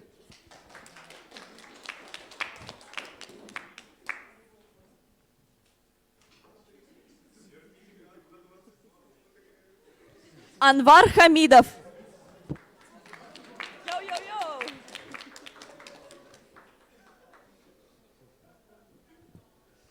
Егор Юркин, спонсор наших сегодняшних сертификатов. Он предоставил ручку.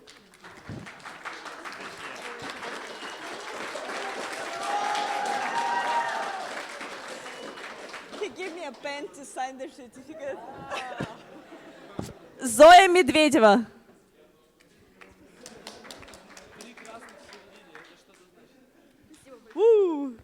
That's all right. Давайте теперь давайте теперь все сюда приближаемся, делаем общую фотку.